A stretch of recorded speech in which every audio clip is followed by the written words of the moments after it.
Hello, chat. Can everyone hear me okay?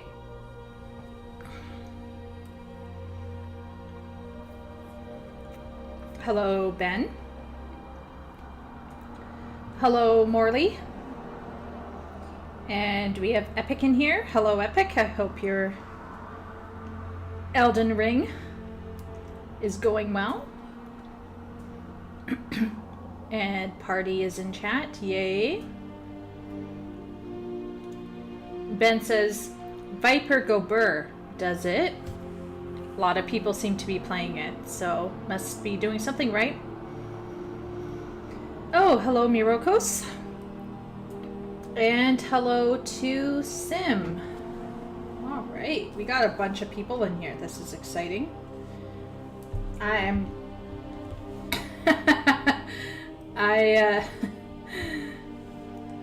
have one of those moments, I guess, this past week, where I have achieved something that has been a long time coming. Yeah. So this is a bit of a celebration stream, as you can see by the little photo that we got. I'm just going to let everyone know in the Discord.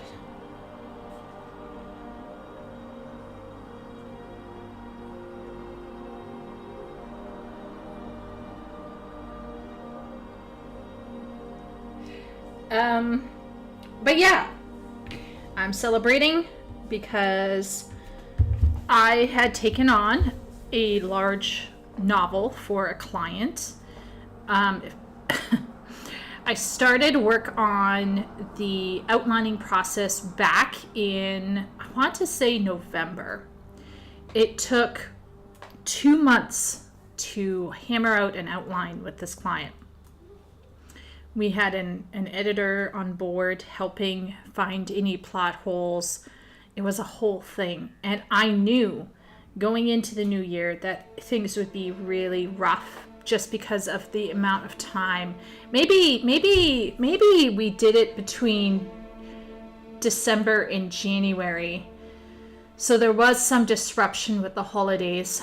But anyway, in March, I technically began the work, but I think I didn't really start writing until about 2 weeks later. So mid-March, I began. And ordinarily, I would write around 4,000 to 8,000 words a day, depending on, well, it just depends on certain factors, shall we say.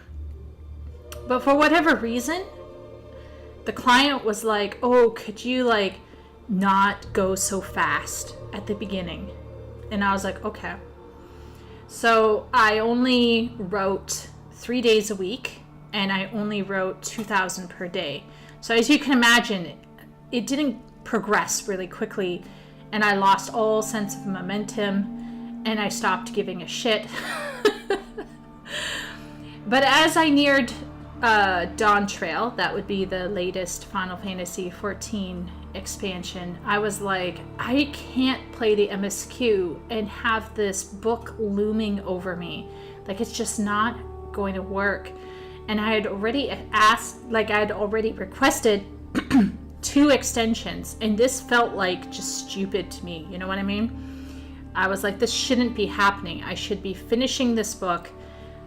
Usually I should be finishing a book, let's say this length, I should finish it within 20 days. Maybe 30 max, right? Not this 2-month stuff, whatever this is going on here. So about 3 weeks ago, you may have noticed my YouTube kind of has gone really dead, right? I haven't uploaded anything, and I just focused on writing for this client, while at the same time teaching around 10 to 15 hours of English instruction, so ESL. So I was teaching ESL 10 to 15 hours a week at the same time, and then trying to catch this book up. And I'm very happy, very, very happy, extremely happy to say that I completed it, and I don't have to think about writing anymore for this client. Now, I still have to do some light editing before I push it to get accepted by the client. But in general, the first draft, more or less, is done. So I'm feeling very happy. So what does this mean? What does this mean on a practical level for me, for this channel?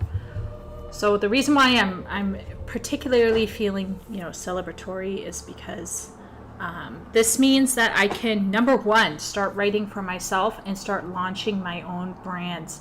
This has been something I've been thinking about seriously since last year. Last summer, I talked with someone and they were like, you should just do it. So it's about time. Was it last summer or the summer before last? Oh my goodness. Time's flying. So I feel like I can't spend time writing for clients anymore, especially since I only get paid once. So I get paid a flat fee, and then any revenue that they get from the book goes to them. I don't get a cut of it. So it can be really tough to know that once it's done, this is your one-time fee for it. But this does remind me, right? Like, it's about time that I put stuff out and I write commercially acceptable stuff, so that one day I can write not so commercially acceptable stuff. But yeah, I'm very happy because this means I can write for myself. It means that I can focus on teaching, like figuring out my summer schedule for teaching. And it also means that I can start uploading again to YouTube, and I can start making videos for YouTube. So yeah, that's kind of the mood that I'm in. I'm kind of feeling a bit excited and happy. So let's see how chat is. How is chat feeling? Let's see. Murokos is probably agreeing with Viper that it goes burr.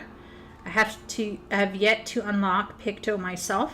I have not unlocked either of those classes. I will unlock Viper first and save Picto for last.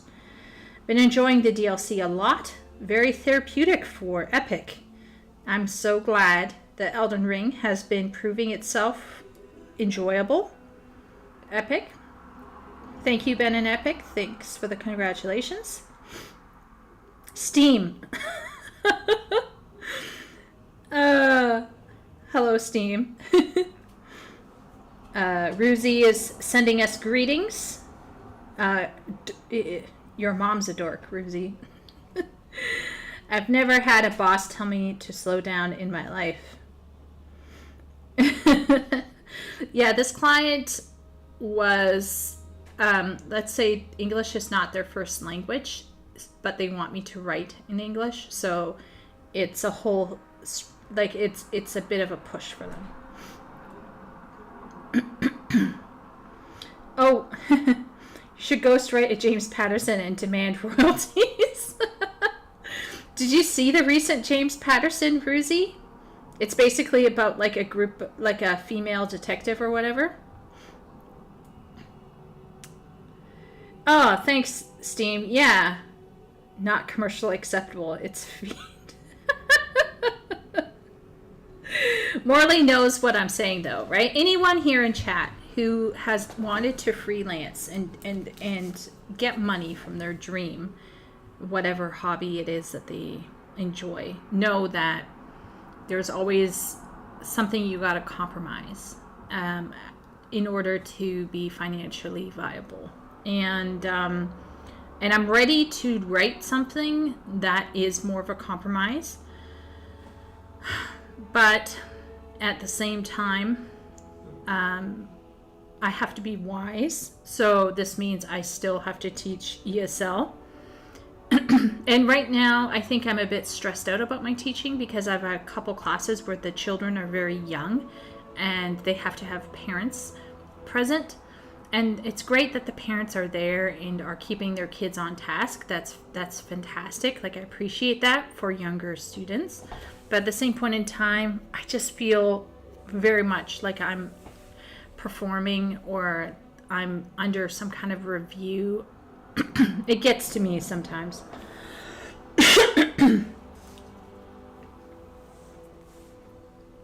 Shay freshly showered after long gardening day and grilled dinner. That the grilled dinner sounds really good. What did you grill? I'm working on my FF14's character short story and being high as a kite. I hope it's going well, Epic. And that's another thing. I'm excited to be able to sit down and read certain people's stuff that they've sent me. I've had 3 or 4 people reach out to me and ask me to like weigh in on stuff. And I feel so bad that I haven't been able to look at it. But I hope that, I will. Steam is enjoying both Viper and Picto. Oh, I'm glad. No, Ruzy, I haven't.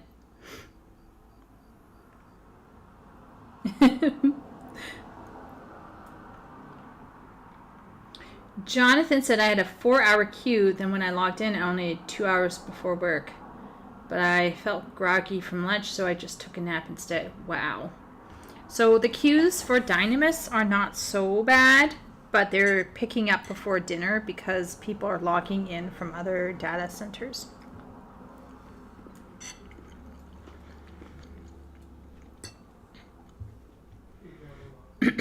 Oh, Ben is right. Yeah, but can we reach Oceania? I don't know if Oceania is still open for North America.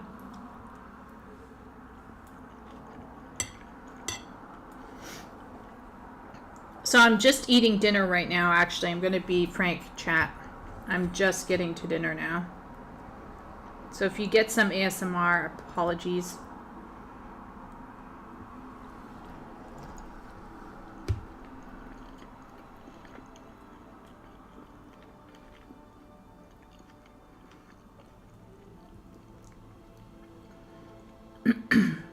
Today was the first time we've had a queue issue on Crystal. Queues have been remarkably low the last few days. Thank heavens for that. Awesome.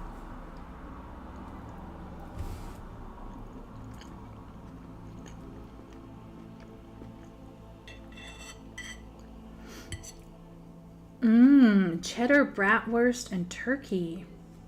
That sounds delicious with corn kernels, shaved parm, ribs, salami, black pepper. Oh my gosh. Chat, I think we should all go to Shay's house and get whatever grilled dinner she just had.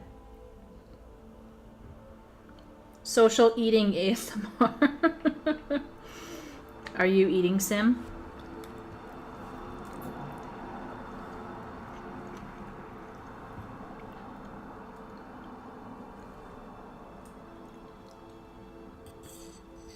Try not to scrape my plate with my spoon.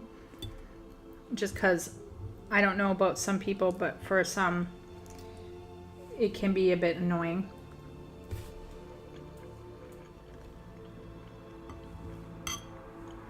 Oh my lord.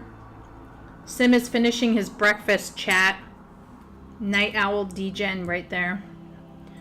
Have you caught up on your Gil, Sim, or no?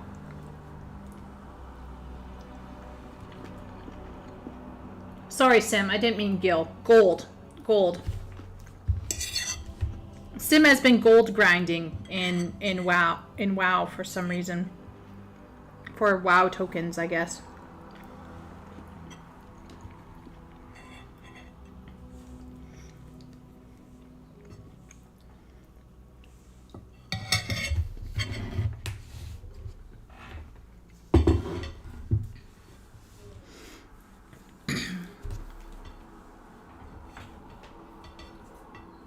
Oh, Ben, you had to work?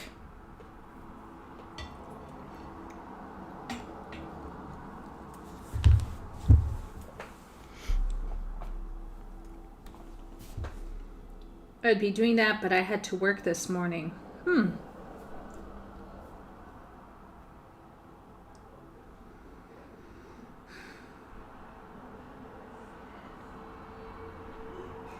Why? Shay keeps talking, and it just makes me want to go visit her house even more.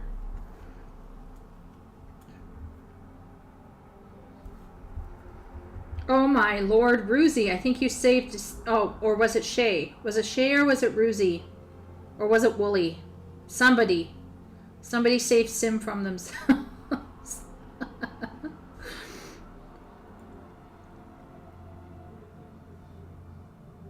Oh no, Ben.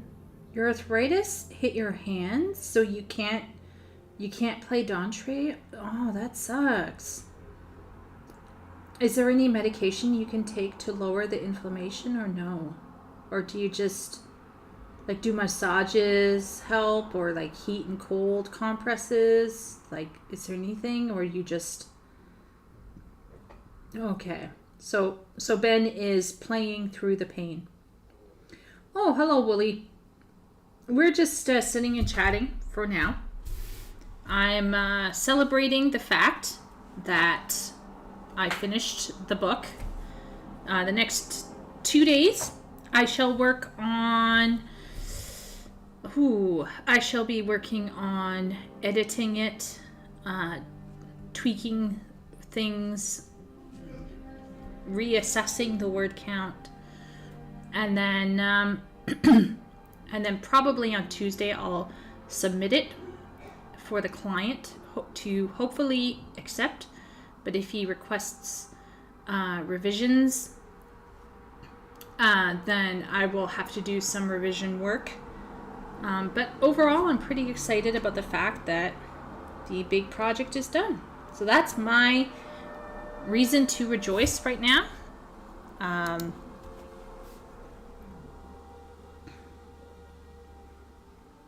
Oh.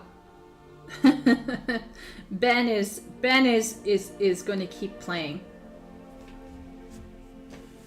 Shay was the one who saved Sim from himself. Grinding gold to pay for WoW takes all your WoW time, just not worth it. Yeah, it reminds me of when I was playing Eve Echoes. So in Eve Echoes, just like in Eve Online, you have Plex. And you can buy Plex with ISK, which you can grind in game. Now, if you are in a good position and you have a corporation located in Nullsec, you can get your hands on some materials and fly them safely in an Atron Interceptor 2. So you really want to choose the smallest, fastest, fleetest ship, but you want to make sure your cargo hold is as big as it can get for that ship size. And you want to take the ores and minerals that are most lucrative for that week, and you want to take them down to market to sell. And it's a whole thing, shall I say. It's a whole thing. And there were people who would grind in the game to pay for their sub this way. But just like with WoW token, ISK and the Plex, the price for Plex is determined by the player market, by the player economy. And so if it went up, then you would have to grind more. So it was always painful.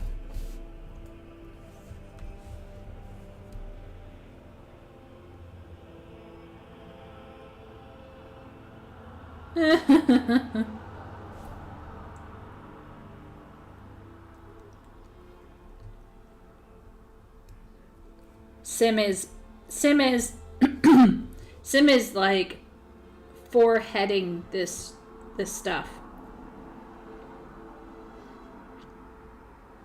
I hope the pay is worth the effort for the book. It depends on how you define worth. Okay, Willie? If I'm really lucky, if the Canadian economy remains shit, if the currency situation remains depressed, then my USD paycheck will be very nice, but it will not be more than maximum. It will be around 2,300 Canadian for the book. Minimum 1,800 Canadian. So usually to hire someone like me to do a book, it's about 120,000 words is about 2,000 Canadian ish. Ruzi and Shay ganging up on Sim.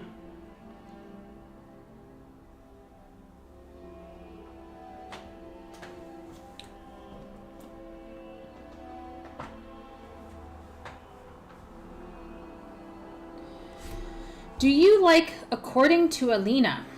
She has a new video that would interest you on your Periplus, trying to understand why men don't read anymore. Interesting. No, I have not heard of According to Alina.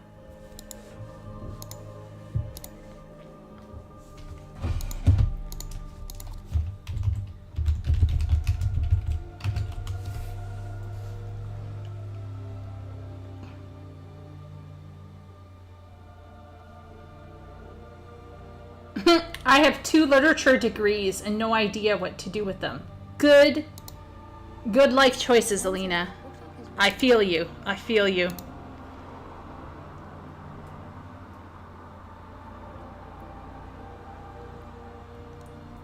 Where has the rock star male novelist gone?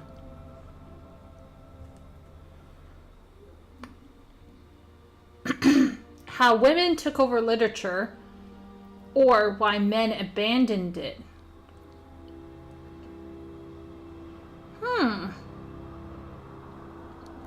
This has my interest piqued. We might have to watch this.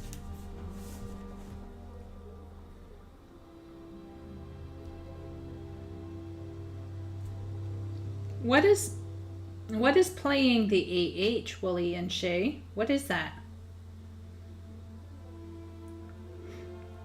I paid for a year of WoW and DS Plus Soul Reaper by playing the AH. Granted, that was during Legion and making gold was easy, so as a lot of people had heaps of gold from Draenor garrison missions.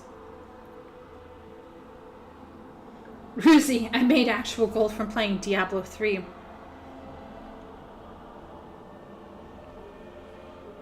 Solution's obvious. Get e-girls to tell their audience to read. Yeah, Steam. So when Plex was put in the game, it didn't impact Eve Echoes at first because there was let's just say that there was kind of mitigation for that. But the problem is the industry got killed when they put insurance in. Eve Echoes was fascinating.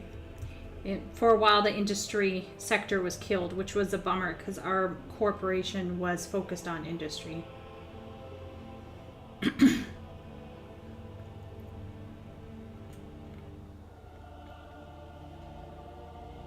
Oh, the auction house. Okay. Auction house.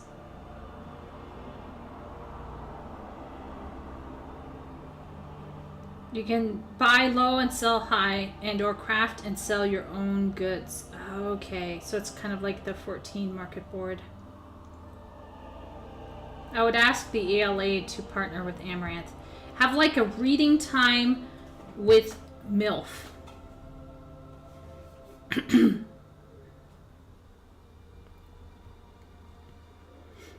Any book about girl rage, like a revenge story or something like that. There has to be a good one out there.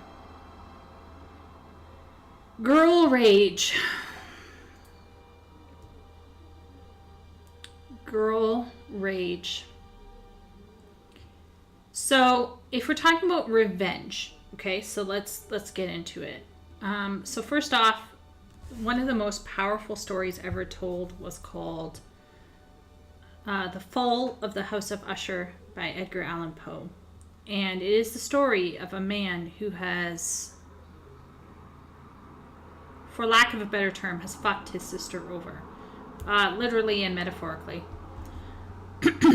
And the guest, who is the narrator, so there's a visitor, an outsider, so to speak, looking in on this situation. And basically, the story ends with, well, I mean, the title says it all, doesn't it? The fall of the House of Usher.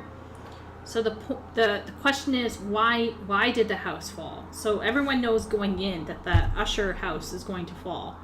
Why? And it has something to do with that. And then another book that I particularly enjoy is Gaudy Night by Dorothy L. Sayers, which is it's a mystery novel set in the mid 1930s, maybe late 1930s, leading into World War II. And in that one, the culprit behind the problems going on is a woman. Gaudy Night is one of the most underrated mystery novels probably of all time. Let's see if chat knows who Dorothy Sayers is. I'm going to bet that most of chat here does not know. Let's see.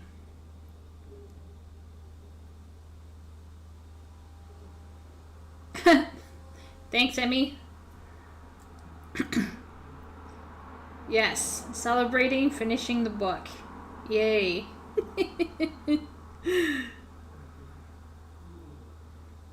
Okay, so Steam doesn't know Dorothy Sayers or Gaudy Night.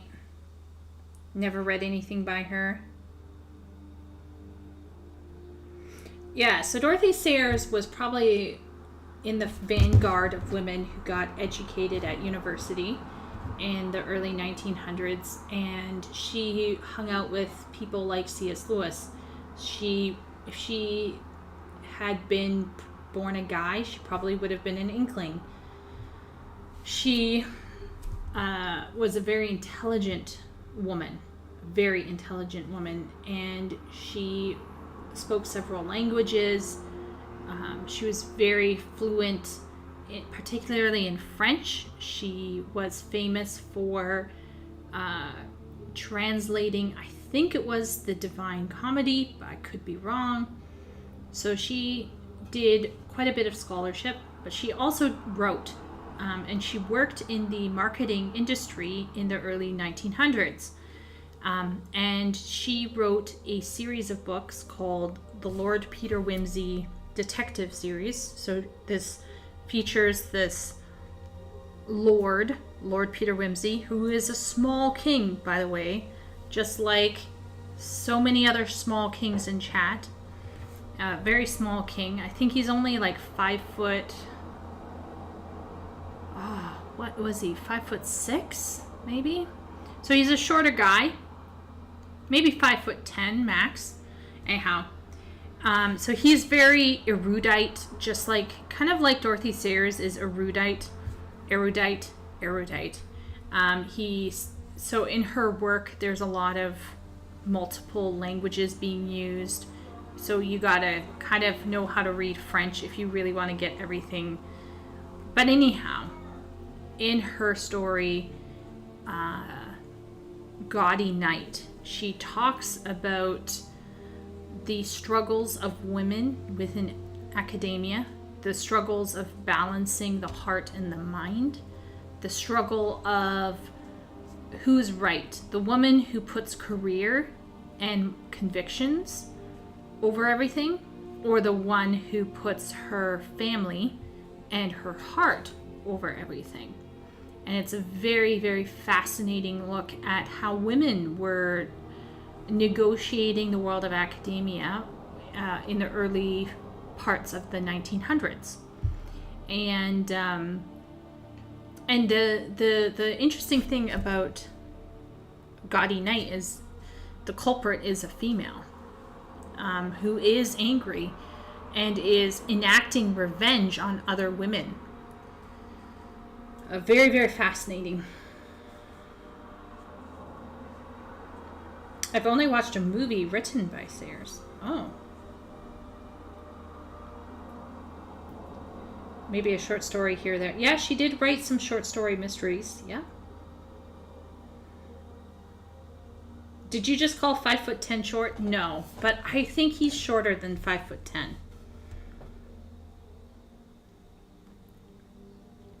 Does this Dorothy have any children? I don't think so.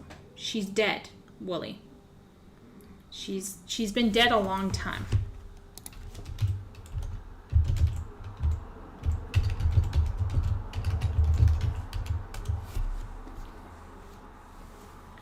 She's been dead for quite some time. So she was born in 1893 and she lived till 1957.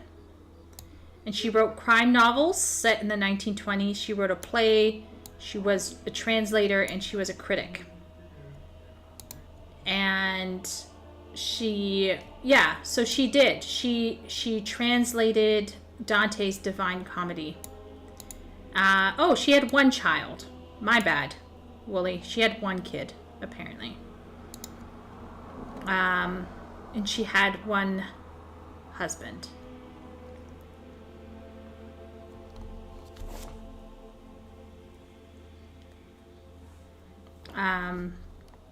Was she Catholic? I think she might have been Catholic. But anyway, she was a Catholic. She was a Catholic. She had one kid, and she was a Catholic. But because of what she wrote, she wrote somebody called Lord Peter Wimsey. And a lot of you probably don't know this, but Lord Peter is a very specific kind of person. He is not super muscular, not super buff, but athletic, very fit kind of person.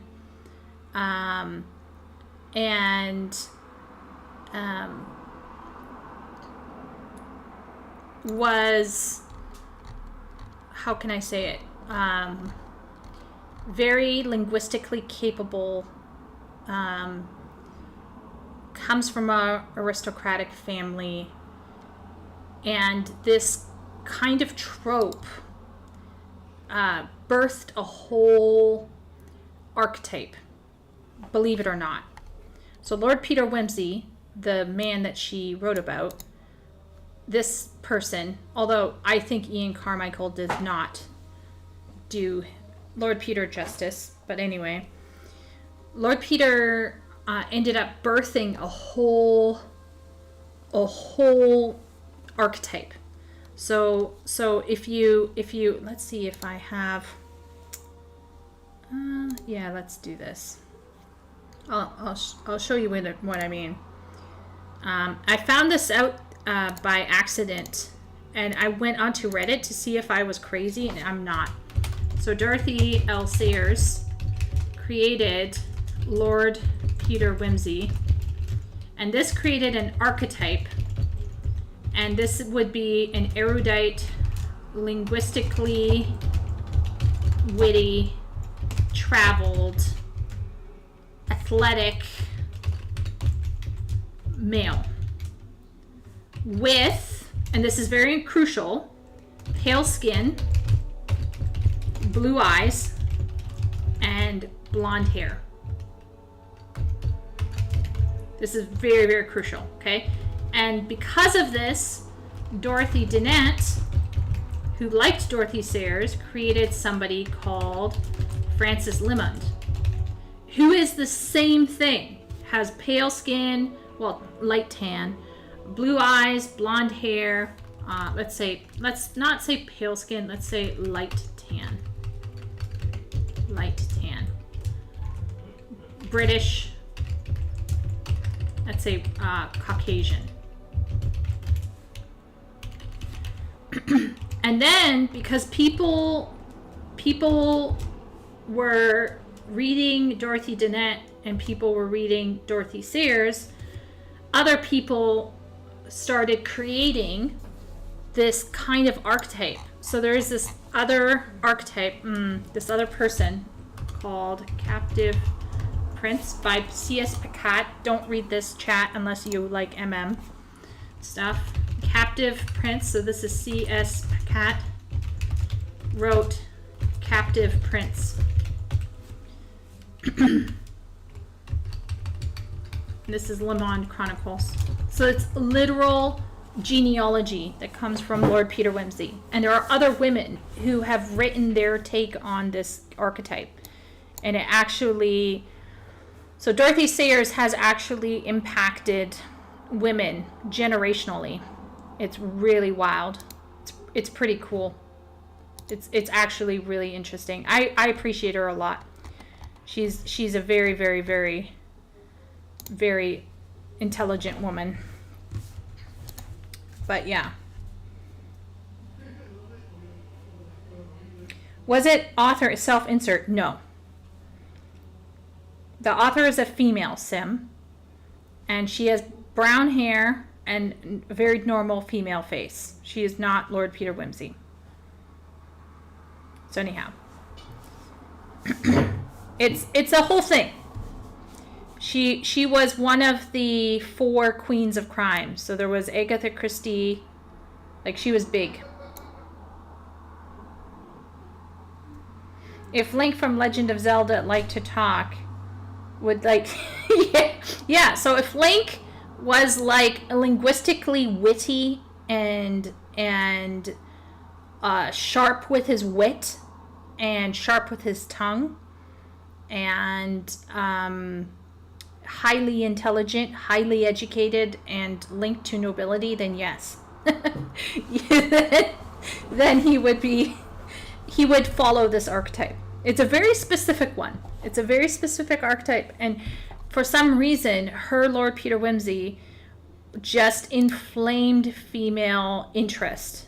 And I have to agree. Like, when you read his stuff, I want to do some in-depth videos on this whole series because it's very fascinating. It's about a man who's struggling with PTSD after World War I, and it's about male and female relations at the turn of the century. It's very, very, yeah. Writing dialogue for a character smarter than you is hard. Yes, epic, exactly. So really, in order to write these kinds of characters, you have to be extremely intelligent. Now, I have to say that there's a degradation. So Dorothy Sayers and Dorothy Dennett, you could see their intelligence. You could see that these women know their romance languages. They know what they're about, right? But C.S. Pacat is like it's an obvious tear down. So it's difficult to maintain. C.S. Pacat is literally just taking the physical characteristics and some of the personality, but is unable to reproduce for various reasons. There are also genre limitations, but anyway, I'm not going to get into it. But anyway, yeah, I want to do a video on this whole thing because I think a lot of people might not know about how this archetype has been happening, and I actually want to continue it. I actually would be interested in writing something to continue this particular archetype that I find so fascinating. But I would just have to think about how I would go about doing it. But yeah. Yeah, anyhow, that's something kind of interesting and cool. So Dorothy Sayers touches on female vengeance and things like that. I think there are a lot of mystery novels and books and stories out there that have to do with men and women, and women enacting their revenge on people because they're angry or whatever. Crooked House comes to mind as well. Gaudy Night. Yeah. Gaudy Night is very powerful, but Leo, if you don't read the stuff leading up to Gaudy Night, then there might be some emotional beats that you might miss, but yeah.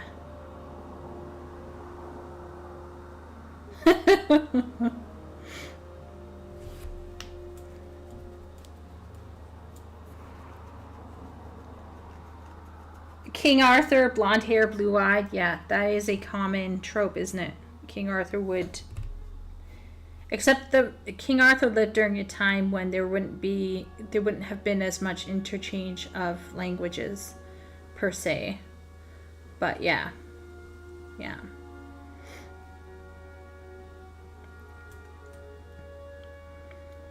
But yeah. Okay, well, we got According to Lena that we could watch. We also have, let's take a look at the YouTube content stuff. Content requests here. So we're gonna scroll up a bit. Wow, this is going back. I'm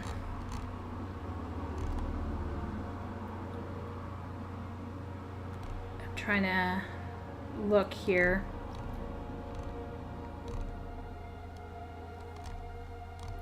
Okay, so we got our usual WoW we could watch. Did we watch media literacy? Yeah, I think we watched the media literacy one. We watched Elden Ring stuff, but not all of it. We are not watching the soup thing, no. We could watch JRPG, Why Kill Gods.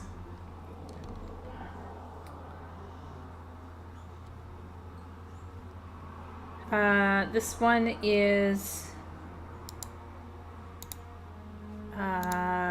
somebody is actually media illiterate. That's an hour long. Oh my lord. Scary. Capcom just wrecked the video game industry with facts.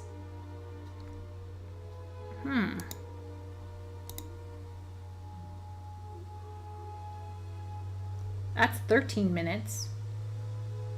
Willie knows not to push it.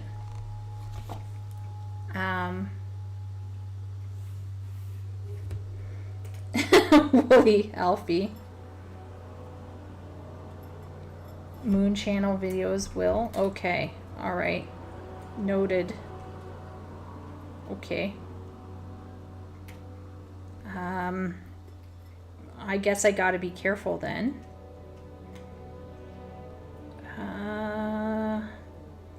I'm just going to... I'm just gonna go in here and see.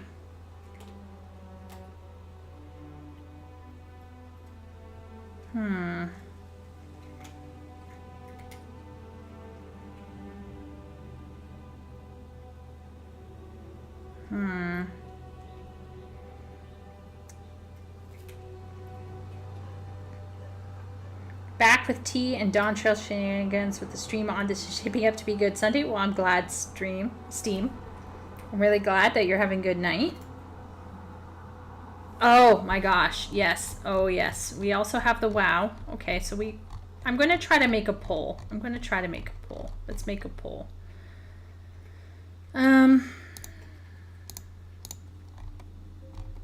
Where is it?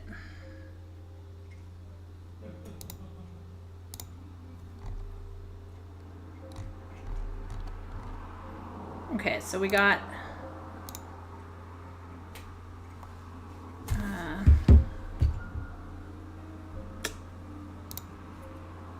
don't look at this chat. Let's go like this. Start a poll. Can chat see themselves? So terrible. This is so ghetto, chat. I'm really sorry. But this is what it is, okay? What shall we watch? I'm open to most things. I did promise my brother and sister that they won't be locked away in their bedroom forever. So, more, wow, react. Let's put that down. JRPG, kill gods, why? Add option. Capcom. I think I will watch the Capcom regardless. Let's do Alina looks at men readers and writers.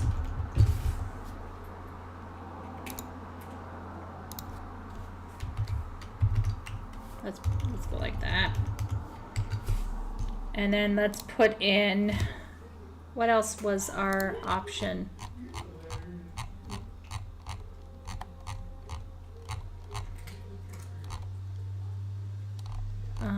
Capcom? No, I said I would watch Capcom regardless. Ooh. Elden Ring gaming won't be the same. That's a big thing. Elden Ring change suru shite imasu. Okay. All right. Go in there and may God guide us. Let's see what chat comes up with. Hey Tessa, how's it going? Oh, is audio peaking a bit? Oh, thank you, Sim. Okay, let me see what I can do here. I'm gonna pull it down a bit. How about that? How about that?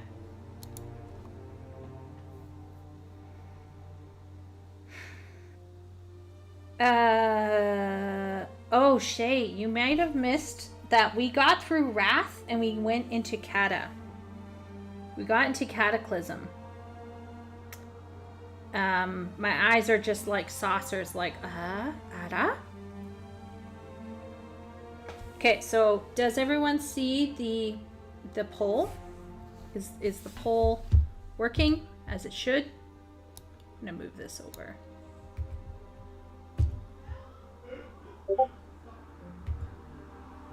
Oh my Lanta. Let's see.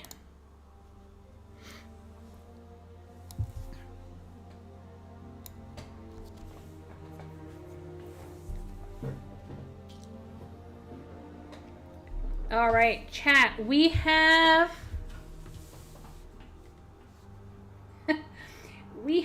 14 people watching, okay? We got half of our audience voting here. So far, it looks like more wow. But if you, and I'm going to watch the Capcom thing because that's a very short one. I feel confident we can get through it. However, do you want more wow? Do you want more talking about books? We also got JRPGs, killing gods, and we have Elden Ring changing. Discord is pinging. Oh my gosh. Okay, you know what? I'm gonna quit Discord. Screw Discord. Yeah. I have no choice because otherwise I can't see the poll. This is very, very ghetto. How about we go like that for now?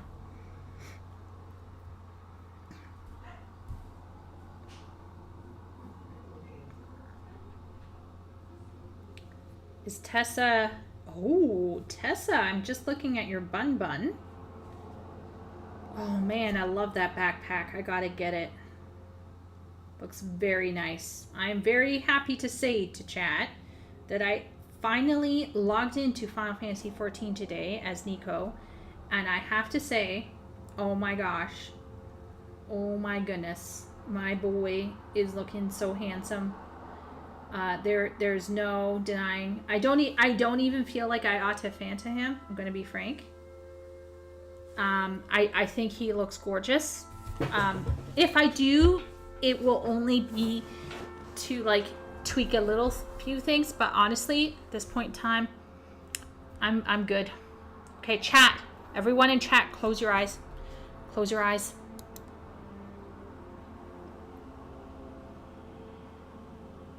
Oh.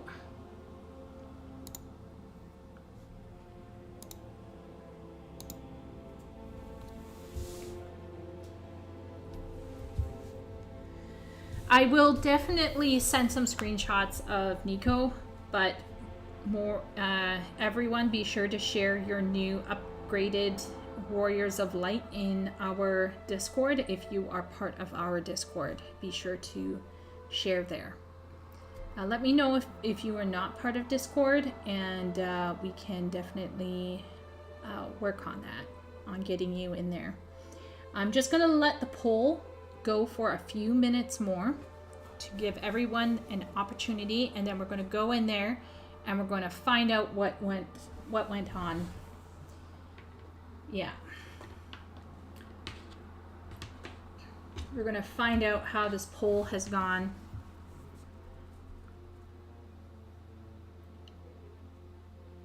Can I open them yet? Can you open what yet? What are you looking to open, Sim? Do I like Metatron? Oh my gosh, Leo. Can I count the ways that I love Metatron? The thing about Metatron that I really appreciate is that he is very measured, and he's someone I know, like, no one's perfect, right? No one's going to always know all the answers or whatever, you know what I mean? But in terms of presentation on YouTube, right? How he presents himself is just very measured. I appreciate how he's not being abrasive. He doesn't use weird nicknames. He's very grounded. I respect him deeply. I hope one day my channel can be a lot like him. His hair feels, it's like, is his hair better than my hair? And the answer might be yes. The fact that he has recreated medieval outfits and is able to try out pieces of armor, I think is also really cool. His reading of Greek and Latin makes my ovaries do something weird. And yeah, I like Metatron a lot. He did coverage for Cleopatra. If you find the recent takes on Cleopatra to be annoying, I recommend looking at Metatron's analysis. And he reveals the African queen that they should have written about, which was Kandake. And I think he rightfully points out that the signaling to transform Cleopatra was very misguided, given that there are other queens that could have received a spotlight and would have been even more truly African. So I really do love Metatron. If you have not seen Metatron, then I highly recommend. Your sister in literature seems to have won. Has she? Okay. Shay wishes she could pick more than one. You told everyone to close their eyes. My eyes. Yes. No, Sim. Close them again. Close them again. Okay. All right. So we got 12 votes, which, I mean, out of 18 concurrent viewers, it is what it is. So here we go. Here are the poll results. It looks like Alina is we're going to look at male readers. Why are male readers disappearing? This video is sponsored by Squarespace. Okay, that's very quiet. Even I know that. Okay, we're going to do that. But we're also going to very swiftly first, we're going to look at Capcom just wrecked the video game industry with facts. So we're going to find out what Capcom did first. And then we're going to, maybe we should do the Capcom app. Oh, you know what? Let's do Alina first. And then we're going to, if we like Alina, we're going to subscribe. But she's on trial right now. We don't know what she's going to say. Let's find out what she's going to say. Are we going to agree? Are we going to disagree? I don't know. I have no idea. But if I like it, I may do a subscribe. So let's find out together, what is Alina talking about? So can we go back? Okay. This video is sponsored by Squarespace. Did you know that women have ruined literature? I read that in my comment section recently. That's how I know it's true. Sarcasm. A couple months ago, I posted a video about social media and Okay.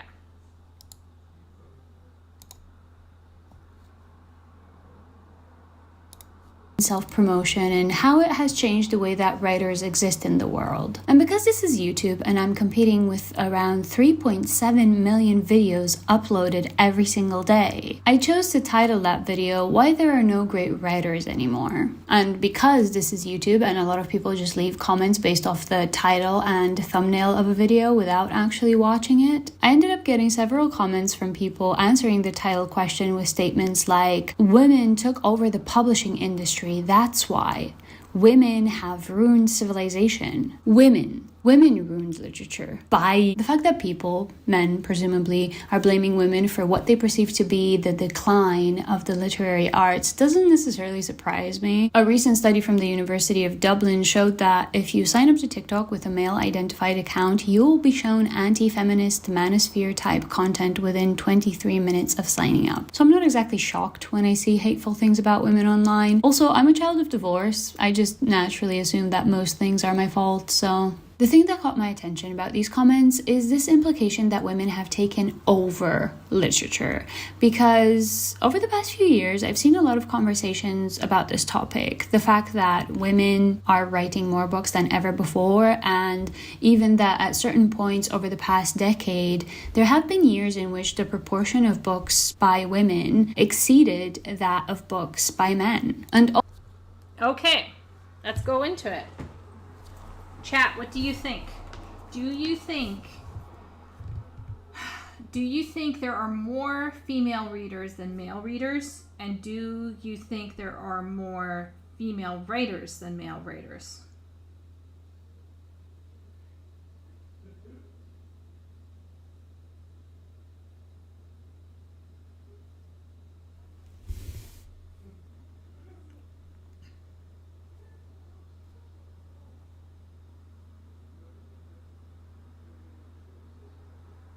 Epic. I watched Metatron's 2 Yasuke videos. Yeah, his Yasuke videos were very solid, I thought.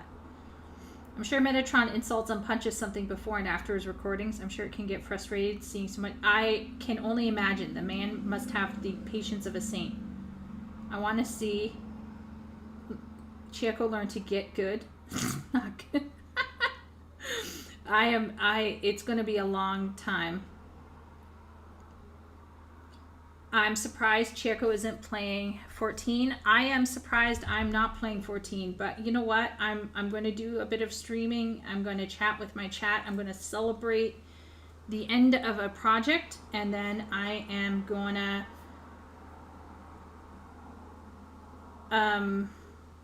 rest. Tomorrow I'm returning home, so it's not a super long drive, but yeah. Okay, men don't read at all. I completely believe there are more women reading and writing. Literature, she did go to college. Yes, to readers. Not sure on writers. I still notice guy names are more in general. There are more female readers. Second one harder to say. I think they're still evenly split writers, but females are getting promoted more in popular book marketing. Okay, so let's make some notes, okay? We're going to make some notes here. We're going to suggest first off, we're going to suggest in terms of writers, we're going to have equal amount of male and female writers. Okay. But promotion for female voices is greater at the moment. And I wouldn't say even just that. There's promotion for a variety of alternative voices, shall we say. For readers, we're definitely going to say females more than males. Now, are there ways to access stats? Male versus female. Let's say book readers, publishing industry stats. Nielsen. Okay, so Nielsen book research. Do we trust Nielsen? I'm supposed to. I guess so. Where's the Nielsen link? Where's the links? Come on, people. Okay. 2019 to 2021. Only necessary. Oh my Lord. No! 78% of female respondents stated they read or listened to at least one book in the previous 12 months. Men are only slightly lower at 73%, marked by an increase from 67% recorded 2 years earlier. Okay, so we got here some data. Okay, so we got some data here. Can we trust this? I don't know. Okay, but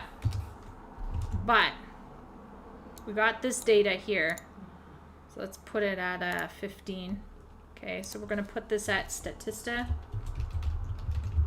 Does anyone know if Statista...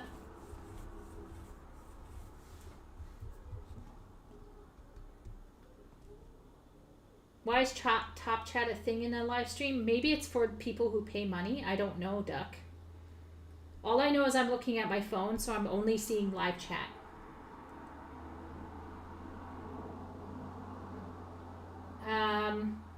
It's the spotlight effect, or to be more clear, it's what we would call mainstream female stuff. It's just mainstream, and social climate has everyone fixated on spotting them. That's very, very possible.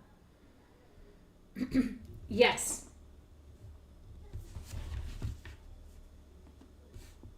Okay, so let me see. All messages. Top versus all is a thing on the phone app as well. Oh my Lord. What is YouTube trying to do to us?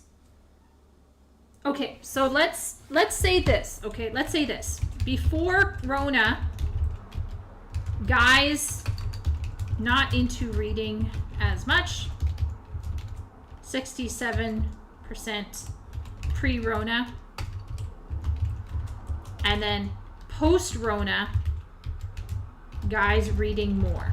What happened? They were trapped at home and they had nothing to do. So guys started reading out of desperation. Okay, so we got that for readers. So definitely more readers for women. NPR. Do we trust NPR? Okay, gender gap.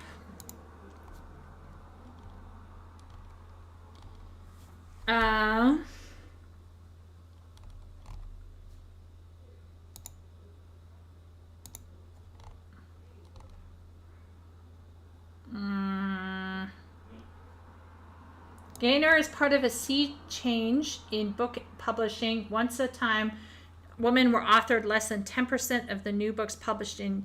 Now they publish more than 50% of them. Not only that, the average female author sells more books than the average male author. In all this, the book market is an outlier when compared to many other creative realms, which continue to be overwhelmingly dominated by men. Probably because things like video games require you to sit, or at least like traditional programming is more of a solitary thing and is more math and logic focused, whereas book writing is more linguistically focused, which women are going to, of course, be very strong in because of their brains. Okay, so we're going to put this in here. So this is what, NPR.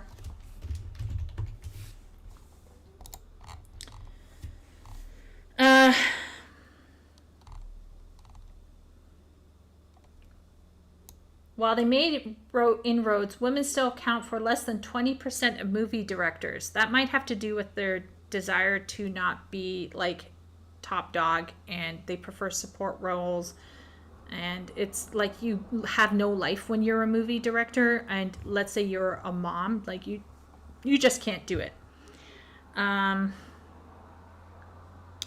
Women only make up between 10 to 15% of inventors. Once again, women like to work with people, men like to work with things. I don't think this will change. 1970s, female authorship. Okay. By 2020, Wildfogle finds women were writing the majority of all new books, fiction and nonfiction. And women weren't just becoming more prolific, they were also becoming more successful. Okay, so we're going to put that in there as well. So there's that as well. Okay, birth control pills. All right.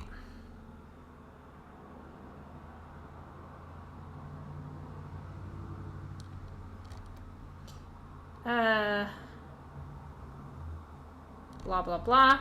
American publishing, while seeing huge growth in self-publishing, also continues to be dominated by large corporations like News Corp and Amazon. There's a twist, however, which is that individual publishing houses in the U.S., unlike film, TV, and other creative production organizations, are largely dominated by women. In 2015, the publisher Lee and Low Books surveyed the staff at 34 U.S.-based publishers in 8 review journals. They found that while the industry is disproportionately white, it's also disproportionately female. About 78% of staffers at all levels and 59% of executives in the publishing industry identified as women in the survey. Well, men, I feel discriminated against women. You don't see anything. Okay, so we got here our thesis, which is that writers, there's an equal amount, but promotion for female voices is greater. Readers, there's going to be more females than males. And so far, what we're finding out is that females are dominating everywhere. Okay, so this is NPR. What does chat think?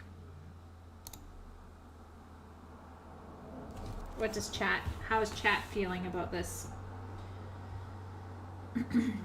I read all the time. I watch sub anime. Okay. 100% pated thing. Top versus all is a thing on the phone. Okay. To be fair, in my immediate family of 24 members, me and a cousin, also a dude, are the only ones who read anything, so I don't know what to think anymore. You might be an outlier, Leo.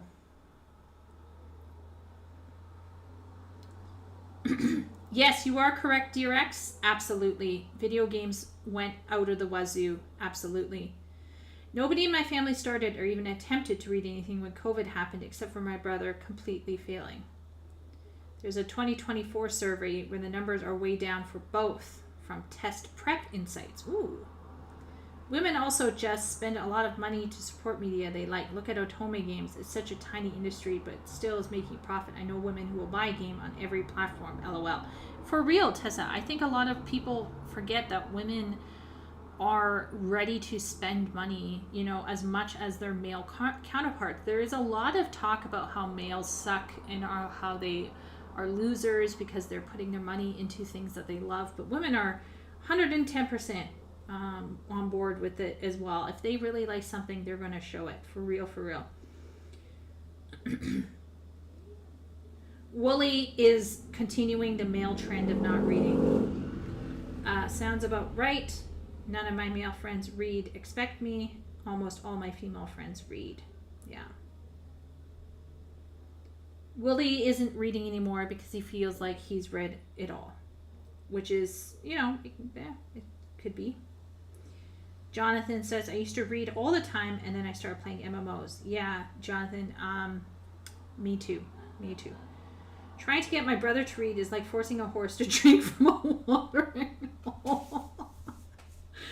I love reading, by the way. I've never stopped. Well, Epic, the thing about you is that you are special.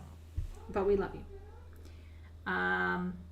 Leo's laughing. So here's the thing about this. I feel like this woman has a bit, I don't want to be mean here, okay? But I feel like Alina, her divorce comment doesn't sit well with me so far. No sub. And the reason why I feel like, yes, we can talk about discrimination against women historically, okay? That was a thing for sure. But we can talk about this problem that could be happening without being so dismissive. Well, let's see where she goes with this. Let's see. Maybe she'll turn it around. Almost all of the articles discussing this in the media contain this battle of the sexes type of language. Women aren't just writing more. They've taken over, they've conquered, they're dominating, and so on and so forth. And I do believe that some of the people who are using this language mean well. I think they're celebrating women and sounding empowering and hailing the arrival at something resembling equality. But part of me cannot help but wonder, what exactly are we winning here? And have women taken over literature, or have men just abandoned it? As I'm about to reveal in a minute, and I'm sure you will all be shocked to find out, writing fiction doesn't actually pay very much, or at all. So before we move any further, let me tell you about today's sponsor, Squarespace. Squarespace is an all-in-one website platform. Okay, while she's talking about Squarespace,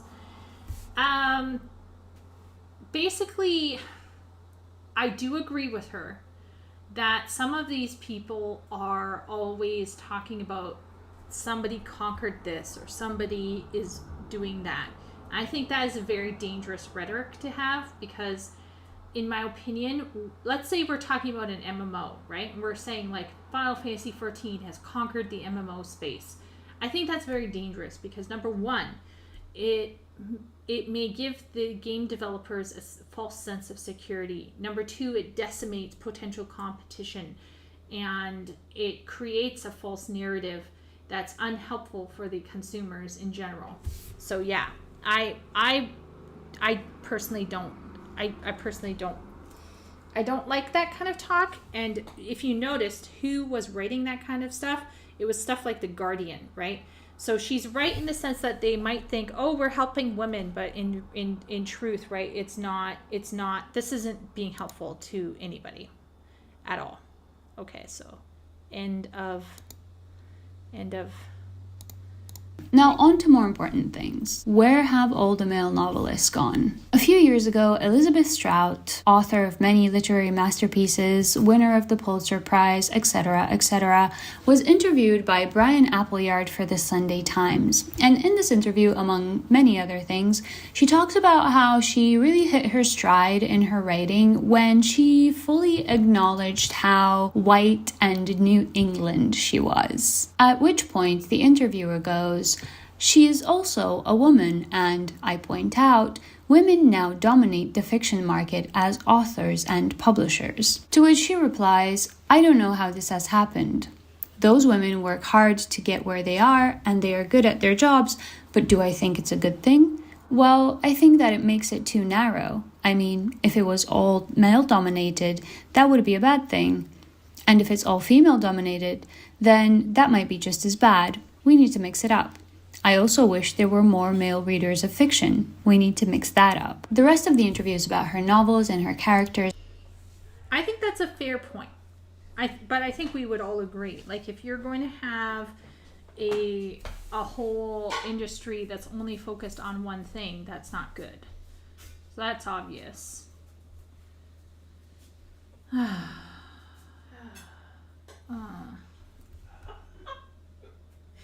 I'm getting depressed. This video is depressing me.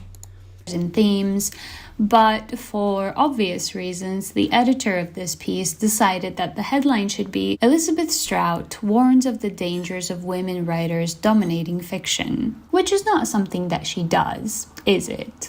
Based on that quote. Nonetheless, it gave rise to a bunch of similarly titled pieces across pretty much every online publication with a culture section. Dazed Magazine published an article by Barry Pierce, yes, the same Barry Pierce, titled Where Have All the Young Male Novelists Gone? He writes that over the past decade, we've seen a rise in books by women, books that have been both critically and commercially successful, which is true, and he goes on to link this fact to what he deems the least talked about problems within the current UK and Irish publishing industry, the lack of young male novelists. Practically every writing generation has had its crew of young guys, from Amos to Ishiguro to Franzen and Foster Wallace. The fact that there is no major UK or Irish male novelist, no household name aged between 25 and 35 at the moment, is immensely strange, especially when one considers how welcome a perspective it would be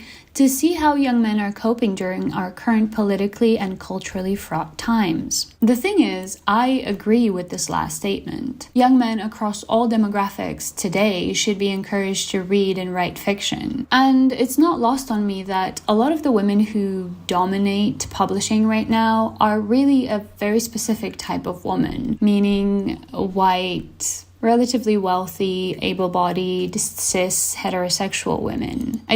Oh my lord, this girl is...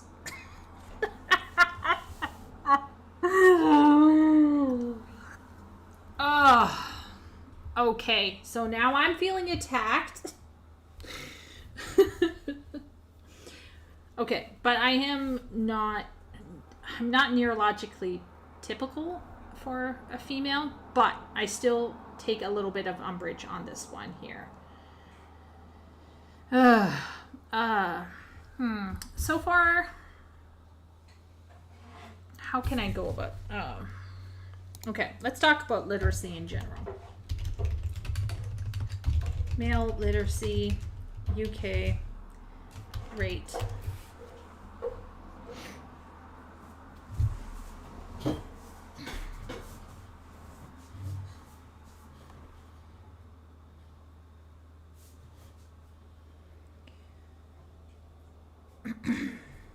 Male literacy.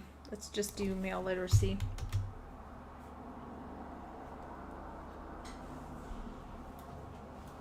This is taking in all of countries.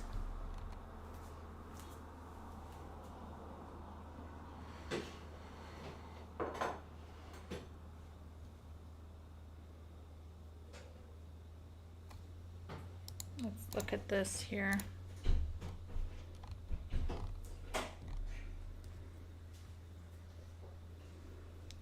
Wait a minute, Russia has 100% literacy rate? Why is,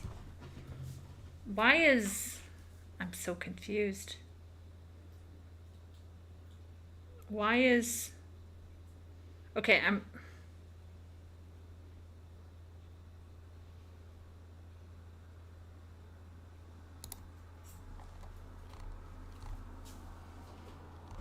Russia has 100% literacy rate. I'm so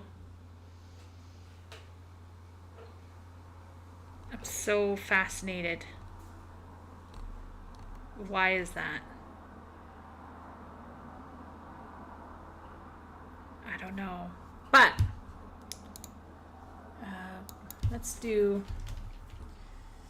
Oh, what was it? I read an article. Boys not reading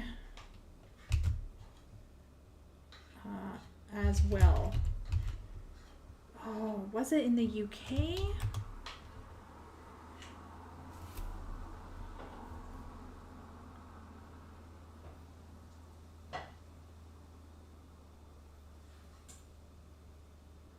Disrupting the boys don't read discourse. Is anyone saying boys don't? Oh, I don't want to go into men's lib because that can get a bit weird.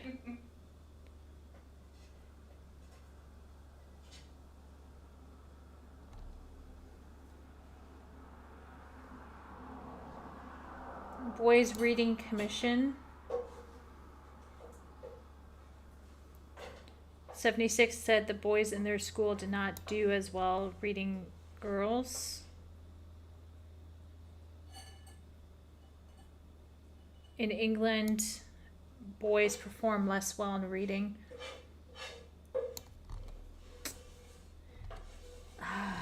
Let's have a look. Let's have a look at chat. Let's see if what chat thinks about this.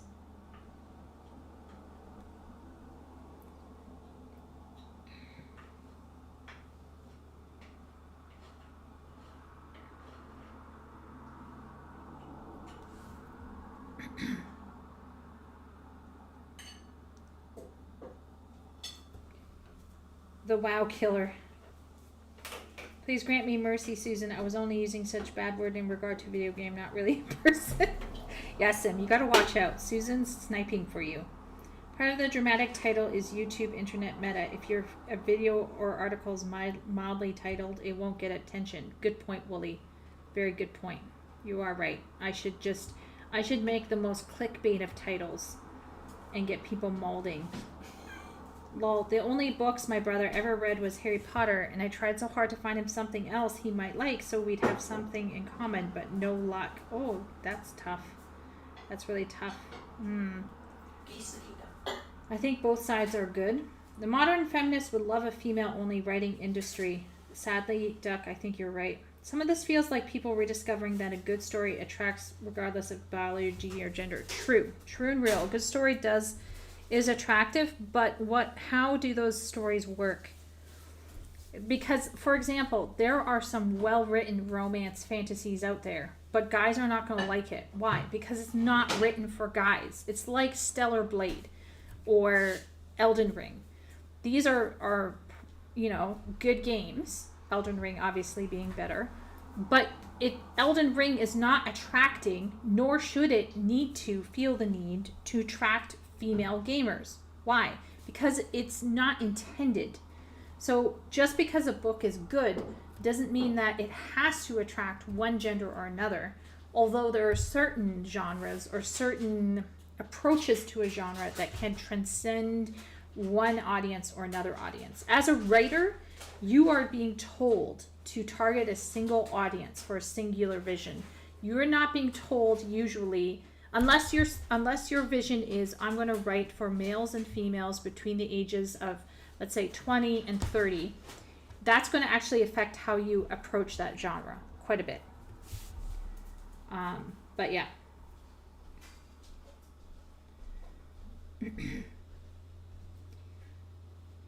It's not healthy to have a one-sided industry. Yes, I agree, Duck.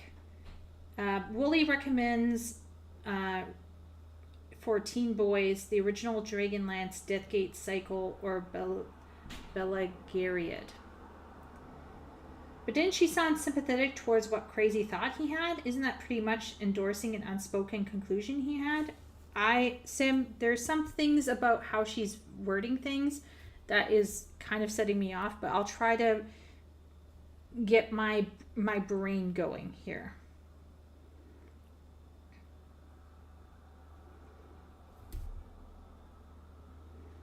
Is she like 5 to 10% of the way to a reasonable conclusion? Who knows? She sounds like she wants to talk to the manager. She went to college in the USA. Indeed. She keeps pointing out how in the media people are playing into these silly ideological conclusions and then plays into some of them herself.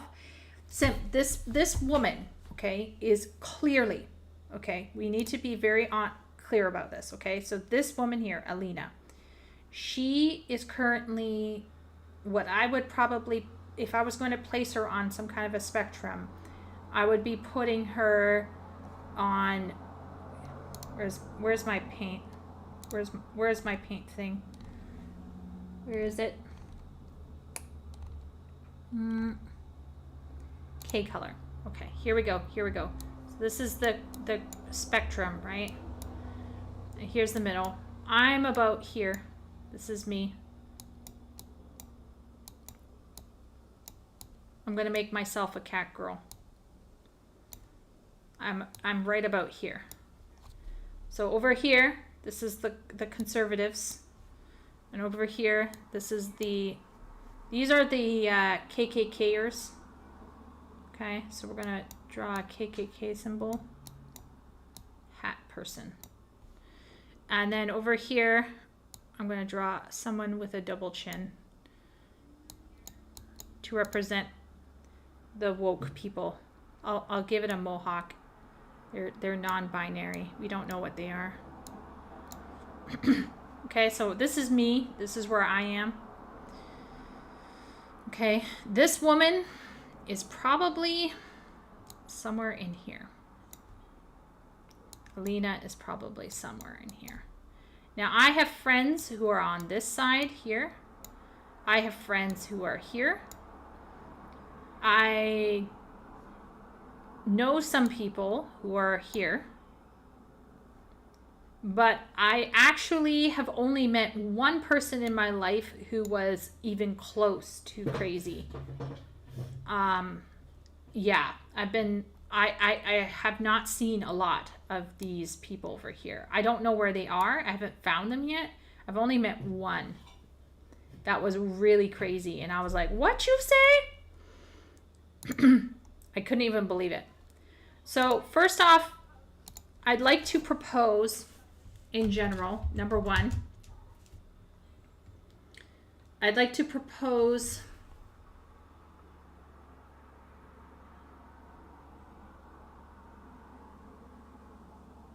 that compared to let's say compared to literacy a century ago, people in general are reading less. I would say both male and female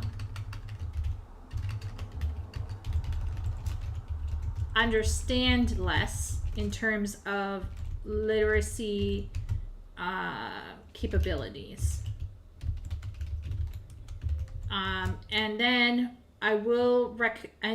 we will cite Christina Hoff Sommers and suggest that education has skewed in favor of female brains, resulting in many boys struggling.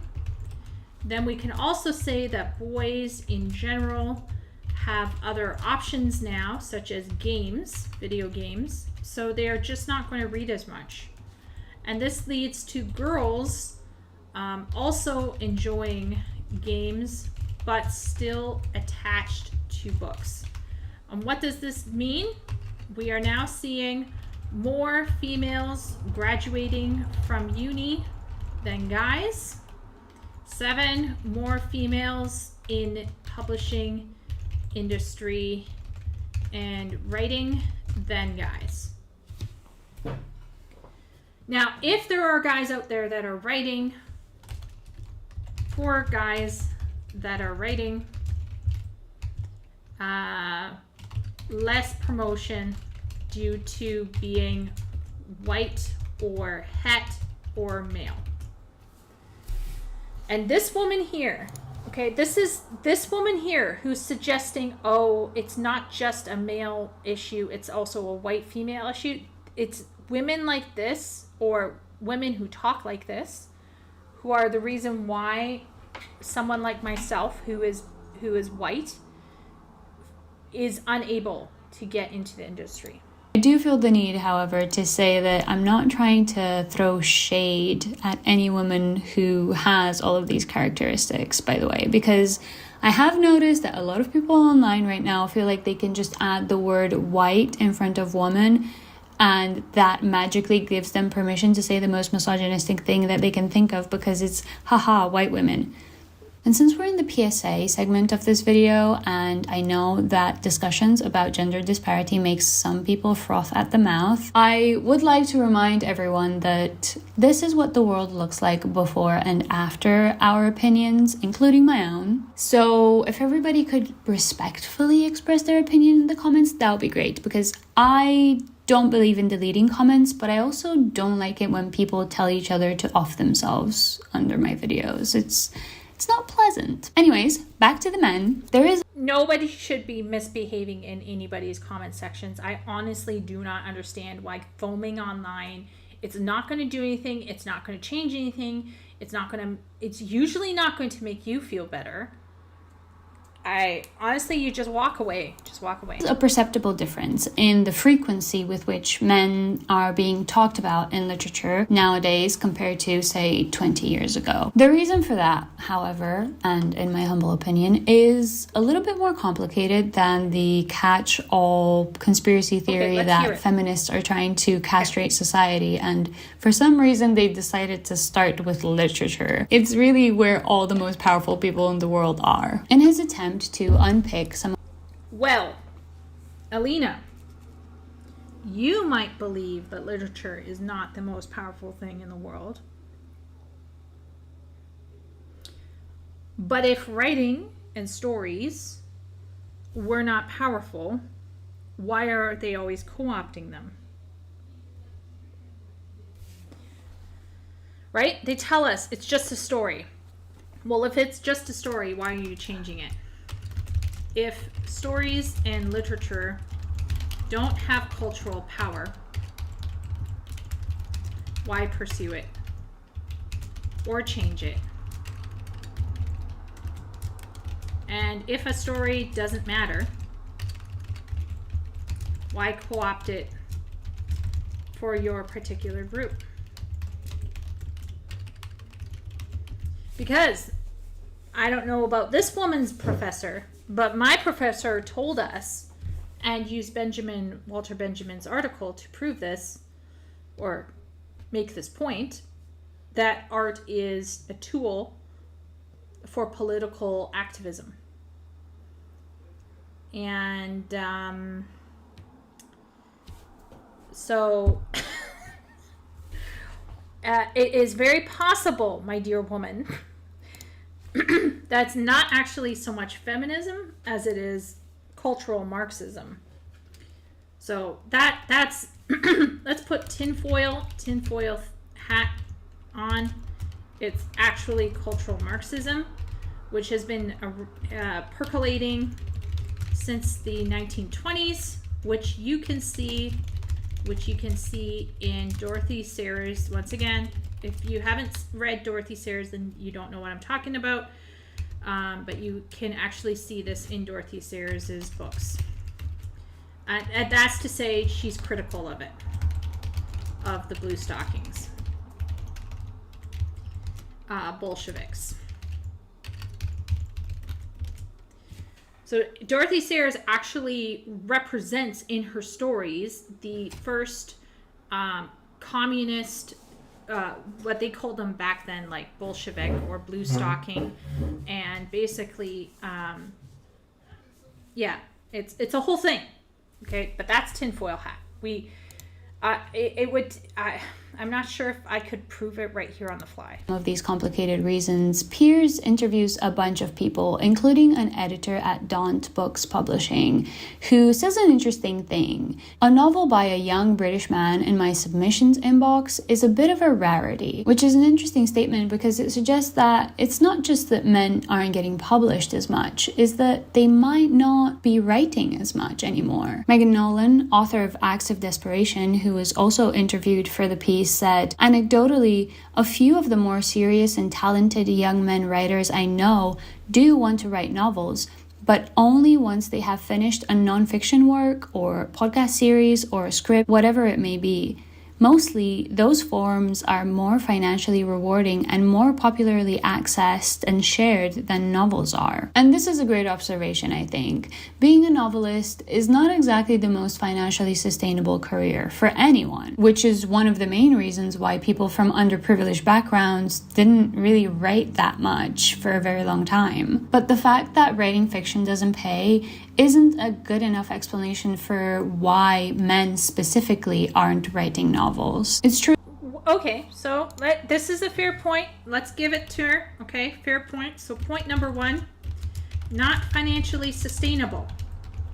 And you might think, well, why does that matter? Well, technically, men are still societally required to share the financial load of a partnership or family.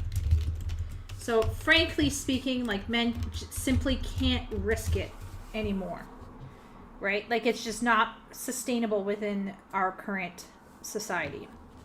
Okay, I'm going to pause and take a look at chat.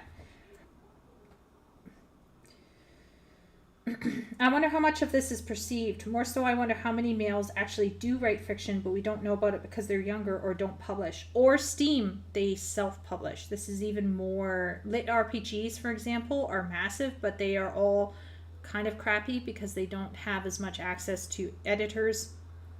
And self-publishing just doesn't get the same amount of marketing that traditional publishing can offer.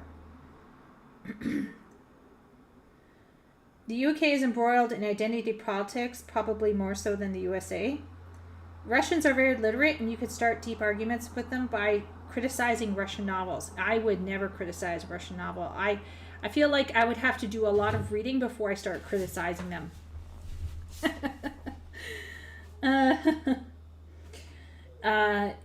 Read Dostoevsky in high school. I also read at least, I think, 2 when I was in my teens.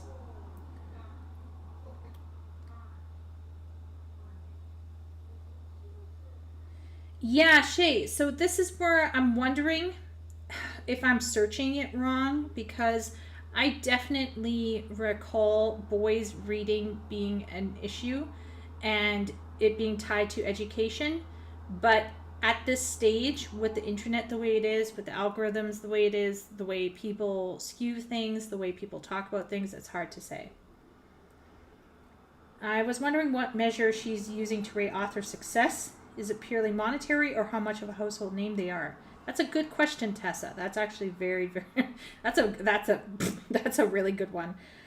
I also wonder if there's a dip in reading books, if that has any potential relation to an increase in video games. Absolutely, Steam. I think that guys are not reading as much, because why read when you can play?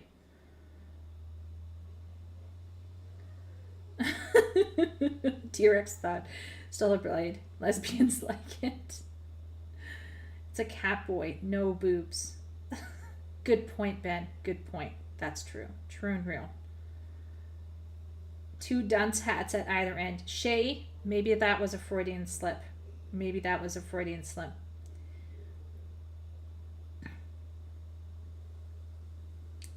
We accidentally stopped at a gas station and diner run by those people in the hills of Tennessee when we were lost on a road trip one time. They had a segregated bathroom facility. Wow. Spend more time on 4chan? Oh my lord. Is that true, Willie? That's crazy. It's a wizard, Ari. I feel like I read more in games than I ever would in books, yet guys trash on story-based games. You are completely right, Zoella. I think there are fantastic stories out there in the video game format. It's just that, once again, I think male brains tend to like things. And when I say male brains, I'm not referring to only, XY. There are XX chromosome individuals. There are women out there who also have these kinds of brains, who prefer things and nonfiction and higher detail and more like lore in their entertainment, in their media. And then you have people like our special epic, for example, who is an XY chromosome, who's a male, and in a man, but having more of a interest in psychology, in drama, things like that. And so once again, when we are making these generalizations, we're talking about general interests. I think we can definitely say that male interests tend to be more experiential and nonfiction or real life-based experience, and that's just the way it is. And so we can see how this could impact how men consume in their spare time. Writing is the foundation to all of our media. That is true, Duck. And that's where I think I get very interested. Adding the white to woman is also racist as well, even if people believe that white people can't experience it. Yeah. Let's just say that if you live in an all Chinese society, or if you live in an all largely Arab society, or African society, you're going to hear things as a white person, and that's just the way it is. It can happen to anyone.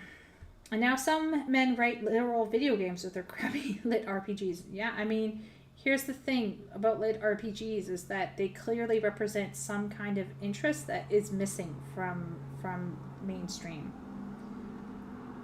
Books are where ideas and stories are born and preserved. They forge men and women of myth. Yes, Willie, I agree. Oh, well, Epic, that is fantastic. I think you should keep doing that. That is the way to go, honestly. Yeah. Curious about how much of the downturn of the economy the last 10 years is affecting potential writers. Probably a lot, Tessa. Money is a major thing. Even with the idea that men shouldn't be the breadwinner anymore, we're still expected to anyway in social expectations. Absolutely. So this is where she is correct. I think that financial stability is going to impact how many people are going to go into writing. It's just a fact. Like, you're just not going to, it's a tough one. Men and women writers are writing fiction on the side. I mean, that's what I'm going to be doing, right, Leo? Like, there's no way I can feed myself and be paying my own rent and be a full-time writer. I have to do teaching on the side.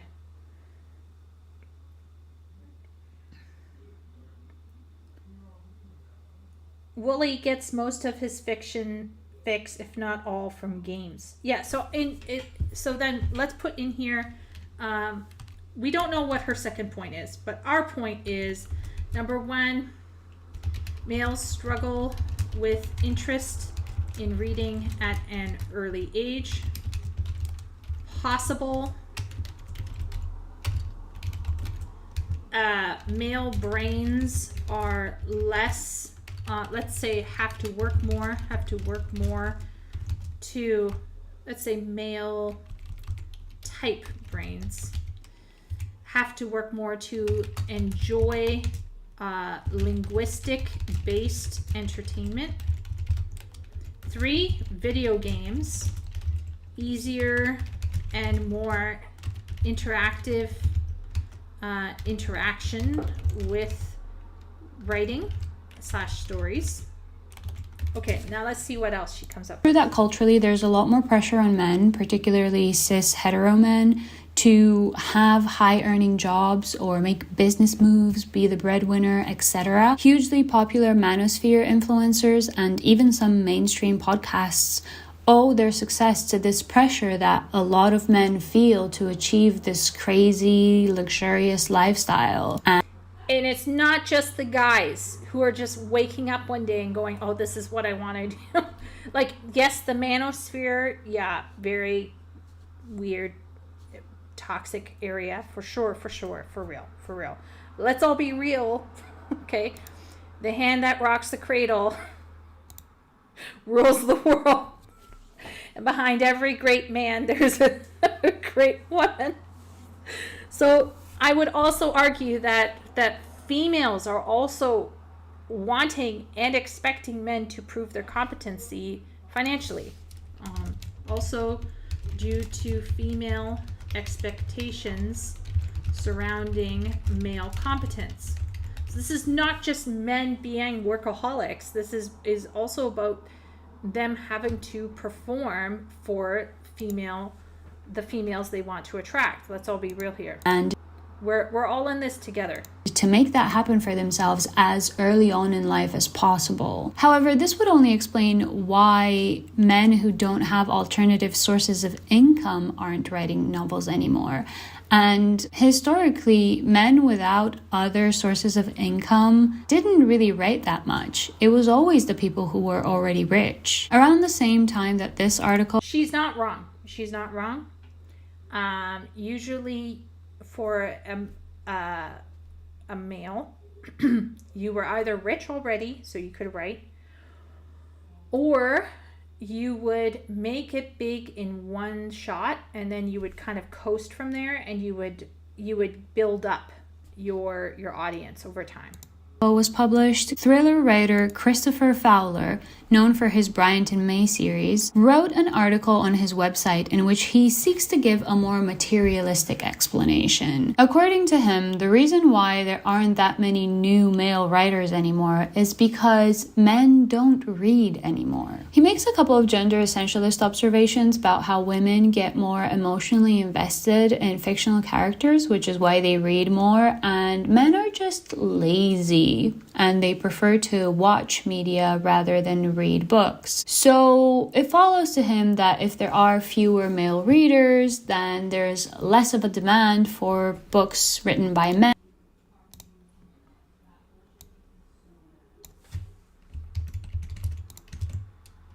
What did I say, chat? It's a theory, okay? Male brains interact with the world on an image-based level. Now, I'm cheating, of course, because I'm the perfect mesh of a male and a female brain. So not only am I visualizing and am I able to enjoy visual media, I am also able to take words and visualize them entirely as images. So whenever I read, I'm actually just visualizing images for the most part. Now, you might be wondering, how does that actually work? I spoke with Ruzi on this one. It's hard to explain. And I'm not saying that the images last, but what I am suggesting is I'm processing in my brain at light speed like a film. That's all I can say. It's like a TV film processing at high speed, and it's just going, and when I'm reading it, I'm seeing it in my brain. So if chat says to me something really gross, like the other day I had a baby, and this may or may not have happened to me IRL, by the way. And, you know, I was pushing really hard, and my mother-in-law was in the room, and I'm just sitting, like, if you're telling me details about your labor, your child labor, how can I say this? I'm imagining you having child labor.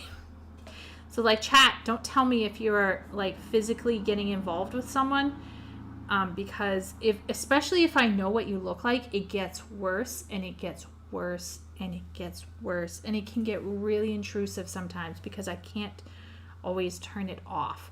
There are ways for me to kind of ignore it. There are ways for me to kind of sift through it, but I'm actually someone who does visualize quite a lot. So I have a more visually focused brain. Don't ask me why. However, I'm also a female. So I definitely feel like if you are a male, you're going to... So this is where we see it linked to the porn industry. Porn videos for men versus porny books for women. Now, I can already see Epic is in chat going, but I like porny books. Epic, you are special. Remember that, okay? Please remember that. Everyone else, we all know this. Women will watch porn, right? But usually, if they're going to choose, am I going to watch a porn video or am I going to read this Harlequin? What are they going to? Come on, chat. Let's see what chat's saying. Does chat chat? Is chat molding?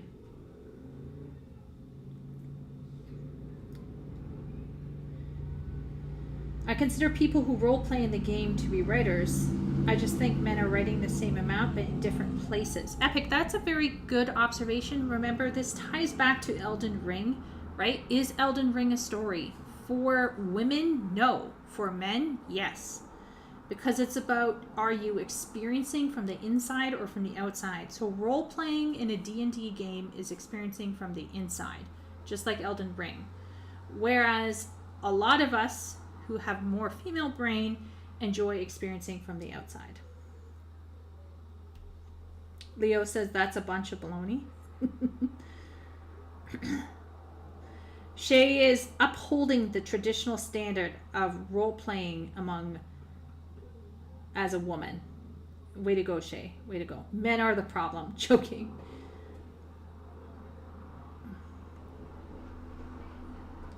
So he's writing a lot for fun, much more so than his projects. We both are, to be fair, but perhaps more men who enjoy writing it are doing for entertainment a hobby than a career choice. Maybe, Shay. Maybe. And once again, there is maybe a huge amount of male writers self-publishing, and we simply don't see it because male publishers, self-publishing people, whether they're male or female, are going to struggle with getting heard, right? You have to build up your audience. It's kind of like streaming or doing YouTube. We're expected to work 80 hours a week. Even men expect us to work 80 hours a week. In the rental crisis debate, those who are already in good position trash on us for not working hard enough. Chieko has superpowers. They just don't have time. Yeah, Duck. They maybe don't have time. And maybe male readers read slower than females. That's another thing. Like, how fast can men read compared to women? Maybe they read slower. I know my dad reads slower, but that's because English is his second language. Whereas my mom and I, we are like zippity zip, zip, zip. Tessa doesn't think in images at all. Characters are like a ditto blob with some key fact unless they're on the cover. Interesting, Tessa. Yeah, I have a sister who actually can't imagine at all. It's really crazy. So if you type something messed up, you'll stop it, Ben. No. Wooly, what are you trying to? Oh my! People are now like making me mold. Arm, you and I might have. Once again, I think that people as they mature, right? So males as they mature, their brains become more muscled in order to manage information on the page, and women will also get more brain muscle to take risks and push themselves and be competitive. And like for me, a woman who is on a path to maturity is trying out PvP. I know that sounds crazy, but yeah. Jokes aside, when reading, I can either visualize or narrate internally. Woolly narrating. I just need to hear Wooly's voice just a bit more so that I can narrate in my head Wooly's voice. You just told us how to bully. Okay, you know what, Wooly? With great power comes great responsibility.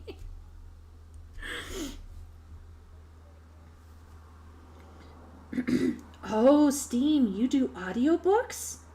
See, that is where my brain, like my audio muscle is so shot. I need to. Oh, hello, Steve. I don't think I've seen you around. But yes, we're reading slow. You're reading slowly. Ben, you shouldn't have told us. Ben's like, you've done this to yourself. My RP partner is at least as fast as I am. We're both sandworms. I don't know if that's an exception or not, but I know most of his male nerd friends all blazed through Wheel of Time around 2010. I personally think that guys are equally capable of enjoying reading and getting into reading, but there is usually factors involved, and it is possible as well that, how can I say this? Education and maturity might have a greater impact on guys in this regard. Whereas for women, you're going to see a larger range of women from all walks of life enjoying reading, regardless of their educational level or where they are at on their maturation. But for men, the maybe the scope is narrower. Oh, Zoella can feel the emotions. That's great. That's awesome. I don't know if I can feel my own emotions, but I think feeling other characters' emotions would be cool. It's 99% of my reading. Wow, Steam. I have great respect for people who do audiobooks. Maybe if Wooly made me... Never mind, Wooly. I'll stop teasing you. Okay, so let's keep going. She basically is touching on... She's quoting this person, and she's touching on the fact that male-type brains might have struggles with reading because of the fact that maybe their brains aren't as interconnected and they just like pictures more. And since publishing is a business after all, it will invest less in men's writing. Something I found surprising when researching this video was this statement that men don't read, or at the very least, they read a lot less than women do. I came across this one article in the Irish Times titled, "Where Has the Rock Star Male Novelist Gone?"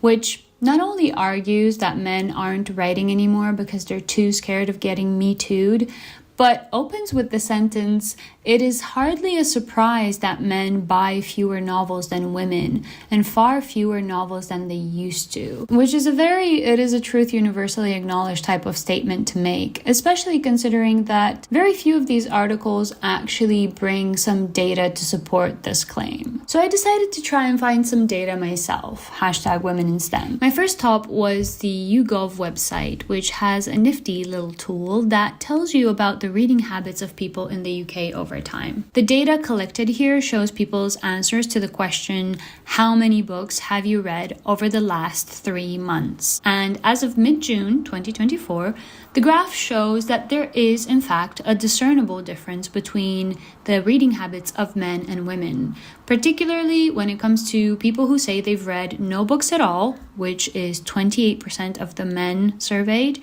and 20% of the women surveyed. So that's a bit of a difference. And then when it comes to the most avid readers, only 5% of men said that they read more than 12 books in the previous 3 months, while for the women, the proportion was 11%, so more than double. However, for the amounts of people who said they read between 1 and 8 books in the previous 3 months, the figures are pretty comparable.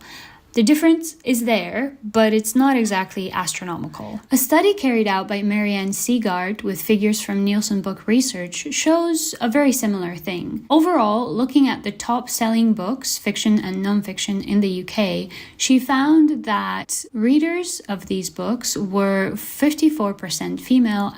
Do you think this has something to do with UK education, though? I don't want to say that Americans are more stupid, but... like, is there a cultural difference here as well?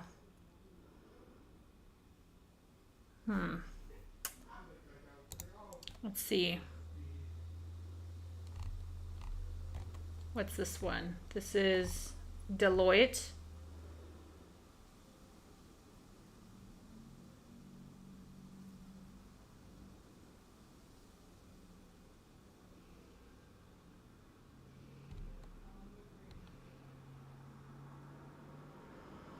Okay, so this is across 17 countries who read books every day or almost every day.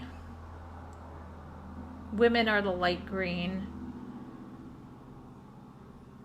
Across 80 countries, girls are reading more girls are reading 30 minutes a day versus boys.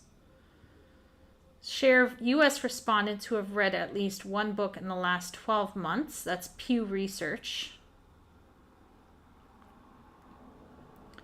And Federation of Spanish Publishers Guide. Is this cherry picking though?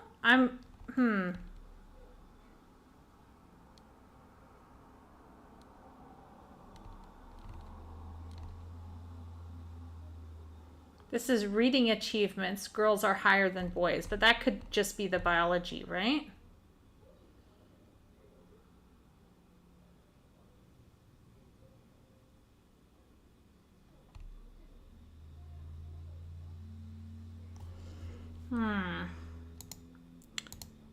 Let's do male, female readers, USA.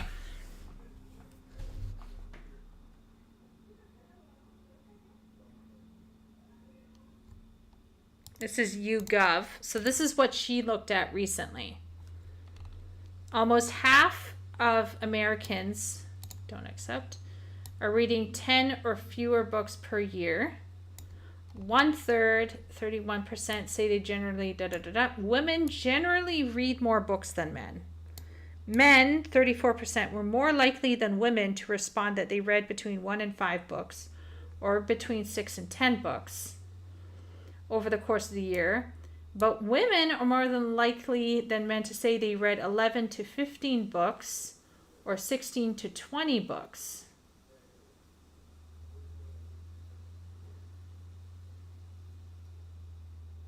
Women are more than 4 times likely as men to say they read more than 50 books per year.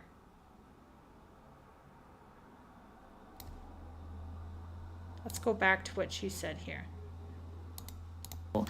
The difference is there, but it's not exactly astronomical.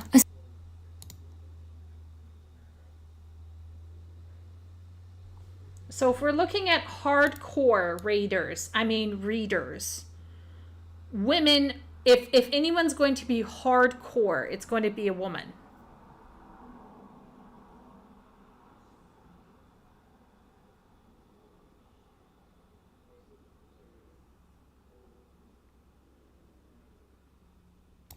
Data from YouGov profile shows that 2/3 of people say they never read books for pleasure.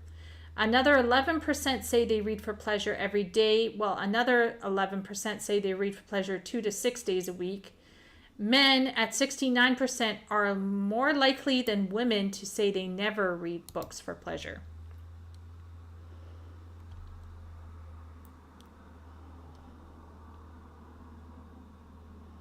So 13 women read books every day versus men 9. 12, 2 to 6 days, 11.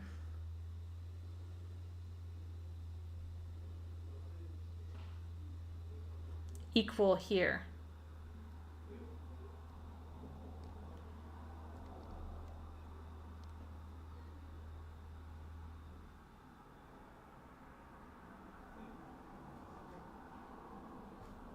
Okay.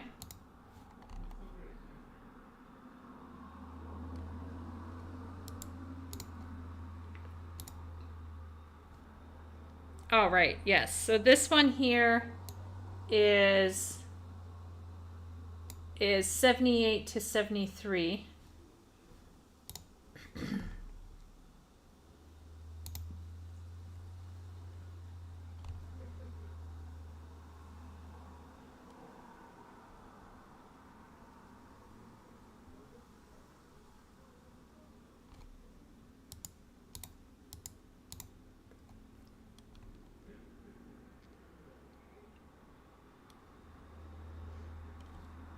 More women than men in the USA see themselves as readers.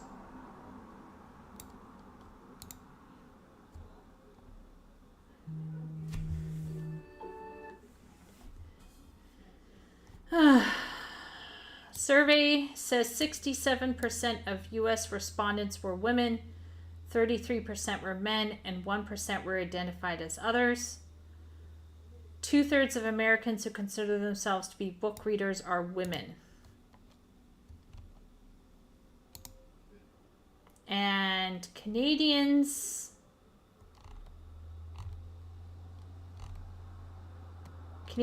don't like history books. That is hilarious. Canadians, who needs to know about history? Canadians still love paper books even more than the rest of the world. Oh my gosh, Canadians are holding up the physical The Canadians are killing trees. Okay, let's see. 53% of respondents in Canada were women and 41% were men. 6% identified as other. Okay. Globally, 56% of respondents were women and 42% were men. Girls and women read more books. Okay. Okay, what about global? Oh, wow. What a surprise. Globally, more women are reading than men. But you could see here that the gap is less than in America and Canada. What the heck is happening in America? Ah! Okay, so let's go into, where's the US? Oh, where's the UK? Where's the UK? Do they have one specific to the UK? See, this is what I thought. Okay, this is what I thought. Okay, here it is. Survey says 56% of respondents were women, 42% were men, 1% identified as others. This divide was even more pronounced in the United States. So, folks, something's happening in the US that has not happened in the UK. So when this woman here is talking about how there is not a significant, remember, she's looking at these graphs here. This is the UK. This is a cultural thing. If we're talking about the US, then we got a problem. What is happening in the US? Okay, so let's chat. What's up here? Let's see here.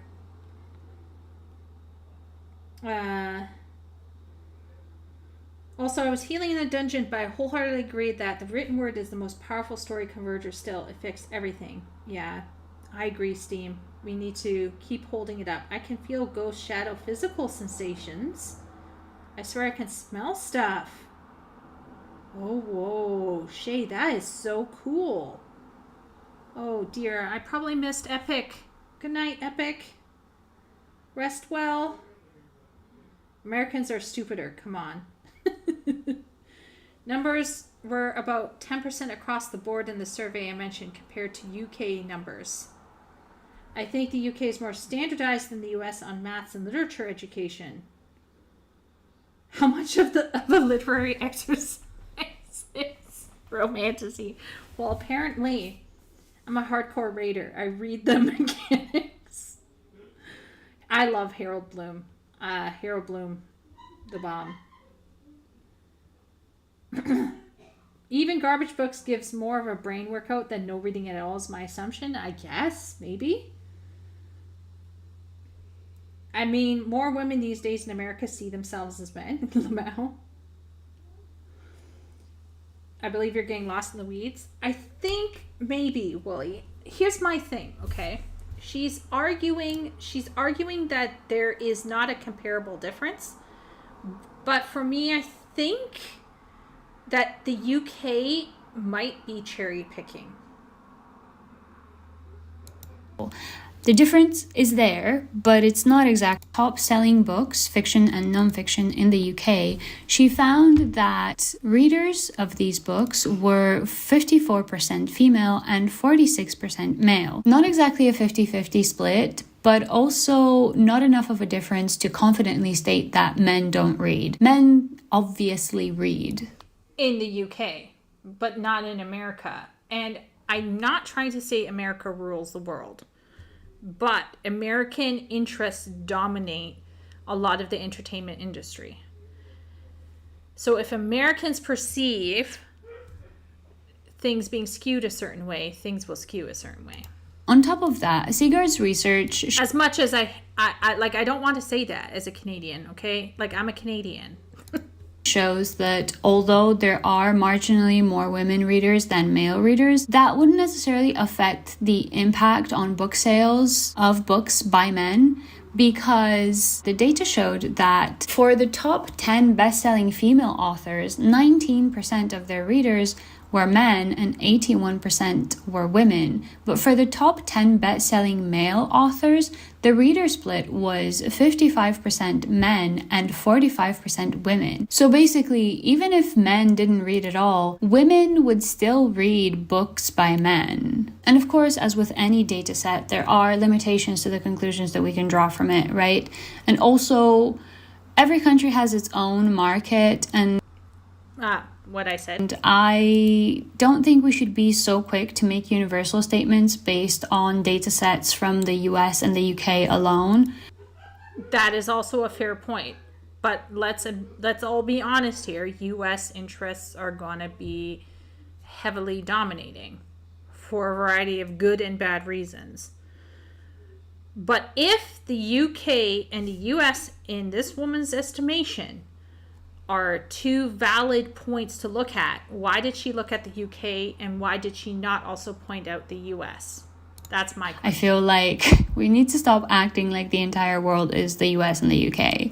That's fair. That's a fair thing. But why did you mention the UK and not the US? Just wondering. That being said, we still can't make a convincing argument that the reason why the literary bloke has disappeared from publishing is that women read more than men nowadays. And to that point, specifically when it comes to fiction, women were reading more than men long before female writers started to get critical acclaim. The further back in time we go, the more difficult it is to find data about this, but there are traces of the avid reader woman throughout history, particularly in painting, where the female reader was a favorite subject for centuries. We do start to get some data around the 1800s with the rise of the dime novel. Yeah, I was going to say the dime novel is where things took off. Leading up to that, it is, we're not sure. But for sure, we know.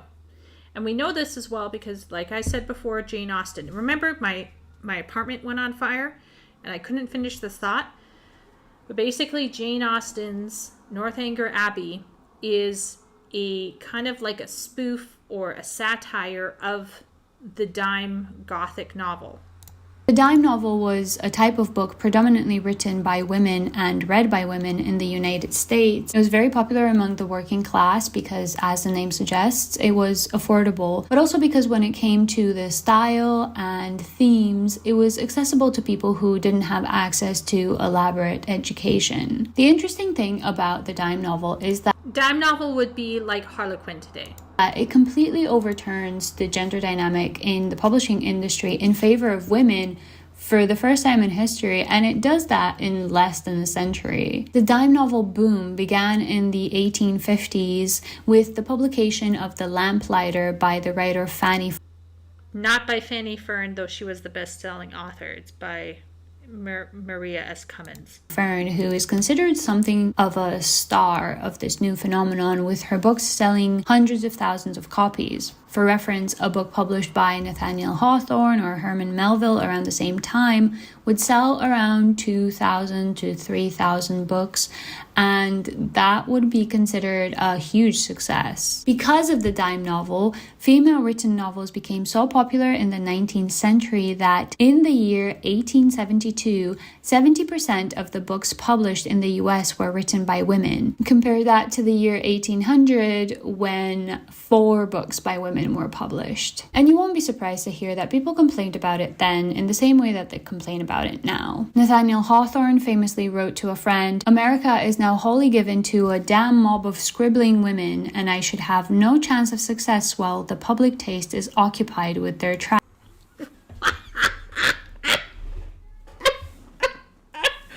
Well, I did say before that the dime novel always exists. But, I mean, he's not the only one who was saying it was a bit trashy. Okay? There were other women who also thought it was trashy. Okay? Like, Louisa May Alcott didn't want to have a romance at the end of her book. She thought, no, I don't want to do that. Jane Austen clearly wasn't super happy with dime novels either. Like, clearly there were other females who were similarly not entirely happy with what this stuff was. Now, let's go back here. What was it called again? Fanny Fern. Fern leaves. Fanny Fern. Fern leaves. How bad is this?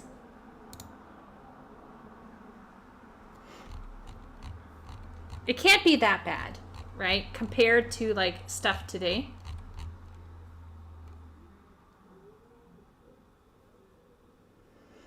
Wow. Look at this. This is actually really pretty. But look at the chapters. Is this a light novel? Guys, I think we found the 1800s version of a light novel. Basically. I can see it now. The little brown house with its sloping roof, its clumsy old chimneys, and its vine-clad porch, where the brown bee hummed his drowsy song, and my silver-haired old father sat dozing the sultry summer noons away with shaggy Bruno at his feet. The bright earth had no blight or mildew then for me. The song of the little birds resting beneath the eaves filled my heart with a quiet joy. It was sweet, when toil was over, to sit in the low doorway and watch the golden sun go down and see the many-tinted clouds fade softly away like a dying saint. Okay, that's a bit... that's a bit straight into the light of heaven, and evening's glittering star glow like a seraph's eye upon them. Okay, I'm gonna have a hot take here. All right, the light novels of the 1800s are the epic fantasies of today. I mean, this person knows how to use the semicolon correctly. Very complex, very, very pretty sentence. A little bit extreme, okay? We got some crazy figurative language up in here. But I mean, it's really, oh dear, there's an F word in here that we would not be able to say today. But it means, in this context, it is not a slur. It is a bunch of kindling.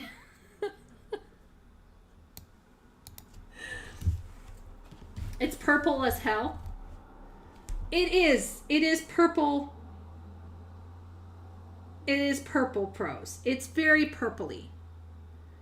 It is very purpley, for sure. But have you seen Walden's the whatever his name is, Walden's Pond or whatever, the Walden's book? He's also bombastic AF.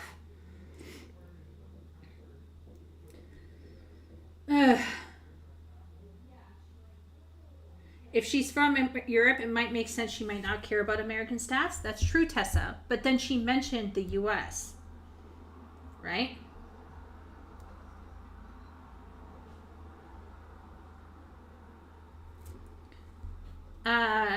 How does American literacy and reading rates compare across states and cities? I would assume, Wooly, okay? I would assume that North America struggles a bit more compared to Europe, including Canada. And clearly guys are not reading as much in the US as they are in Europe.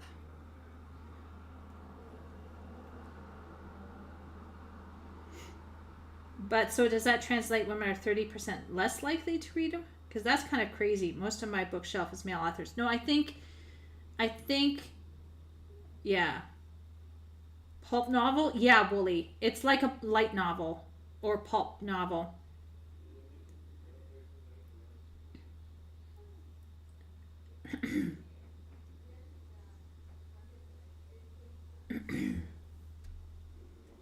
And isekai from the 1800s. Yeah, it's purple as hell. Yeah. I learned this word via the dictionary as a child and used it next time I danced around a fire with their puddle sticks. Okay, so this is, okay, let's all be frank here, okay? This is very purple. All right, this is very purple. But you know who else is purple? And we don't throw shade. Okay? We don't throw shade on this one. But purple AF. Is that on Gutenberg? Yeah, here we go. Read online. Matthew Cuthbert is surprised.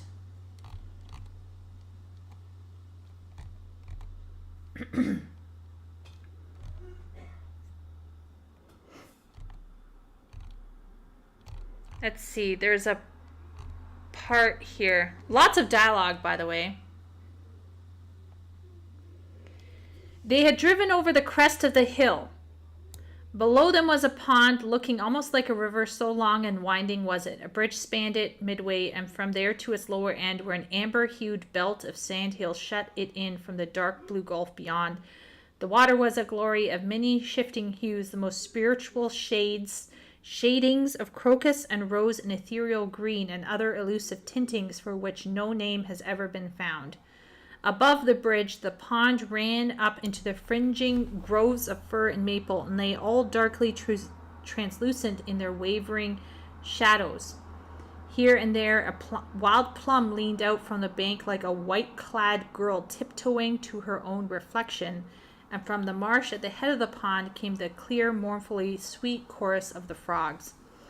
Now, this is actually Lucy Law Montgomery holding back. She gets worse in other books, but I like her still. I do enjoy it.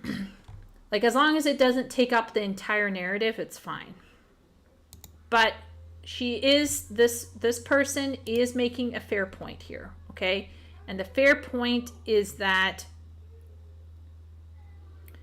women have been writing and selling very well for a long time. That's a fair assumption. And we clearly have salty authors feeling like, oh, I've done a better job. Why aren't I getting more money? Now wholly given to a damn mob of scribbling women, and I should have no chance of success while the public taste is occupied with their trash. The funny thing about all this, and when I say funny, I don't mean like haha funny, I mean more like funny. Although this mob of scribbling women has been writing and selling books for centuries, we didn't really get that many op-eds about the decline of the novel or the literary female takeover until this past decade. And the reason for that, in my opinion, this is my theory, is that although women were writing hugely successful, commercially successful books, the category of women's writing was still kind of dismissed as a special interest for the better part of the 20th century. It was good, but it wasn't literary prize winning good. You know? And this attitude has changed drastically over the past 10 years. You'll see that if you look at the Nobel Prize, for example, which is arguably one of the most, if not the most well-regarded prize that an author can win. There have been 5 women writers to win this award between 2013 and 2023. Compare this to the total of 12 women winners in the 104 years prior. That's a big change. So the problem is not so much that women are writing or publishing more books than men. In fact, in the same article that I quoted at the beginning of this video, Barry Pierce states that 57% of hardbacks published in 2020 were written by women, while 43% were written by men, which is a noticeable percentage, but not exactly apocalyptic. Especially if you compare it to 1872, which is the year I just mentioned, where 75% of the books published in the US were written by women. The difference, though, is that now women writers are being taken seriously. And perhaps not necessarily as a consequence of the fact that women are taken seriously, but definitely related to it in a way that I can't quite put my finger on it. There is a degree of ridicule around the so-called rock star male novelists. In his article, Barry Pierce talks about a lack of chic writers. It must be said, being a novelist just isn't as chic as it used to be. There is also a preference for letting the work speak for itself whilst its writers hide away like dormice under layers of fleece. The flamboyance of Truman Capote or Gore Vidal or Tom Wolfe is gone. The writer is a meek figure now, someone we automatically assume to be introverted. Dare I be so binary as to suggest that this recent cozy persona adopted by young novelists would be quite unattractive to a young man because it is quite simply antithetical to their nature? Where does the brash young man, high off his own braggadocio, fit into the current scene? And he doubles down on his double standard in his 2022 follow-up to this article titled, "Can we please have more young male novelists in 2023? I don't know why that's funny to me. The words young male novelist immediately cause the guy in your MFA to spring to mind. He is the ponderous Holden Caulfield type, someone who sings the praises of infinite jest and probably hates women. He is a composite of the boorishness of the Beats, the devil-may-care attitude of the 80s brat packers, and the introspection of the early 2000s great American novelists. And while it's true that these kinds of young male novelists do still exist and can be absolutely awful, there don't seem to be as many of them around anymore." The implication here is confusing to me. He seems to be saying that the young male novelist persona is insufferable and that the culture has shifted away from glorifying this megalomaniac with a substance abuse problem. That's why young men are not writing novels anymore? Question mark. Will Lloyd writes a... I would similarly agree with her, because I don't know how much a man would read a book simply because the author has a persona. Now, Rageaholic put out a book. Would chat read Rageaholic's book because of Rageaholic? I don't know. Like, I haven't run out to buy it, even though I think Rageaholic is actually kind of attractive. That hasn't made me want to rush out and buy his book. But would a guy want to... I agree with her. I think she's right on this one. I think suggesting that a lack of male author personas is weird, but I don't think she has yet touched on the issue of marketing and ideological trends. That's what I will say. Okay, so let's pause right here and let me check this out. Bundle of sticks. That is true, Wooly. America is not culturally homogenous. So we would want to look at readership by state and by urban versus, are they reading more in the city or the country? Wooly, what would your guess be?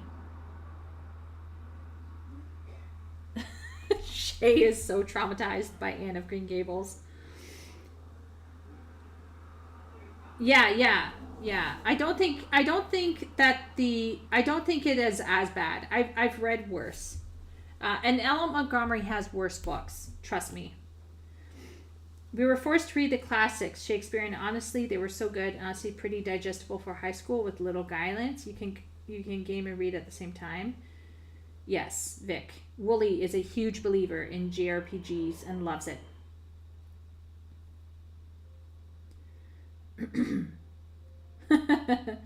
Barry Pierce writes really well. I remember watching his booktube videos. That's okay, Vic. Perhaps these young male novelist types just make long YouTube essays. Maybe, Wooly. Remember that we are talking about what constitutes as literature, what constitutes as creating media. And it's very possible, and I believe others in chat have already said this, men have not stopped creating, but have they ceded a field to something else in terms of the common man? And this young lady that we're reacting to here, Alina, is suggesting, number one, this problem has always been an air quote problem. She's suggesting that this rhetoric about why men have abandoned literature is actually, so let's pare this all down before she ends her video. But I think what she's attempting to say, okay, so her argument would be rhetoric.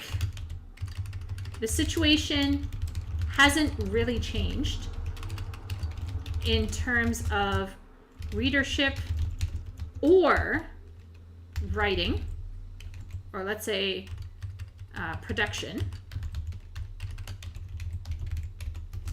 But rhetoric has risen due to cultural factors. That's what I'm going to guess, that she's going to suggest that there are people out there who are jumping at shadows and who are making a mountain out of a molehill. Similar thing in the New Statesman about this. Inevitably, it all comes down to status. The decline of male literary fiction is not down to a feminist conspiracy in publishing houses, nor is it evidence that the novel itself is in decline. Reality is simpler. If men cannot dominate the literary landscape, cannot walk into lists like Grant has, deservingly or not, they will look for other landscapes to colonize.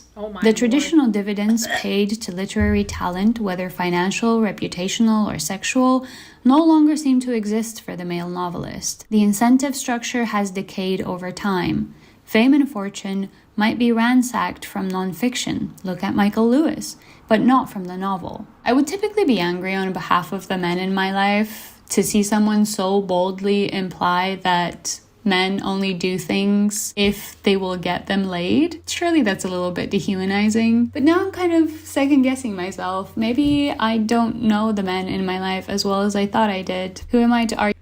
What? Argue with these guys? They probably know more about men than I do, on account of the fact that they themselves are men. Sarcasm. This last note about fame and fortune to be ransacked from... Oh, thank goodness, she was being sarcastic. This woman's taking me on a roller coaster ride. I was like, what? Okay. Okay, let's keep going. Nonfiction did catch my attention though, because it reminded me of a list of book recommendations that this guy on Twitter was giving out, and I'm pretty sure he was one of these sort of hustle, grind mindset type of male influencers, and he called the list books that every man must read, and there was not a single piece of fiction in there. And I remember it making me really sad, because imagine not having the experience of sitting down with a good book and reading something that somebody wrote down 100,000 years ago, not literally, but you know what I mean, and feeling so seen by it and feeling that comforting experience of being like, oh, I'm not the first person to ever think this or feel this way, or, you know. And it makes me sad to see reading as a hobby or literature as a subject of study reduced to female interests. Because this is the other thing, right? In a patriarchal environment, which is where we live, to ascribe the quality I disagree. Feminine to something is to diminish it. This relates in part to what I mean when I say that if we want to figure out why men might be reading and writing less fiction than women, we have to look beyond the simplistic notion that feminism is chasing men out of publishing and acknowledge that there is a history of, for example, mocking young men who express interest in literature and the arts as opposed to sports, science, and business, which has been exacerbated by the rise of alpha male content on social media. It's true that at the moment there is a trend that favors women's stories, and this has been plenty critiqued and memeified too for its superficiality, but I don't think that we can blame the decline of boys' literacy and academic outcomes on women taking over. On the contrary, I would argue that the reason why girls outperform boys in school is that the public education system as it currently exists, i.e. with very little funding, favors first and foremost neurotypical people, but also people with a tendency towards obedience, perfectionism, and people-pleasing, which are and writing less fiction than women. We have to look beyond the simplistic notion that feminism is chasing men out of publishing and acknowledge that there is a history of, for example, mocking young men who express interest in literature and the arts as opposed to sport. Okay, let's let's back this train up. She's suddenly speed running quite a bit here, but maybe she's already done videos talking about this. So first off, I want to disagree with her. I don't think we live in a patriarchy. Maybe in she's living in Saudi Arabia, in which case I'm sorry for you. Try to move out. Pray, thoughts and prayers. But if you're in Canada, you are not living in a patriarchy. Or feel this way, or, you know. In fact, I would argue I'm living in a matriarchy. It makes me sad to see reading as a hobby or literature as a... Okay, but let's first talk about number one. Do you remember what we said up here? Where was it? Here. Data from YouGov profiles show that 66% of people say they never read books for pleasure. Okay. And men are more likely to read books for a reason. Okay. So let's put down here observation 1. Men are reading for a purpose. Example, nonfiction, self-help, motivational, etc. All right. not fiction. So we can say that. So that's number one observation. And she notes it herself. She says it herself here. Okay. Subject of study reduced to female interests. Because this is the other thing, right? In a patriarchal environment, which is where we live, to ascribe the quality feminine to something is to diminish it.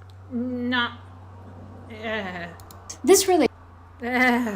It's in part to what I mean when I say that if we want to figure out why men might be reading and writing less fiction than women, we have to look beyond the simplistic notion that feminism is chasing men out. Okay, so now let's ask, is feminism chasing men and men out of publishing?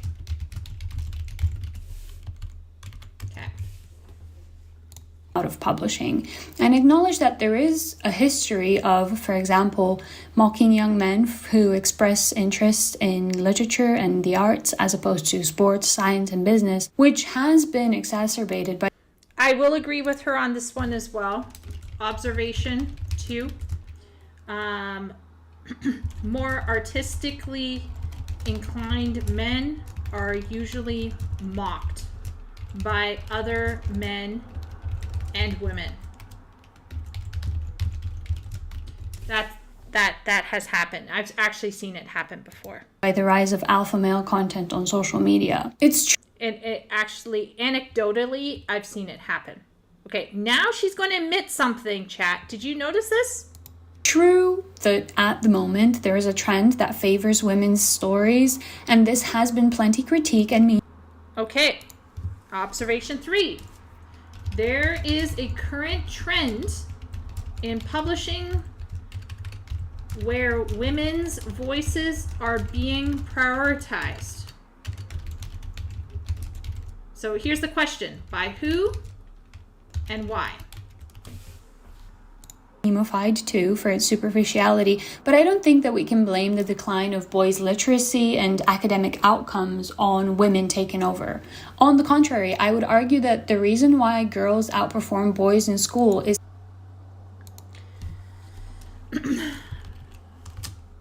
was male education and literacy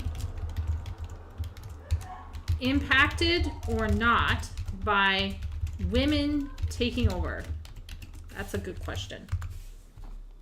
Is that the public education system as it currently exists, i.e. with very little funding, favors, first and foremost, neurotypical people, but also people with a tendency towards obedience, perfectionism, and people-pleasing, which are qualities that women have historically been socialized to adopt. And on the topic of surface... Okay. Observation 4.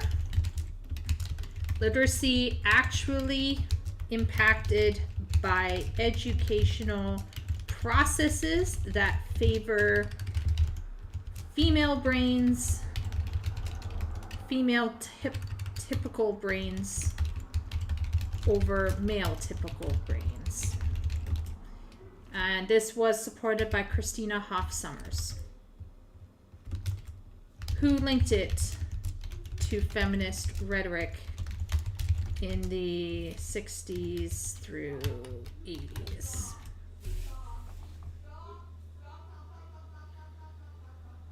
I think we have a problem here, chat. Level feminism in literature and publishing, it's pretty clear to anyone with a brain that women's writing being a trend is a pretty hollow victory because trends come and go. Also, simply producing a higher volume of books by women is not really worth celebrating if, as Seagard argues, all these books are just women talking to women. Sure, content by women for women is important, but is it conducive to equality? It reminds me of this one piece I read by Siri Husvet in which she writes about Knausgaard's My Struggle and how his male voice elevates domesticity to a level of literariness that a female voice couldn't do. And that's because a woman is expected to exist in the domestic sphere, right? If a woman is writing about doing... Is she expected to be in a domestic sphere? Like, if you run in certain religious circles, maybe. The dishes or taking care of her children, she's writing about womanly things. But if a man does it, he is writing about a human experience. So sure, I agree that it's important to hear from young men in literature, but that's because all perspectives are important. The human condition, the human experience... I agree with her. That's a good take. And whatever you want to call it, is the sum of a lot of different perspectives and not just these two binaries, men writers and women writers. And I'll never understand people who pride themselves on reading only this or that type of writer. There's a lot of honor in stepping outside yourself every now and then. It doesn't have to be cheesy, it doesn't have to be public, it doesn't have to turn into an exercise of virtue signaling, but just for yourself. Just to know what else is out there. Okay, I am very torn on this video because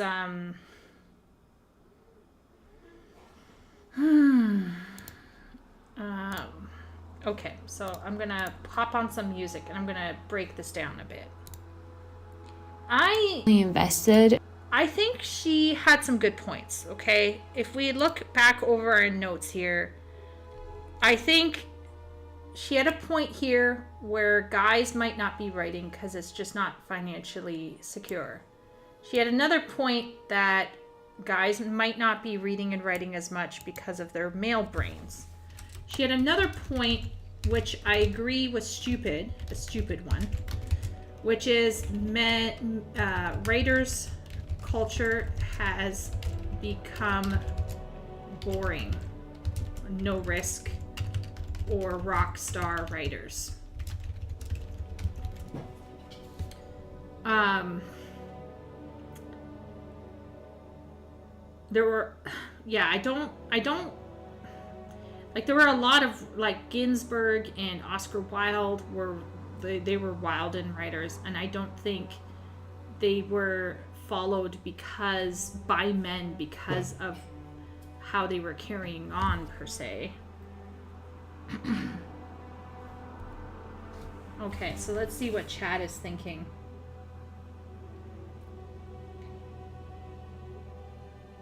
Okay, let's see. I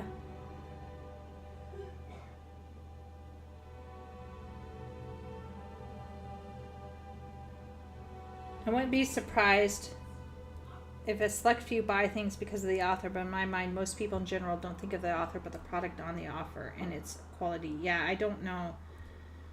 Yeah, I'm not sure. Readers would be more concentrated in cities with all the Barnes and Nobles, with coffee shops. Maybe Arm. Perhaps, yeah. Dominate is such a weird word to put here. Why dominate?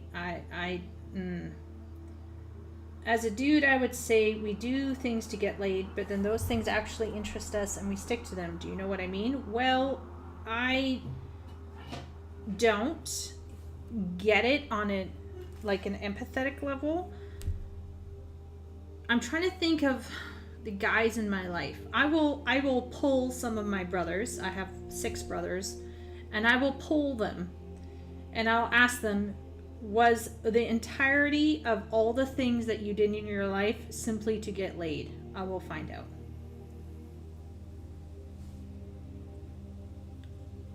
Feminism has been chasing men out of shit for the last decade. It does feel that way, Ben. I meant that the type to write a novel instead of yap for 9 minutes at a time about whatever bothers them right now. She's sounding more different. I felt that to get laid is a massive oversimplification of that drive. What is the sex of most teachers, female, in Canada?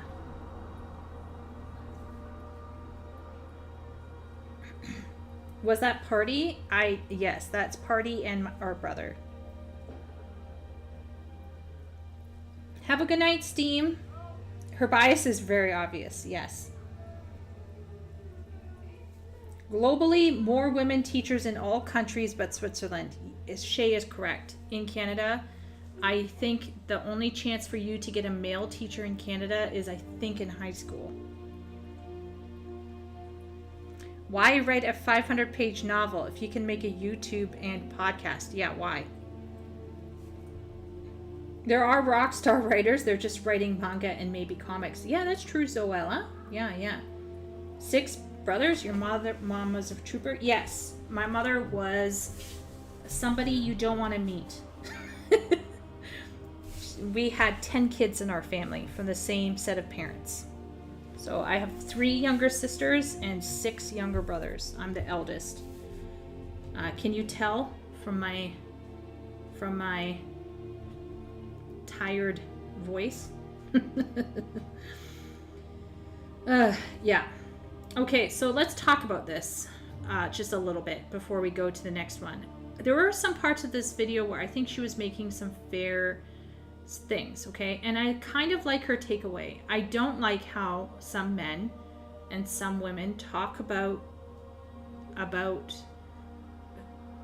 what is clearly intended to be entertainment. It's kind of like how women talk down at men about certain video games. Oh, you play WoW. Oh, you play COD. Oh, you play Assassin's Creed. Okay, whatever, right? And I don't like that. I think having that kind of fake elitism is just really annoying. Like, shut up and go away. This is entertainment. If you want to play your Stellar Blade, if you want to watch your K-drama, you do you, right? Now, don't kid yourself and tell yourself that this is like particularly deep or meaningful. Okay, so let's all, like, we all need to like stop trying to justify ourselves and our interests to each other. I think that's really a waste of time. You just do you. Don't apologize for it. Just enjoy it. But at the same point in time, I don't like it how people try to add that there's this level of quality when there is not. So, for example, you can say, oh, I enjoyed this writer, or oh, I enjoyed this story, but don't tell me that it's great when it's not great. Just be like, yeah, I enjoyed it. Big whip-de ding-dong. I think this need to run around and justify oneself and kind of like justify oneself to the greater world at large is very damaging. It's damaging for men, it's damaging for women. And you shouldn't have to run out, whether you're a male or female, and justify why you're entertaining yourself a certain way. If you like Genshin Impact, if you like Arknights, if you like, Star Citizen, that's your lookout. However, I disagree with her on some obvious things. I don't believe I'm living in a patriarchy. I don't believe that education, let's just say this, educational standards that require a certain kind of student didn't come out of nowhere. I do think there was some, particularly in the US, there was some concern about females learning, and that did result in a change in education. did it at the same time coincide with population booms that led to certain kinds of classrooms being overpopulated, and then having issues with boys being shut out because the boys are not able to learn as well as girls in restricted environments with high ratios of students to teachers. Okay, so think about it this way. You got classrooms with a high ratio of students to teachers. You need to sit quietly, you need to focus. There's not a lot of interaction, right? So yes, this is going to favor girls over guys. And you could say that's due to population issues, that's due to poor resources, poor funding from the government. This is a governmental issue. This is a state issue. And boys are getting shafted because the government's not putting money into education, and the educational standards are shifting to where the classrooms can only be run a certain way.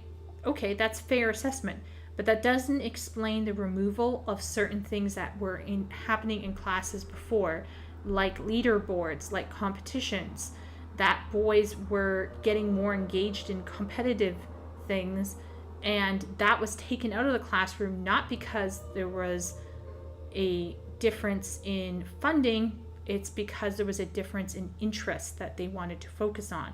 So I disagree in the sense of saying it's just about funding. It's not just a funding issue. I do think there was a shift in literacy, and this shift in literacy, I think, was impacted by certain feminist rhetoric. And this rhetoric has spilled over and caused some issues with the education. It's been, let's say the rhetoric was 40% responsible and funding problems were 60% responsible. I still think there was some rhetoric going on that impacted it. Okay, but then what about today? So then, in my opinion, this is just me opinionating here, but personally, I also think it's not just about the fact that men need to have money. It's not just the fact that men's brains are one way or another. It's not because of the education and stuff. I think video games have become a distraction for men. So men, like, why would a man force himself to go out and do something hard after a day of work, like reading a book, when he could just go and hang out on Fortnite? Like, what is he doing with his life, right? And then another thing as well on top of that, that I think is very important to note, is that maybe there are still a ton of male writers, but let's all be real here, and there's no denying this. The publishing industry, and she admits it herself at the end, like, it felt like she hand waved it away, but it's very possible that she already talked about this in a previous video. But she basically said there is a current trend in publishing where women's voices are being prioritized over men. So then the question is, who is doing this prioritization and why? And if we then do some digging and we find out, which this woman herself said, more women are involved in the publishing industry than men. So then you're sitting there going, okay, wait a minute. So you're telling me that there's a publishing industry, and this publishing industry is being run by women, and it's outputting and favoring female voices over male voices. And then in the same video, you're telling me that there's a patriarchy. If there's a patriarchy going on, it's failing. It's not. The patriarchy sucks.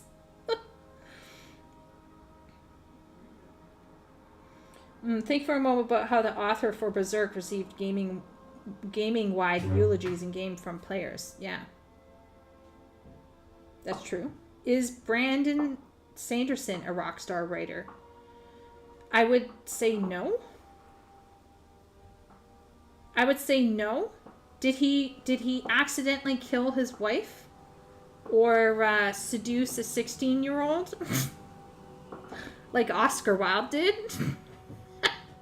For me, I think rock star behavior would get you Me Too'd like yesterday, Leo. Rockstar behavior is not like, you have to be living on the edge, I think.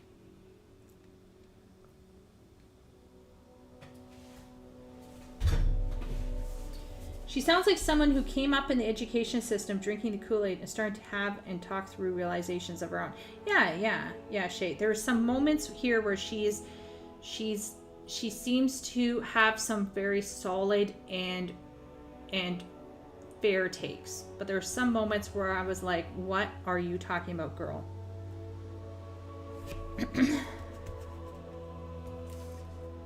Yeah, getting laid is not just oversimplifying, Ducky. It's almost like they are looking down on it, patronizing it. Wooly is looking down on Assassin's Creed. Her blatant sexism mindset were getting in the way of good points she made. Yeah, to a certain degree.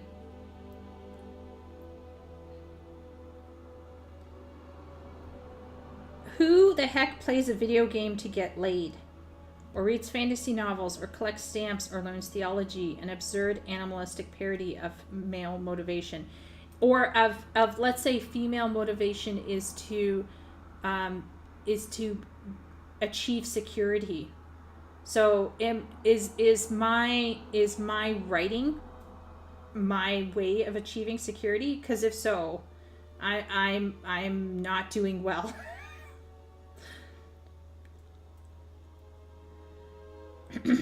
Herder, I'm a man. All I'm interested in is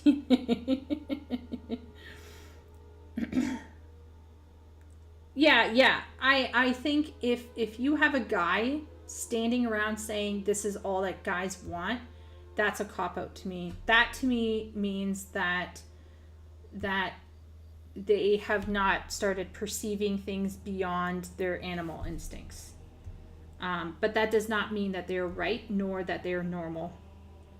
It's just because it's an animal instinct doesn't mean that it should be normalized. There's this weird thing in society right now where we justify things because it's animal instinct, or because it's, the animals do it, so it's okay if we do it. It's like, what? Apes cannibalize each other. Do you want to start eating other humans? Don't go the ethical route via animal instincts. It just does not work.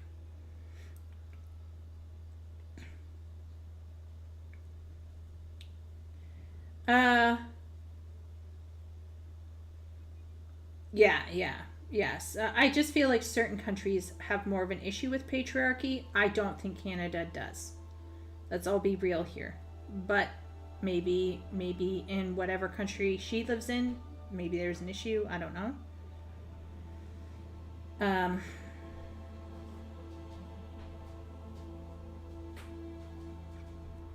But the mindset I had as an 18-year-old and those around me was sex wasn't a mark of success, though that tends to evolve as we get more mature. Yeah, well, see, that's my point, Duck, right?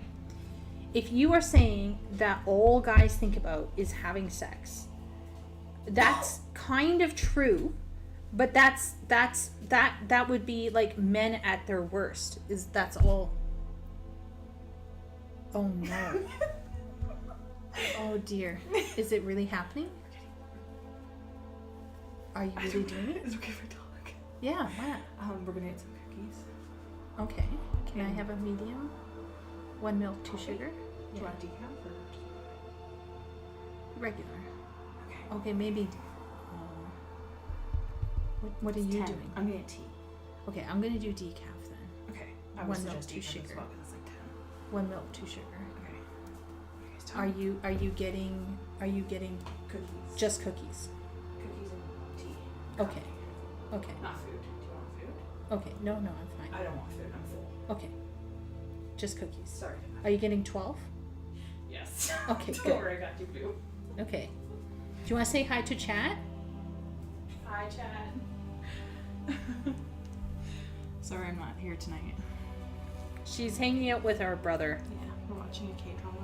They're watching a K-drama together. Yeah. Do you know if that World Transfer Service is still free, by the way? It should be. Okay, because Tam was he's going to transfer to Kraken. Oh, yeah. It should Apparently be still he going. waited like 40 minutes to log in today. Oh. I was like,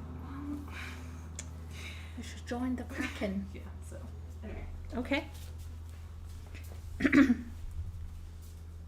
I just don't like it when we normalize bad behavior by saying, well, this is our animal instincts. I just just because you might have felt like that when you were a teen doesn't mean that that's how you should be feeling when you're in your 30s. I don't know. Am I totally crazy? They're actually watching a K-drama together, Ben.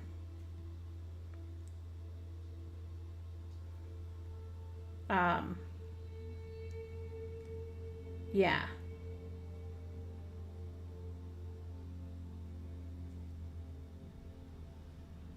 Yeah, well, the point is, Leo, I think, that we should always be aiming for older. We should never be accepting something because that's true of like, it would be like saying pooping your pants is okay because you poop your pants when you're a baby. No, pooping your pants is not okay. You're aiming to not do that anymore.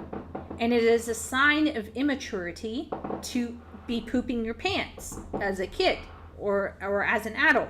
It's a sign. It's incontinent. I think that's the word that is used. And then the sign of age, aka decline, is actually when you have to start wearing adult diapers again.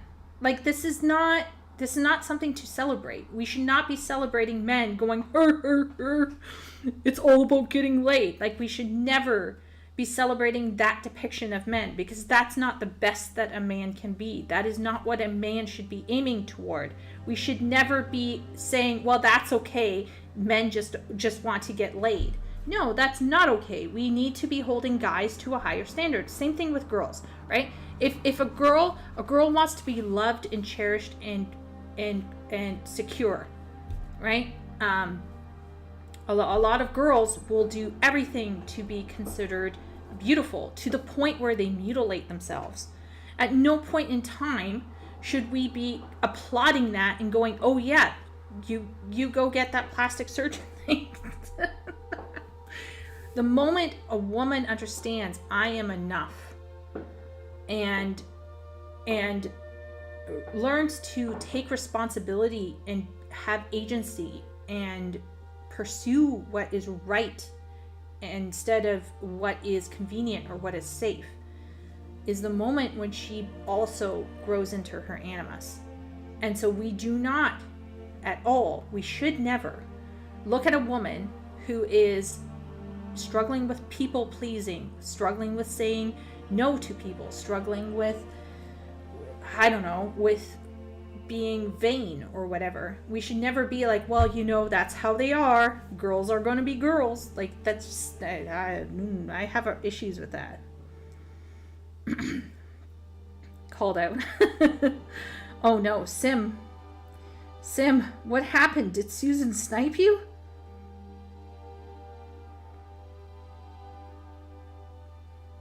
Oh, right, Wooly. Yes, that's right. That's true. True and real. Wooly is making some... Right. I forgot. If you are an atheist, or if you are a materialist, ignore everything I said. Go for the animal. Sleep with everyone that you want. Get that plastic surgery. Person with most toys wins. What else? Boys will be boys, girls will be girls. Yeah.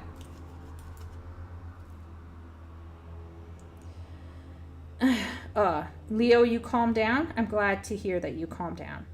It's a journey. I will admit with chat, I know this is going to be a bit TMI, but I was not one of those people. I actually struggled a lot with wanting to connect with people. I fell in love with a boy once. I told him that I loved him because I was not a girl who was going to sit around and wait for the guy to ask. I was going to take initiative if I had to. It did not go well. And it took me 8 years to get over that. It took me 8 years. And so when guys tell me, oh, I feel very nervous about talking to this girl, I feel nervous about sharing how I feel, I'm like, I know what you mean, bro, because you put yourself on the line. And if it's a no and you're really committed and you're there and it's a no, like, you're crushed. It doesn't matter if you're a girl or a guy, right? Like, you're going to get crushed emotionally. So I think if you're emotionally unintelligent like myself, and like processing a relationship takes longer than it would for other people. Some people can rebound from heartbreak. I cannot.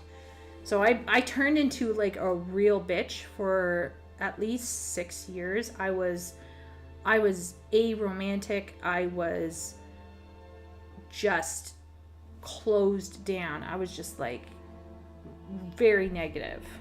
And there were other things that were exacerbating that whole situation as well. So yeah, I was never the kind of person who would run around sleeping around. But I had tons of friends who enjoyed being in a relationship and things like that. So I'm never judgmental about it, because I recognize that most humans want to build relationships, want to experience physical relationships. Most people who have not had trauma in their life are going to pursue those things, and many people who do have trauma are going to pursue it as a way to validate themselves or things like that.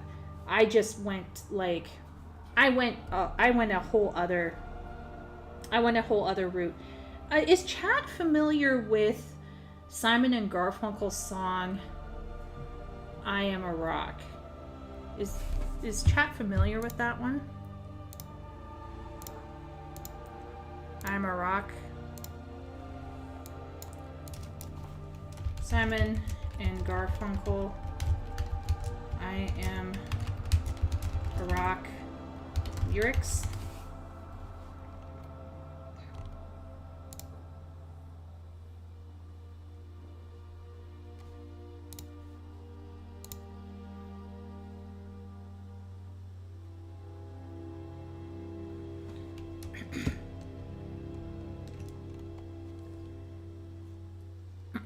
A winter's day in a deep and dark December, I'm alone, gazing from my window to the streets below. On a freshly fallen, silent shroud of snow, I am a rock, I'm an island. I've built walls, a fortress steep and mighty, that none may penetrate. I have no need of friendship. Friendship causes pain, its laughter and its loving I disdain. I am a rock, I am an island. Don't talk of love. Well, I've heard the word before. It's sleeping in my memory. I won't disturb the slumber of feelings that have died. If I never loved, I never would have cried. I am a rock, I am an island. I have my books and my poetry to protect me. I'm shielded in my armor, hiding in my room, safe within my womb. I touch no one, and no one touches me. I am a rock, I'm an island. And a rock feels no pain, and an island never cries. This was literally my anthem until I was about 35. This was literally me. I was writing poetry. My room was filled with books. I would sit inside all the time. I barely had any friends.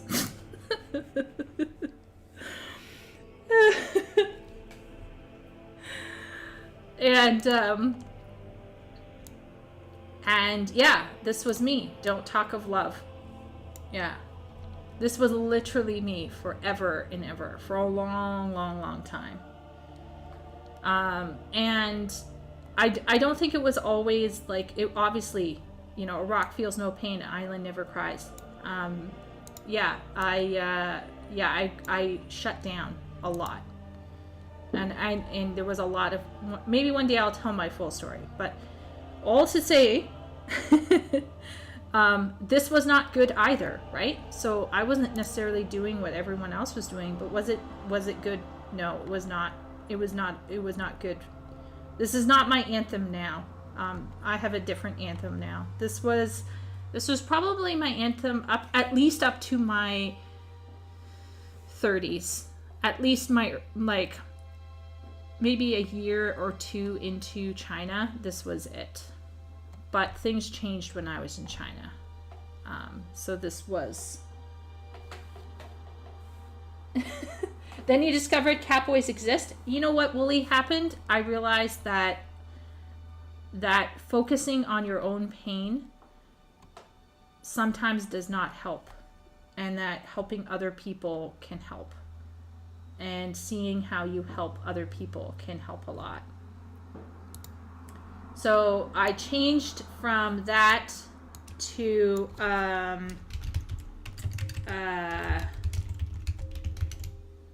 this one here. So this one is an Owl City song, which Owl City is a Christian, which some of you might not know. And so in this phrase, he says, kamikaze over me. So what a lot of people don't know is kamikaze literally means God wind. So the reason why kamikaze pilots were calling themselves kamikaze pilots was because a long time ago, I believe when the Mongolians were going to attack Japan, a typhoon, or basically a very large wind storm on the sea, probably like a typhoon or like a small hurricane kind of thing, wrecked the ships and protected Japan from attack. And they called this God's wind, or the God wind that saved them. So, of course, during World War II, guess what they called the pilots who were doing those runs on the Americans? They called them kamikaze. Why? Because they were planes that were part of the wind. But Owl City actually reclaims the original term, and when he uses the word kamikaze here, he is actually referring to the Holy Spirit. So if you are familiar with Christian theology, then this whole song, My Captain on a Snowy Horse, if you know Revelations, this is coming back to take me home. He'll find me fighting back the terrible force because I'm not afraid to die alone. So it's a very, very interesting... it's a very interesting, very different song compared to I Am a Rock, right? Very, very different. So this probably lasted me until recently. So, yeah. Has anyone ever heard Owl City's Kamikaze?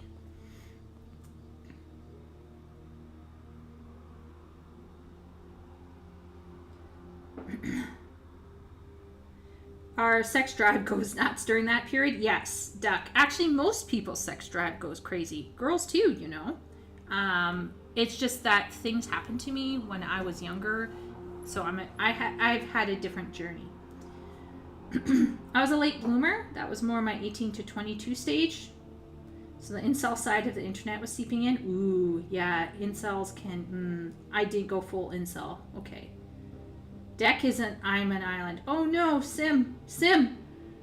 Are you I'm a rock? Wooly is a peninsula. Wooly, how are you a peninsula? Can you explain that one? So, like, you're a partial island? The question is, are you an isthmus or a peninsula? That's the real question. Simon read Marcus Aurelius a little too much? Maybe.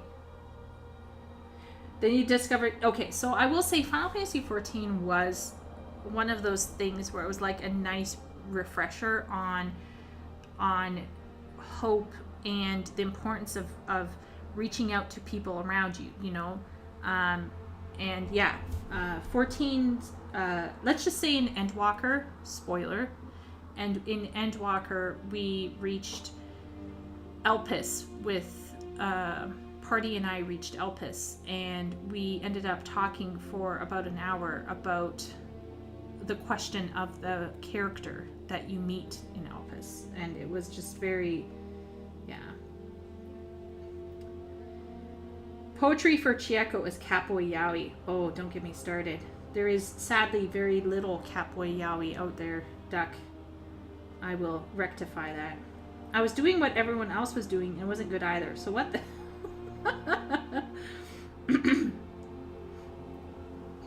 Silhouette? Yeah.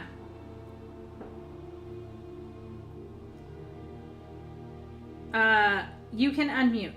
You can unmute. Definitely not an isthmus. Okay, so you're still connected to the land, Wooly. Wooly's still part of the chat. Has she finished Endwalker? No. We're still in Elpis. So anyway, yeah. All right, let's cheer ourselves up. Will I subscribe to this woman? Once again, Book Talk is Ruining Literature is a trending topic, so I am once again asking for your attention while I go on various tangents. Okay, I'm going to subscribe for now because I want to hear her more, even if I think there were some of her takes where I was like, you know, is it exactly a take that I would agree with? No. But did she have some good points? Yes. And one of the points that she made that I've also been making is that females have always been in literature. But what I feel like I wanted her to say, and she did not say it, is this part here. Where is it? Where is it? Here. I feel like she did not say this part enough. She glossed over it.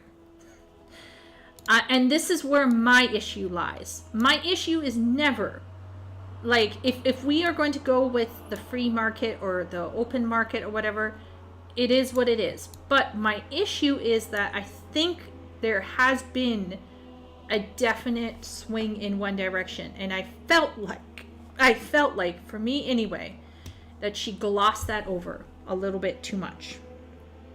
And I wish she hadn't done that. I wish she had given that a bit more weight.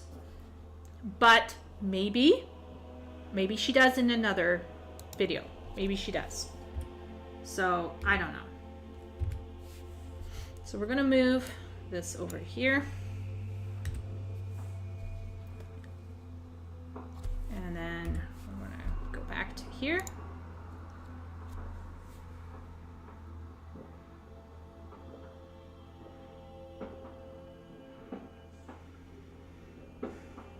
Has she, going back to people humiliating you for reading, I remember that happening in high school, so I never read in school or talked in books or talked about it. Oh, isn't childhood awesome? Wow, Leo, that sucks.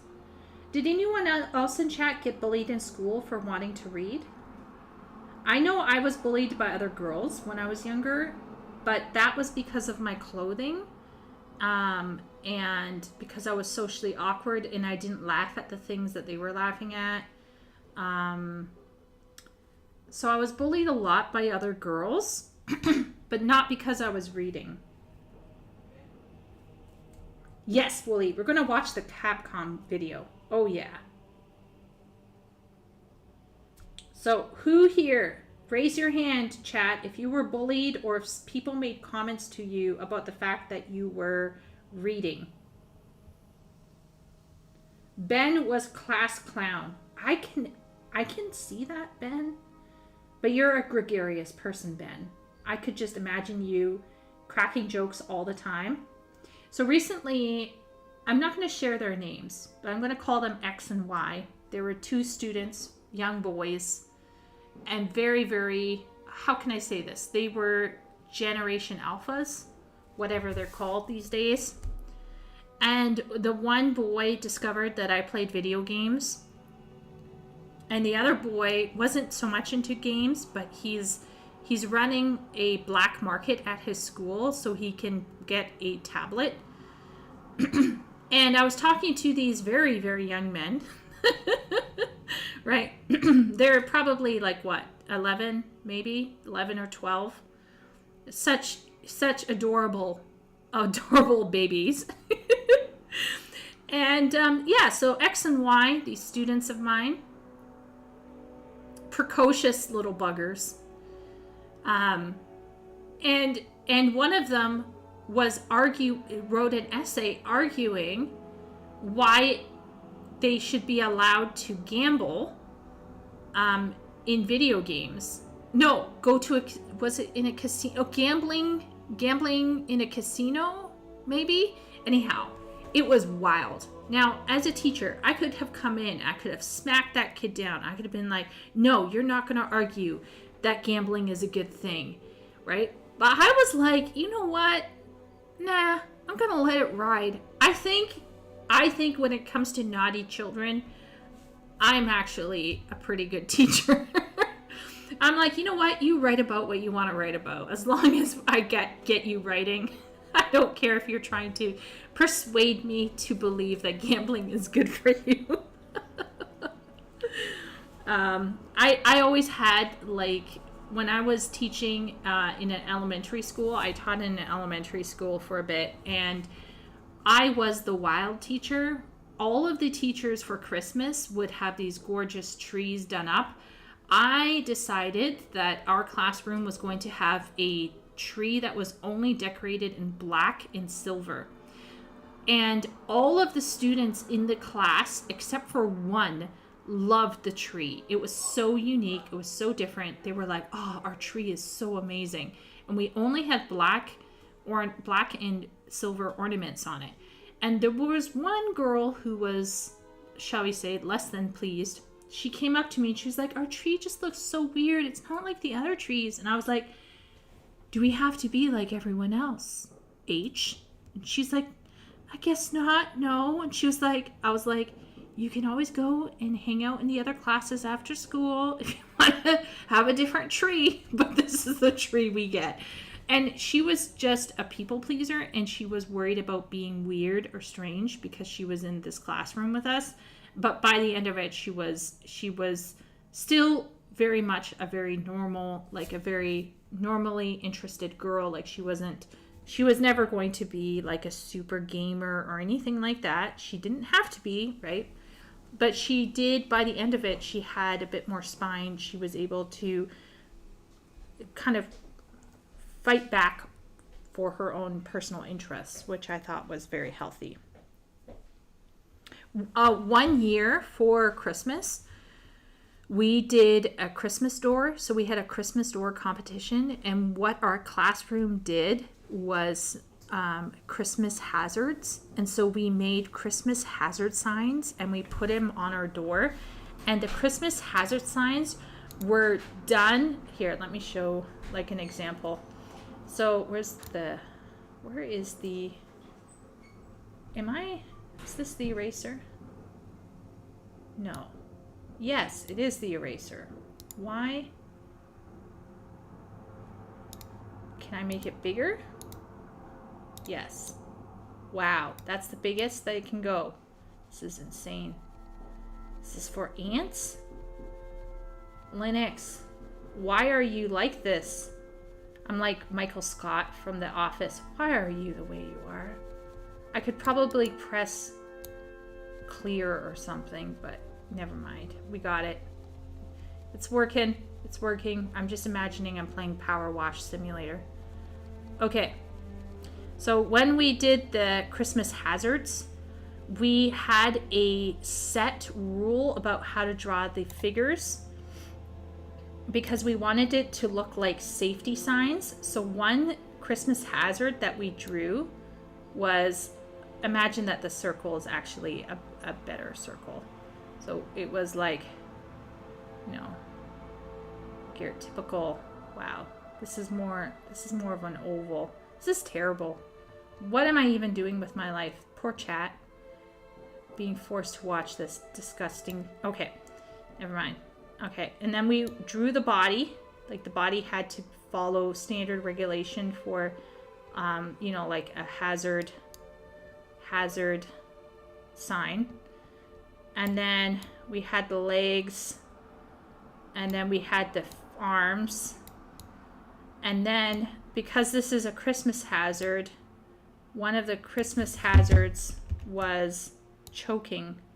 And we just drew a stick figure with a Christmas candy cane, like a candy cane sideways in its throat. And that was like one of our Christmas hazards. We had one where it was like a carriage sleigh ride accidents. Anyway, it was like, it was, we had very interesting classes when I was teaching, just because I'm a little bit nut bar. Oh, we had robbery and theft because of Santa being a robber. We had electrocution from Christmas tree lights. We had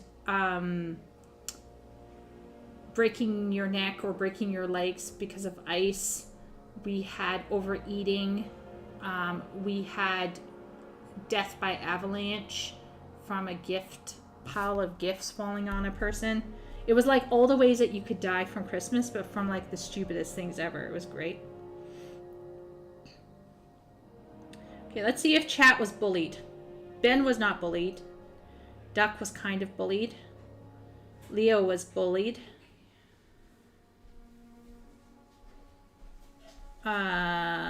Wooly was bullied. For some reason, I imagined Wooly had emerged. Wooly said hello to you, by the way. Oh, hi, Wooly. But Wooly says he was bullied. Hi, Wooly. He said he was bullied a lot. Oh, and he said he was not an island. He said he was a peninsula. We were looking at Simon and Garfunkel's thing, and he was like, I'm a peninsula. I don't know. He's not saying.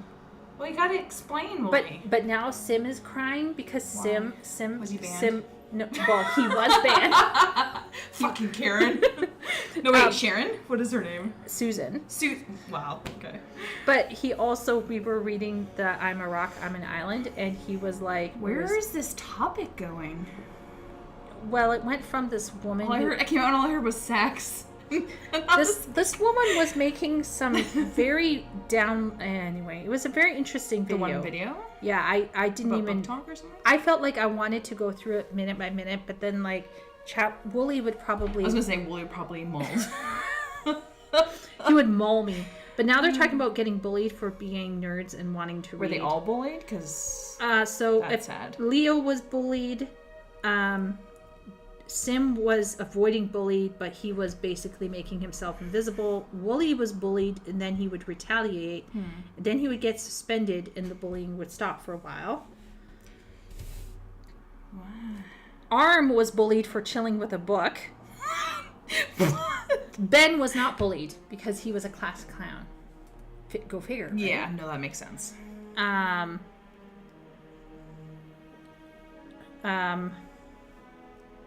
It's hard if... Yeah, so anyway. So there were a lot of people being bullied. Now, was Shay bullied? Here are some questions. What about females in our chat? No, she seems like the bullier. No, I'm kidding. I'm totally kidding. I'm kidding, Shay. I'm totally kidding. Like Tessa and Shay. Well, the thing is about female bullying, it's not the same as, like, male. Yeah, I was saying I was bullied. Were you bullied as a female? By my sisters, definitely. Not you. I would say our other sister. Yeah. Was more, but, like, no. By other people, no, never. I was just too cool. You were too cute. I was too cute. But I also, like, I didn't go to school, so I wouldn't have gotten it there. Yeah. When I went to the pool, well, like, park, no, never. I got kind of bullied at work by one of our coworkers at Williams. Really? Yeah. You know her, the one that, like, was super annoying. Oh, no. Yeah. And I got, like, written up because I kicked her. Because she punched me in the arm so hard, my arm went numb. I was so mad. I was like... Wait a minute. So there was, like, workplace violence? Yeah, she literally came up to me. She would come up to you and, like, poke you and, like, pinch you and, like, just physically irritate you because that's, you know. And one time I was on the couch and she came up and she would punch me occasionally. It wasn't too bad, but this sounds like a little bitch thing to say. I have really sensitive skin. So, like, I bruise easy and stuff, and it hurts when people just, like, punch me. So she came up and she, like, socked me on my left arm, and it went, like, all my arm went numb. And I was just, like, hanging there. So then you kicked her. So, and she's a supervisor, to clarify, and I'm just a cashier, so my immature, like, 19-year-old something ass was like, fuck you, bitch. So then I, like, she was training these two guys on drinks, and I, like, went over and I, like, kicked her and, like, really hard, and then she sent me home. I had to apologize to her. Did she apologize to you about hitting your arm? I don't think so. Oh, wow. I was very mad. Okay, Canadian workplace violence between females. That was it. It's a thing. Anyway, I will go hang out with our brother, but Okay. enjoy. And there's more cookies if you want them. Okay. I wasn't sure.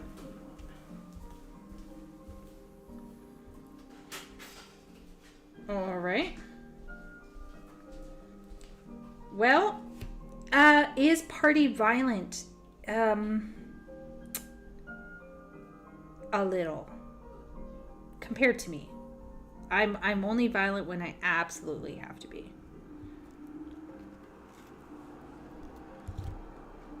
Unless you mean in my head. In which case I'm very violent. Yeah. Leo.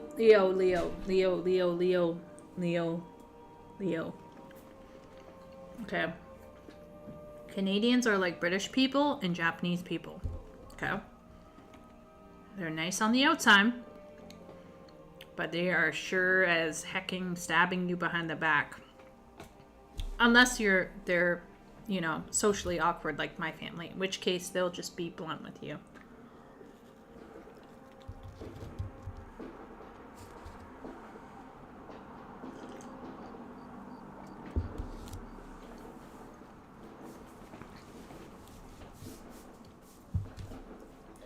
Let deck of cards tell you whether Canadians are nice, Leo. Sim, tell Leo whether Canadians are nice or not.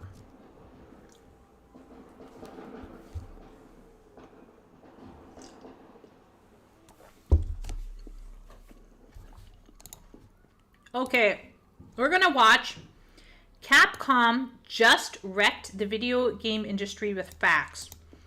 What did they do? I don't know. But we're looking at a percentage here. 82% males are doing something. 14% females are doing something. So we're going to guess. I'm going to big brain this. Okay? We're going to say 82% males are probably playing Street Fighters. And 14% females are playing Street Fighters. Could they be saying that 82% males win in Street Fighters? I don't know.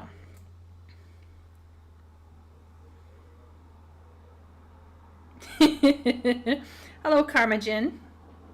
Why are we staring at the Shrine of Azura? I sometimes listen to Skyrim while chatting.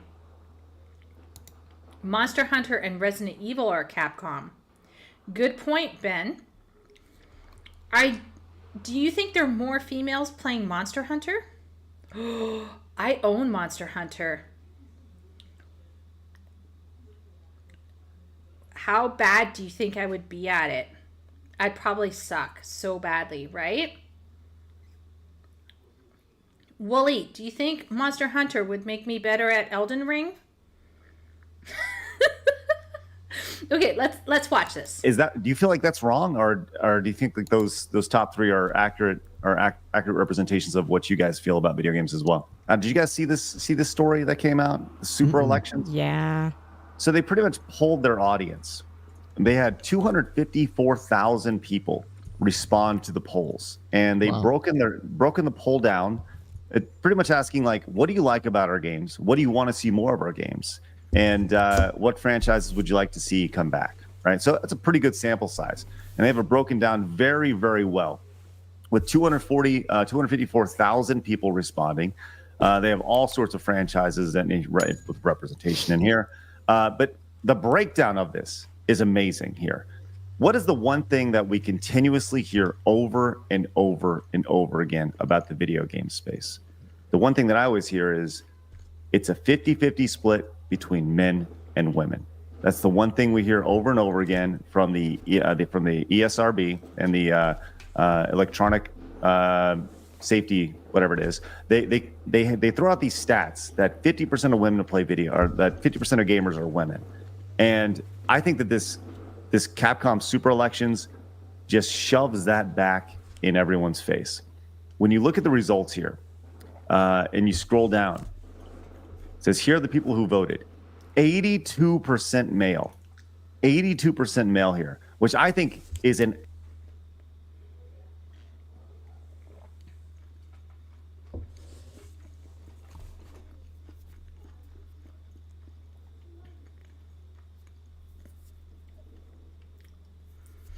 Where was this held? Where was it held? Like, how did they gather these people? Does anyone know? Does anyone know how they gathered these people?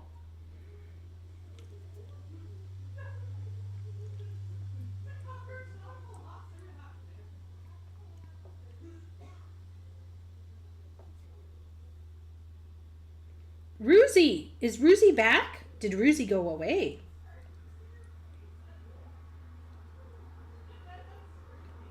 Karmajin? Girls probably play Monster Hunter, yeah? Shenpai loves Monster Hunter. Monster Hunter is a lot friendlier than Elden Ring. Okay. Not with you, without you, Ruzi. We had fun watching a video that kind of had us thinking, for sure. I'll probably think about that video some more.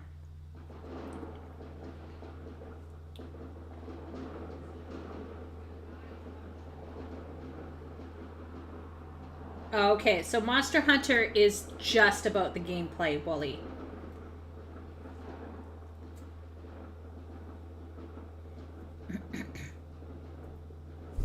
Purely mechanical, systemic, and experiential, which is probably why I've never played it, Wooly.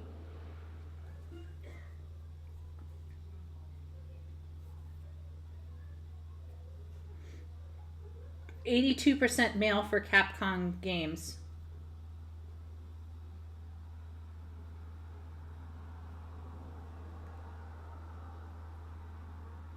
Wow, Ruzi. I hope you dominated.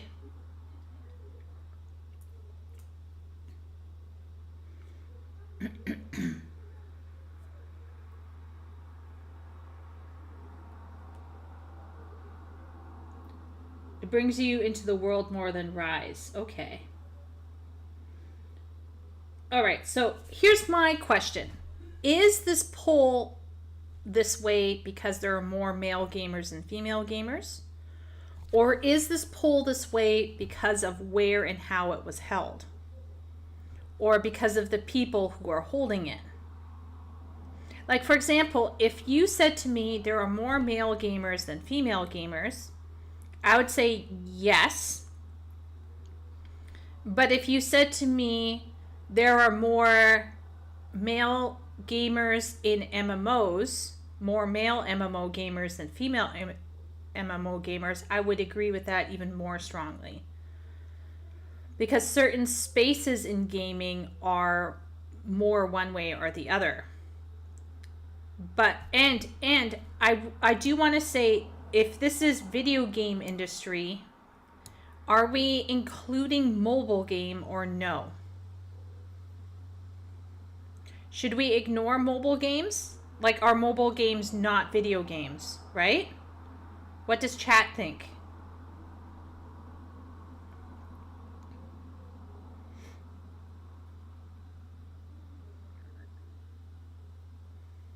I play Capcom games and I didn't see this poll. So Capcom just had this up on their site. Okay, so it's on their site.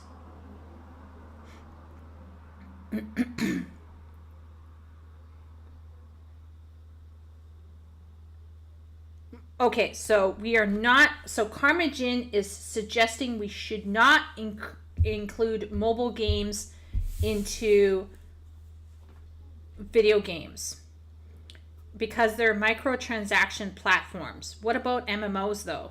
Because MMOs are microtransaction platforms.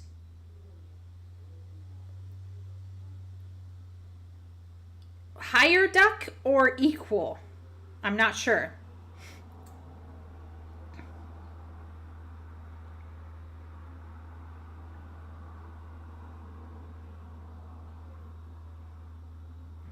One time I told my mother she was playing a video game when she was playing Scrabble on her phone and she got mad at me. Yeah, like, do we include... Okay, here's the thing though. Do we include mobile games as video games? Because then I think we can't extrapolate from this. I don't disagree, by the way. I think Capcom audience is going to be male. Okay, this is going to be male. I absolutely agree. Capcom is going to suck in male. In fact, I would argue MMOs generally suck in the males. I would argue most first-person shooter games are male dominated. Like, I would not be surprised to hear that males are dominating most of what we will call traditional video games. But if we include Genshin Impact or certain MMOs, no, just Genshin Impact and other mobile games, then females, obviously this number will go higher. But will it go higher than a male? I don't know. MMOs are not microtransaction platforms. They're being turned into those, but the end result is the same, Karma. Would you not agree? You said they are not, and then you said, but they are being turned into them. Clarify. Tech is playing an MMO. Yeah. Sim representing the men in MMOs. I think Capcom games just tend towards men, so men are overrepresented. Yeah, that's what I would not be surprised.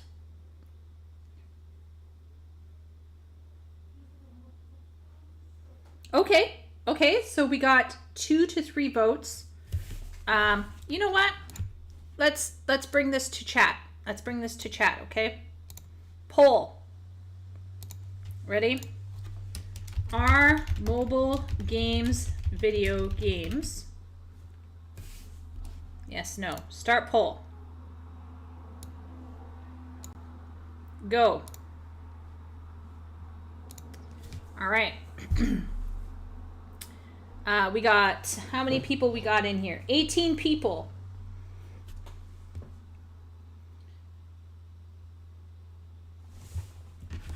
Let's go. I'm not calling Genshin Impact an MMO. It's not a massively multiplayer online. But it is a game that you can play on the PC. But it is microtransaction heavy, and it has probably a higher ratio of female. But I would even say with something like Genshin, I would still say males would outplay Genshin versus females. But something like Candy Crush or Magic Cabin or, you know, the obvious fashion and housing simulation type shit, that's going to be dominated by female interests. I think that should be fairly obvious.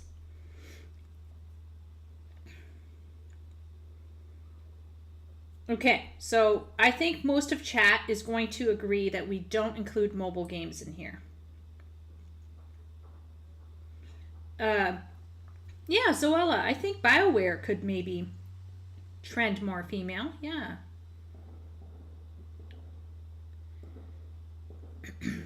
Games that have a competitive aspect lean more into male dominant player bases. Absolutely. I think males are just really into competition, so that's not surprising.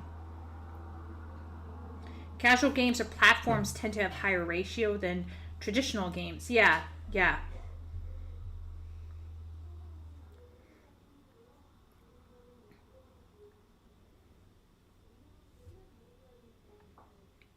It is a bit simplistic, Ruzy, but we're going to go for a hot take here. Okay, we're going to go for a hot take here.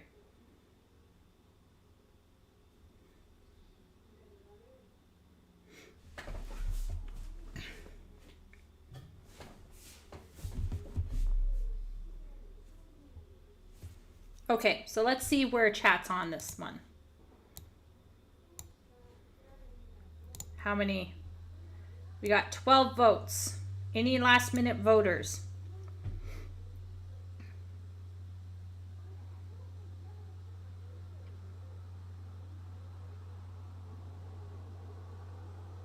Okay, we're going to agree.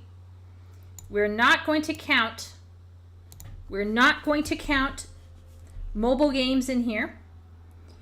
And furthermore, we are not going to count mobile games that have merged onto we're not going to count mobile games that have merged onto the PC, but we will count MMOs as being part of the video game industry, even if many of the MMOs have become microtransaction hells.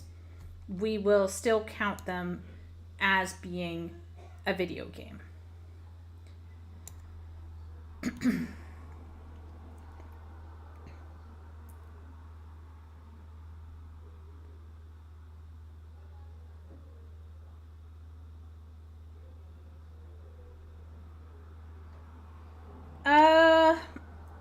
Maybe we could say a video game is maybe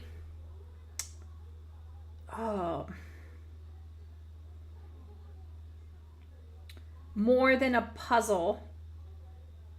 And like I wonder, should we include simulation games as being part of video games? Like, I don't know. But I think to suggest that, like, yeah. Anyway, so then if we're going with this, we're saying mobile games are not included, then this super election is very representative. And this super election does count. It says here are the people who voted. 82% male. 82% male. I'm also not surprised about this because, once again, Capcom itself, though, has a higher male base, I would assume. Here, which I think is an accurate representation of what the video game industry looks like and what gamers look like. Yes. If we remove mobile games, then absolutely. And MMOs like 14 and WoW and Guild Wars also look more or less like this, although there are some rare exceptions to the case.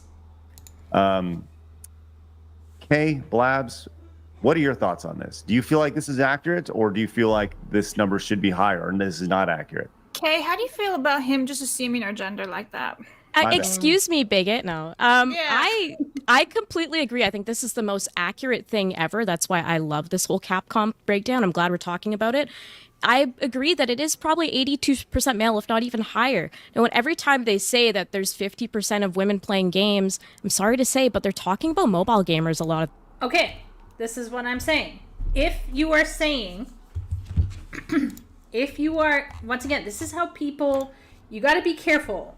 Use your words, Shirani. Okay? If we say, who are playing games? This is a shitty question to ask anyway, because then we have to ask what kind of games. Now, this is why I polled, because if we are talking about mobile games, then we know that women have high market investment in mobile. And this is just a fact. Now, does this mean men aren't playing mobile? No. Does this mean men aren't paying a lot into mobile? No, that's not what I'm saying. I'm saying the ratio is higher. The ratio of men to women is more equal. All right. But for video games, which is different, we could say men more than women. What about puzzle games? Sports games, right? These, like, who are playing games? Right? So when people say things like, oh, there's a 50-50 for women and men in games, Well, what kind of games? That's a stupid question to begin with.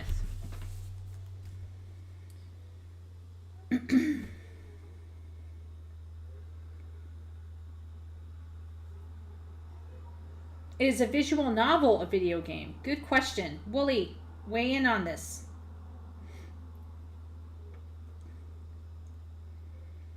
Power Wash Simulator, I think, has a hard. Oh my gosh, Duck, don't. Are you saying the magic words Power Wash Simulator? I will have you know. Holy moly. Where is it? Where's my Steam? Let's see. I've been putting in some hours.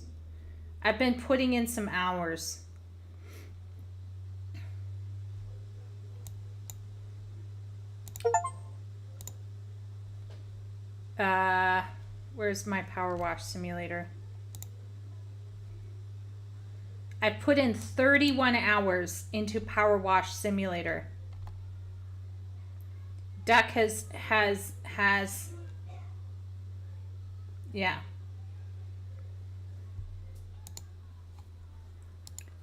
Oh my gosh, Power Wash Simulator, I love it. My whole family's into it now.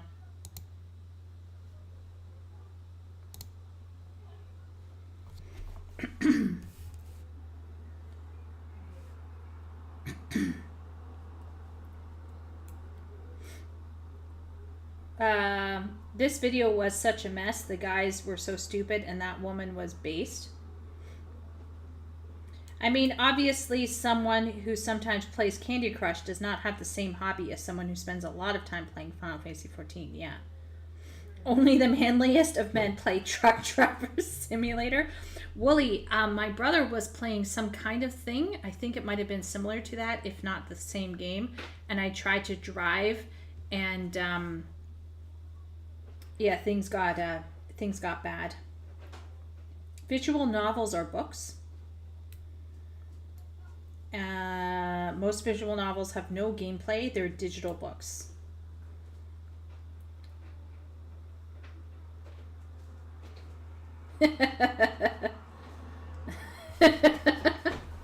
Hey, Wooly, give me time, okay? Give me time. I'll get there. Okay, let's get the time going. too. Now, I know I'm in the gaming industry, so it might sound hypocritical. I'm saying, oh, there's not many women. There's not, though. There really isn't. It's a majority. They're taking these stats and they're inflating it with, look at these women that play Candy Crush. Yeah, they're totally gamers. And we all know at the end of the day, there's a difference between a gamer that is playing on console, playing on PC, versus these people that are playing casual games like Words with Friends, whatever, Farmville, all that stuff. This is very different. So I agree. This is completely accurate. Yeah, she is correct. I think if you're conflating mobile, then you got something. But if you're not conflating mobile, what are you doing? Stop talking about it. This is a male space. Rightfully so. Like, I don't know why we're worrying about this, but anyway. Let's keep going. James, I think this is a pretty accurate representation. The 4% was interesting. The idea that other, here we are, over here. But we'll just kind of slowly mosey on past that. Yeah, I mean, like, what do we make about this 4% over here? Yeah. But as you scroll down, it has a breakdown of the ratio, which I actually think this is pretty accurate as well. You know, and this is online, so I don't know if many, like, you know, less than 10-year-olds should be online voting on Capcom games, but whatever. But the total here is almost 80% between the ages of 20 and 30. And I think this is pretty accurate as you go along. Now, I do think this is going to balance out. Uh-oh. Wooly. Sim.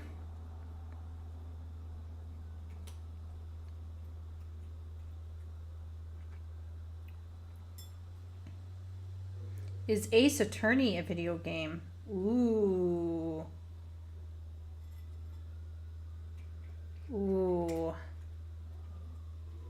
That's a good one.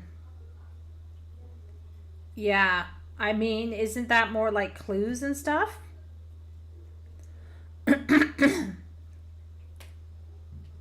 How do we define gameplay? Oh, that's a tough one. Oh no, I can kind of see what Ruzi is saying.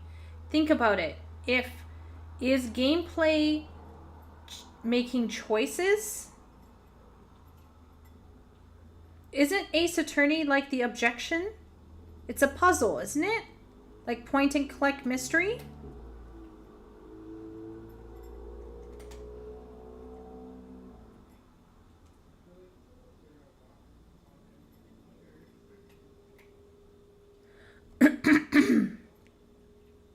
Like point and click mystery. Isn't Ace Attorney like objection?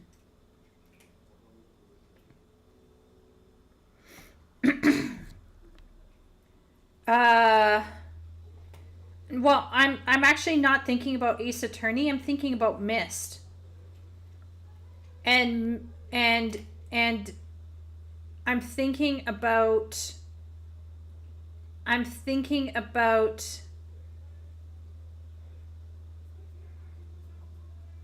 like what's a fail state? Like a technical fail state. Like mobile games, you technically can't fail permanently. You only fail temporarily by, let's say you're really dumb and you can't get the puzzle. So you use your energy up. So then you can't progress any further until you use your energy or you buy a skip, right? So like in mobile, the fail state is only temporary. It's not permanent. Whereas in the fail state in a video game could be permanent insofar as you do not save a second file and switch back and cheese it. But it has an effective fail state in the natural process of the game without manipulation by the player. So for example, in Myst 3, spoilers, there are 3 end game things, and one is a better ending, then there is a neutral ending, and then there is an air quote bad ending. But technically all 3 endings are considered possible endings. But would you say that the air quote bad ending is a fail? That's the question.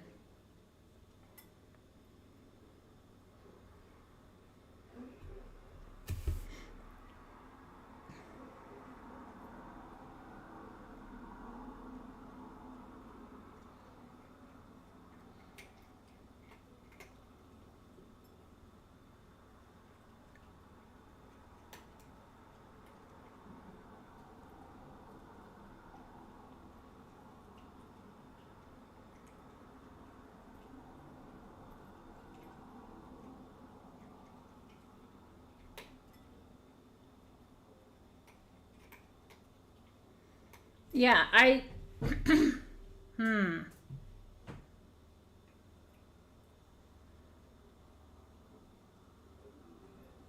Getting a game over screen and having to reload is a fail state. Okay, so then Myst would not have a fail state. Oh dear, Myst is not a video game by Wooly standards. Interesting. Yeah, this just tells us that how we even define a video game is extremely complex, because if it's based on a fail state and skills, then a game like Myst would not count at all. Because technically some stories are written to have multiple endings by the author, not because of a failure per se, but because of flavor or interest. But maybe there is failure insofar as if you choose the ending where you die, it's a failure, but the people have decided not to say you failed at the end, but technically, yes, you did.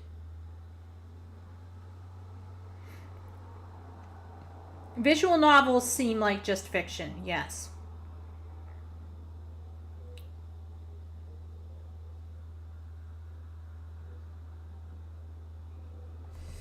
Yeah, missed games technically have a fail state when you let yourself get killed. But because they don't say it at the end, the fail state is not obvious, but it's technically a fail state.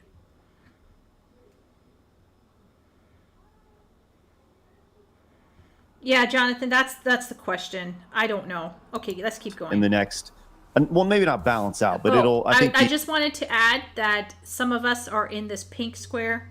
Okay, we are a minority apparently.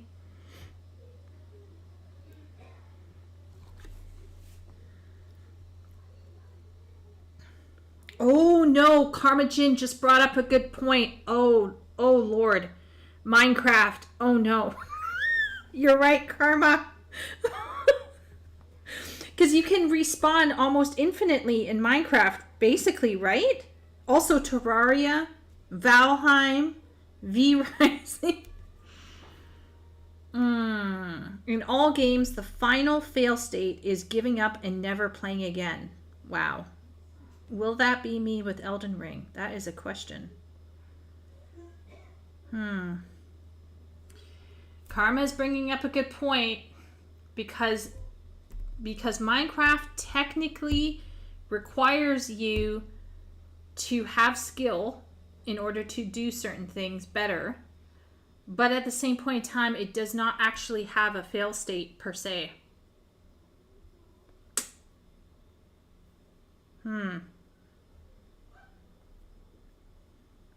Yes, but Wooly, I thought you said and.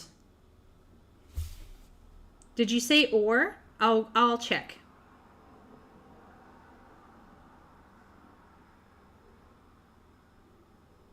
Let's check Wooly.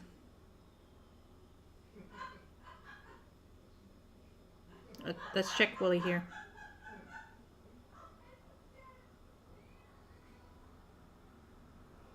Where's Wooly? Did Wooly say or and?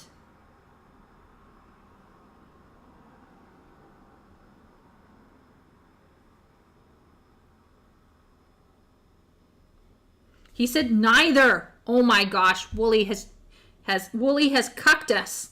Okay. So we'll say mechanics. 2, systems. 3, fail states have 2 or more of these. How about that, Wooly? Is this what you're arguing?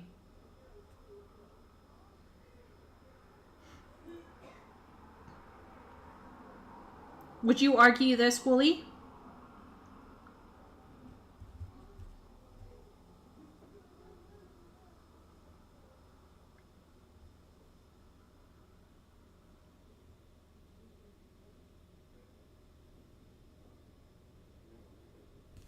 Why such a distinction between video games and games? Deck, the distinction is that there are a group of people out there who are trying to shove certain things into what is clearly a male-dominated space by saying that there are women there, when in fact there are no women there. That's the problem. Okay? We obviously, me, are embracing females in the video game space. Okay? We are all here saying, oh, this is great. There are women playing. But the problem is when they're trying to argue, oh, this is going to have more women in here, so we should have more women interests. And it's like, no, actually, the women are not present. So this is where we got to what human cares about sports games.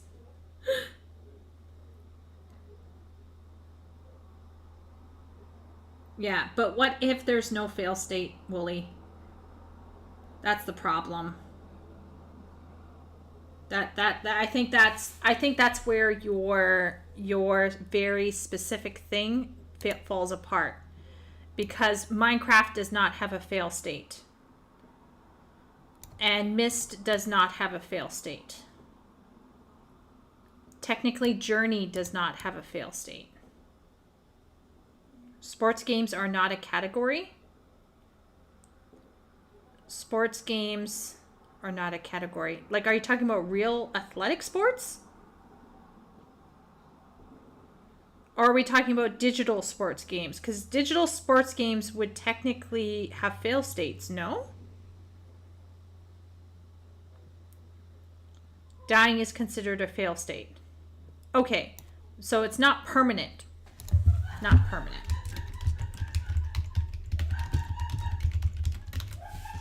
Okay. All right. The 40s will increase to 15%.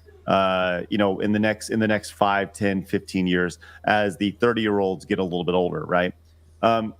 Alex, we were talking about this. This is the breakdown of their voters here, with 82% male.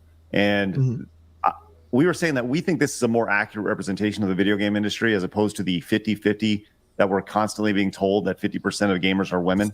I don't know. What are your thoughts on this? I think if you include mobile gaming and tablet gaming, that does go 50-50.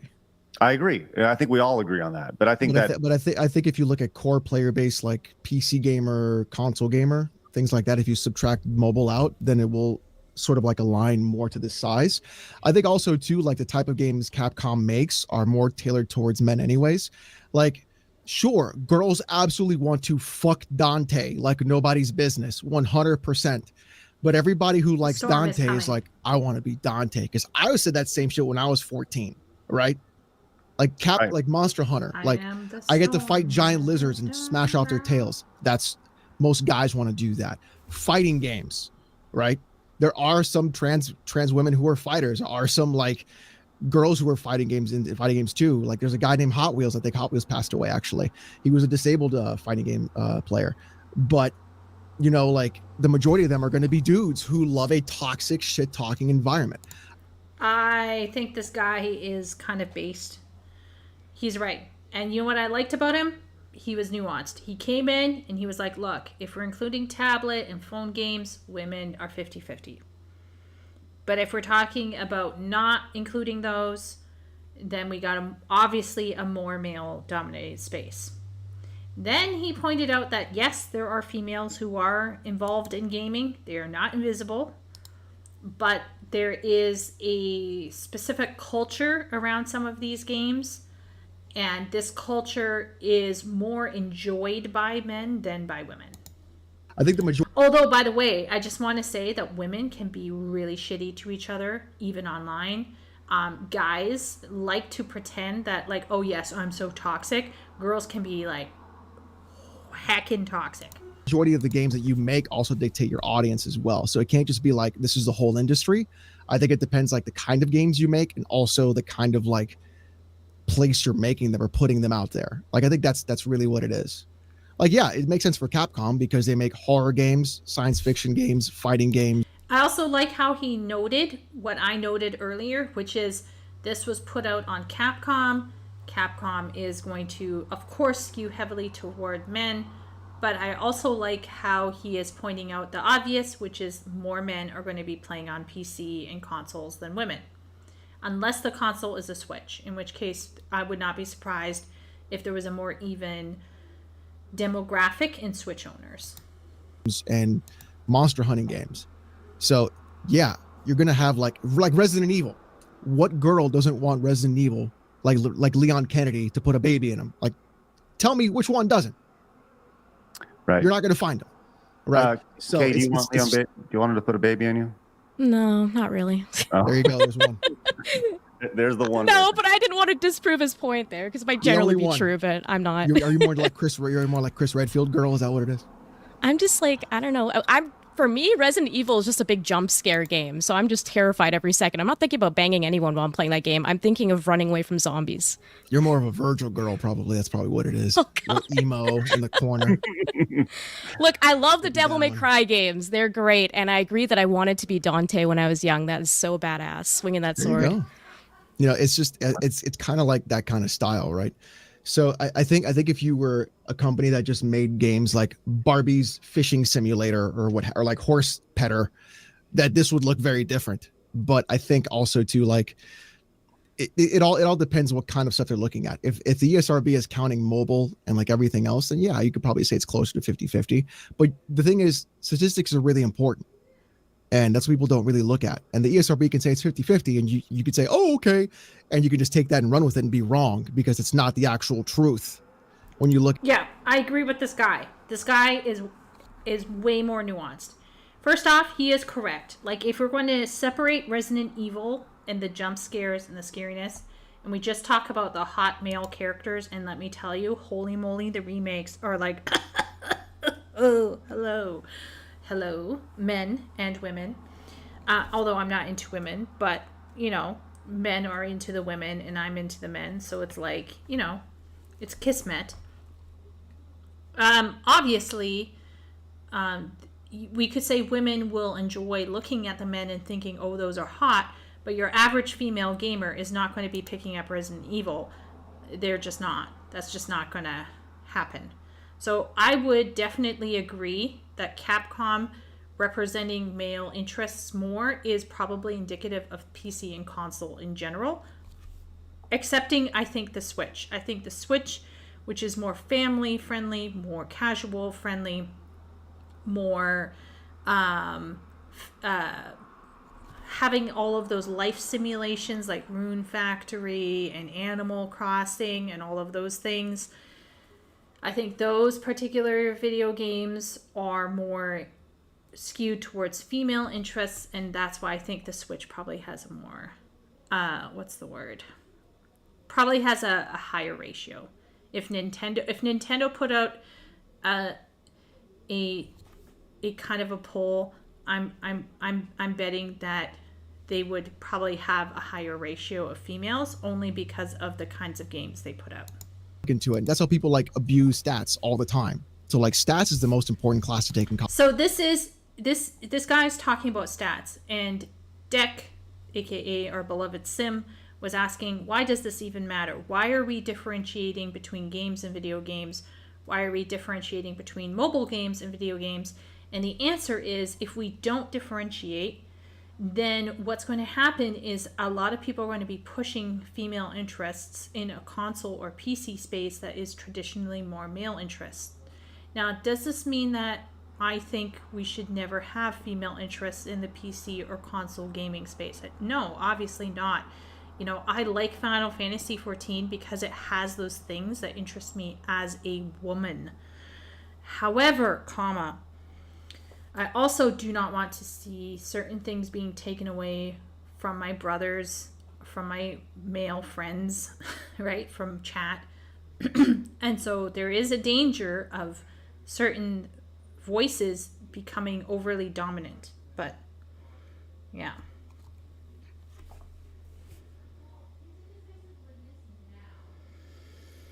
Most gamers are guys. Sure, there are disabled gamers. Yeah.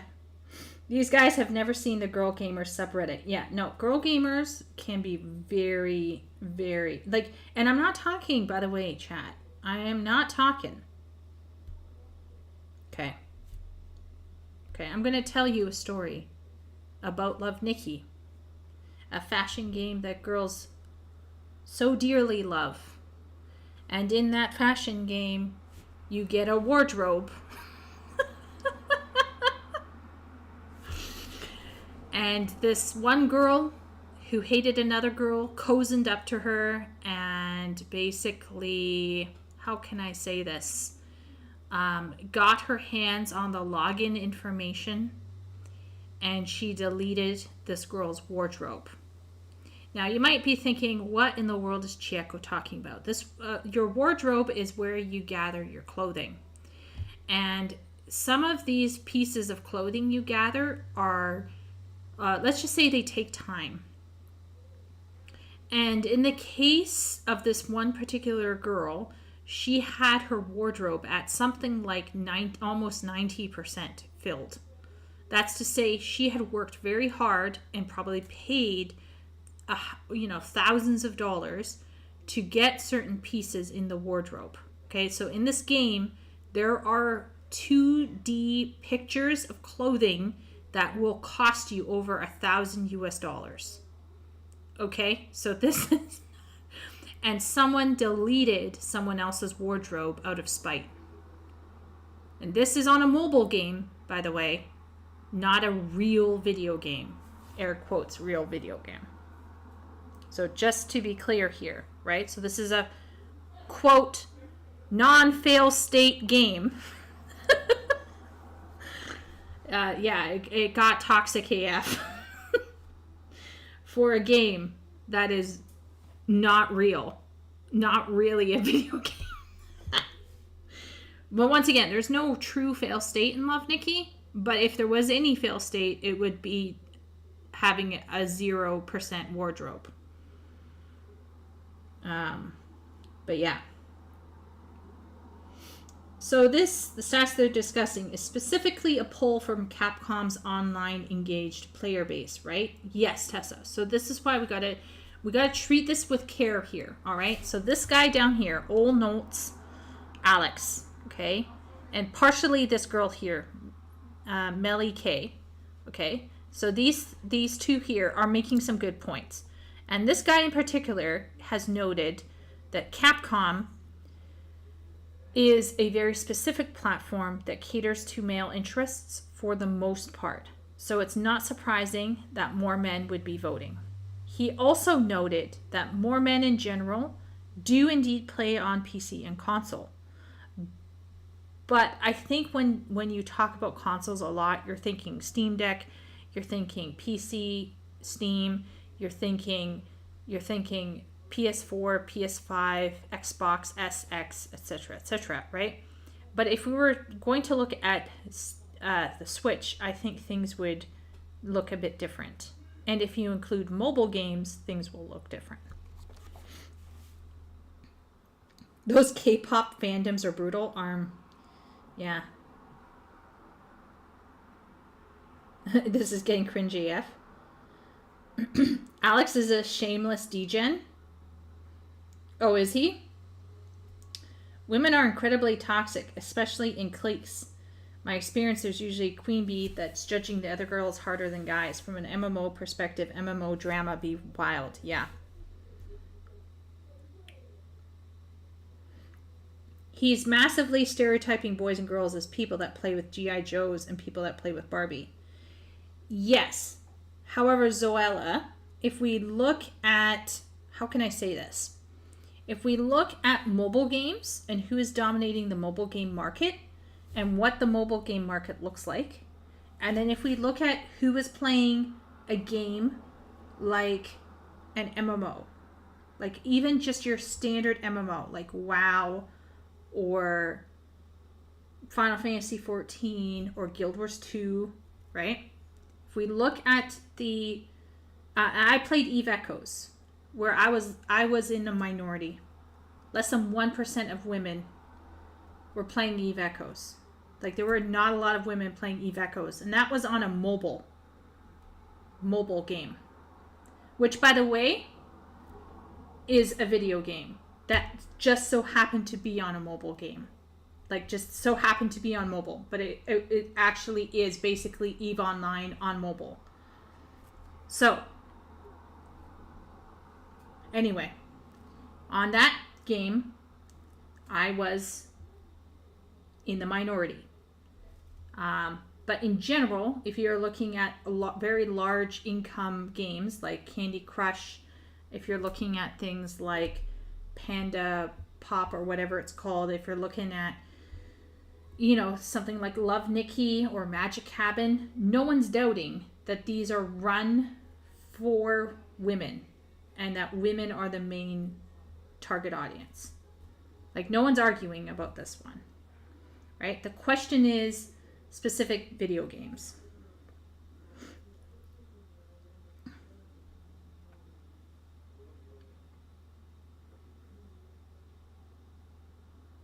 Why can you even delete your wardrobe? Don't ask me why, Dick.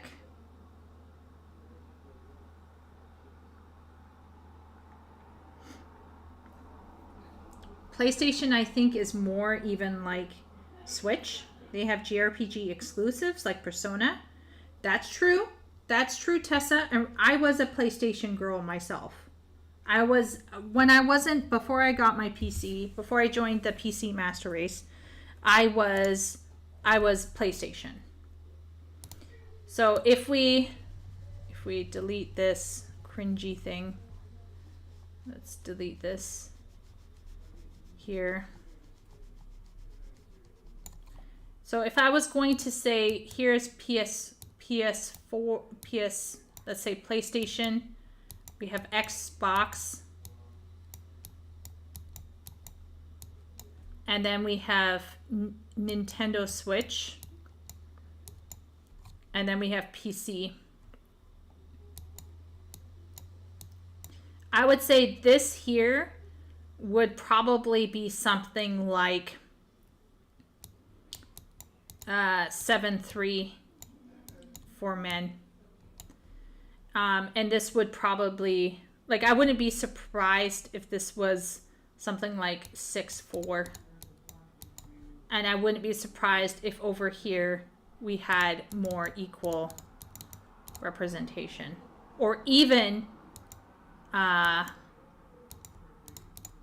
more women. Like, and then we got mobile. Mobile's probably 5-5 or 4-6 as well.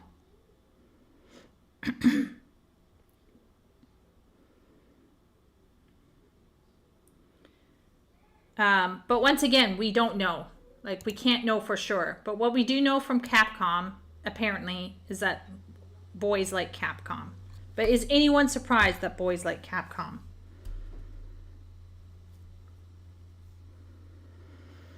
Yeah. So I would say that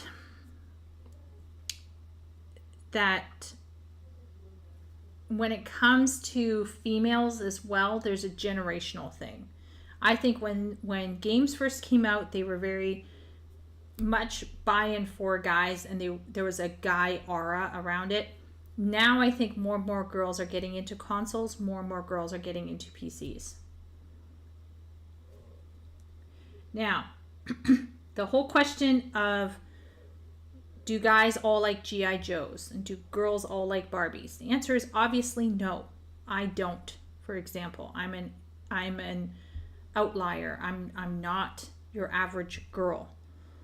But if we look at men and women in general, from the choices they make, from the entertainment that they choose when they have actual choice, women are going to choose usually something different from men. And it's usually more people focused, more drama focused, more emotions and psychology focused, whereas men are going to choose something that's more focused on experience, competition, risk, and there's going to be a level of assholery that goes with that. Now, does that mean that women can't partake in male-dominated interests or spaces? No, obviously not. And does this mean that there can't be men who are very sensitive and just want to hang out in Animal Crossing? Obviously not. Like, but we could paint a broad brush about general instincts and suggest that some general instincts can be seen across the board. The problem is like when people conflate it and they go, the mobile games are part of the video game industry, then yes, things are going to look much more even for both sexes. And to be honest, I am wary of making the definition for a video game so narrow. I'm a bit wary about that, but maybe it's because I played Eve Echoes on a mobile device. Yeah.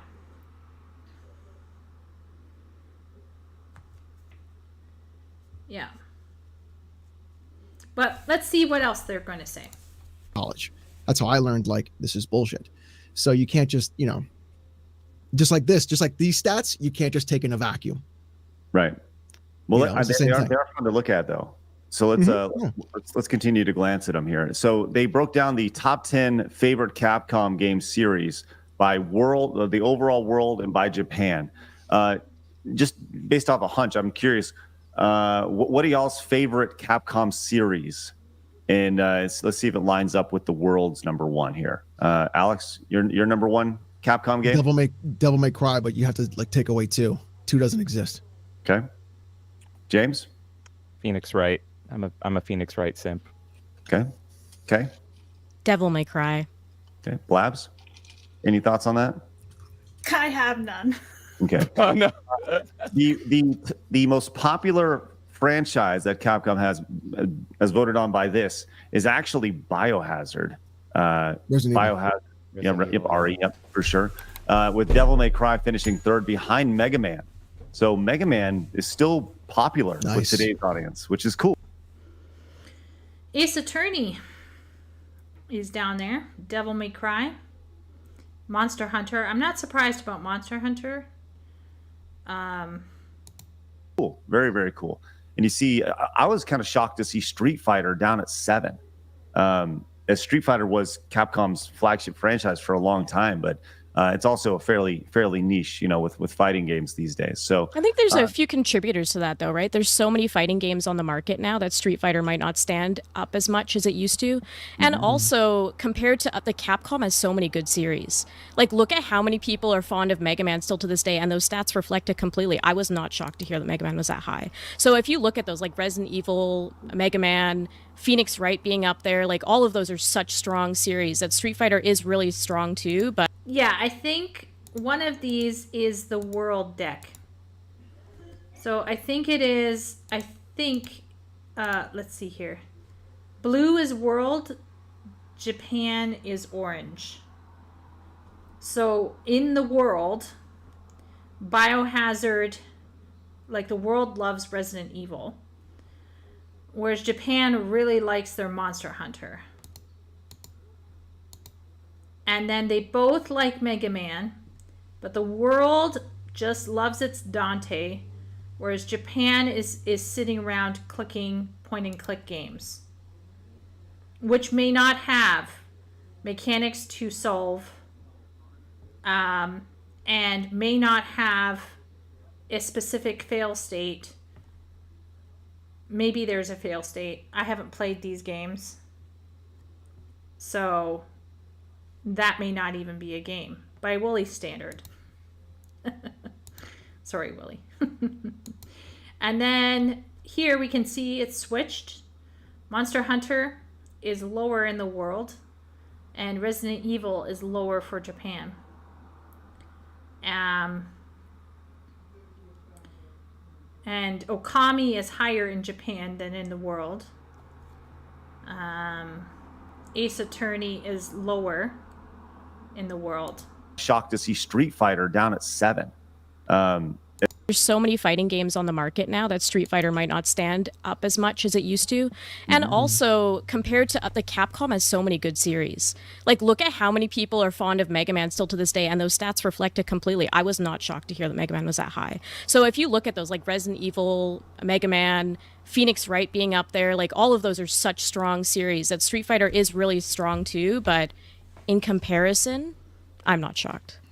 And this is why stats are important, because Dino Crisis isn't the number 3 series that people want, that people like on Capcom. They just want Dino Crisis to be remade. Exactly. Right. They're more looking at make the next game. So you can say, oh, people like Dino Crisis when they really don't. They just want the remake to happen for Dino Crisis. So they're going to pump those numbers up as much as they can to have that happen. And they actually ask that question as well, like when we get to it. But they say, like, what's the number 1 game you want to come back? And people are like, Dino Crisis, Dino Crisis, Dino Crisis. Right. I think it's so great that they're asking that question. Well, an even better question. Do you think it's good for gamers to behave like this? To artificially pump the numbers? What do you all think? Should they be pumping those numbers?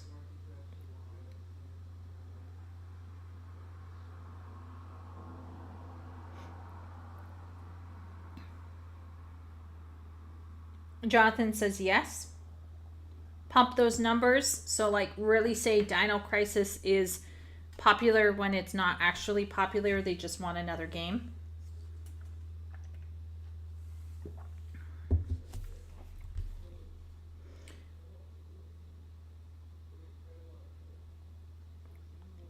How is it artificial? So basically, they're suggesting that Dino Crisis may not in fact be everyone's actual favorite, but they were pumping it artificially because they want a remake of something. Yes, it's the wolf with the painting.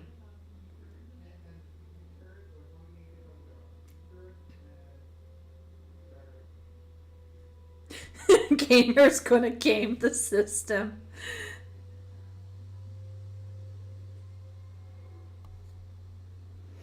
No, for example, manual shift drives constantly request manual cars. However, they don't buy new manual cars, killing the industry. Same with gamers. They only look for old used games. Interesting, Arm. That does feel like something that could be actually happening. This is something Kay just said. Like, what do you look for in Capcom games? And I think this is just a bigger question. What do you look for in video gameplay, right? And just video games as a whole. And the number one answer was just gameplay. Like, fun games, unique and attractive characters, unpredictable, exciting storylines. So we're looking for games, we're looking for characters, we're looking for story.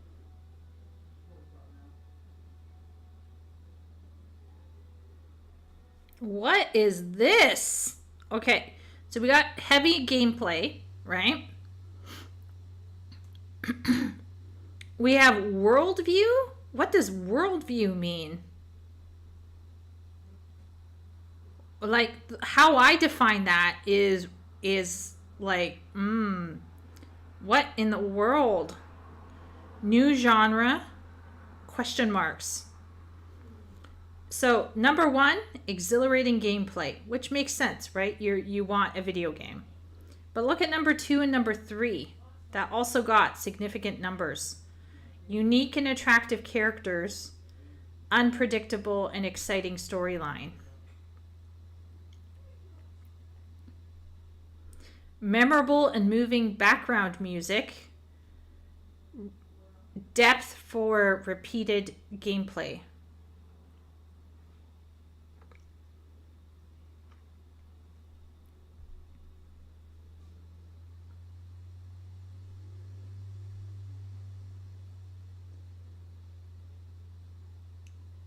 Yeah, I agree, Deck.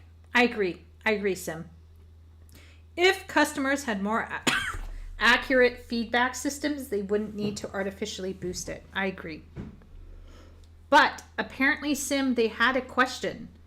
They had a question that said, what game do you look forward to? And they could have just put it there. But they didn't.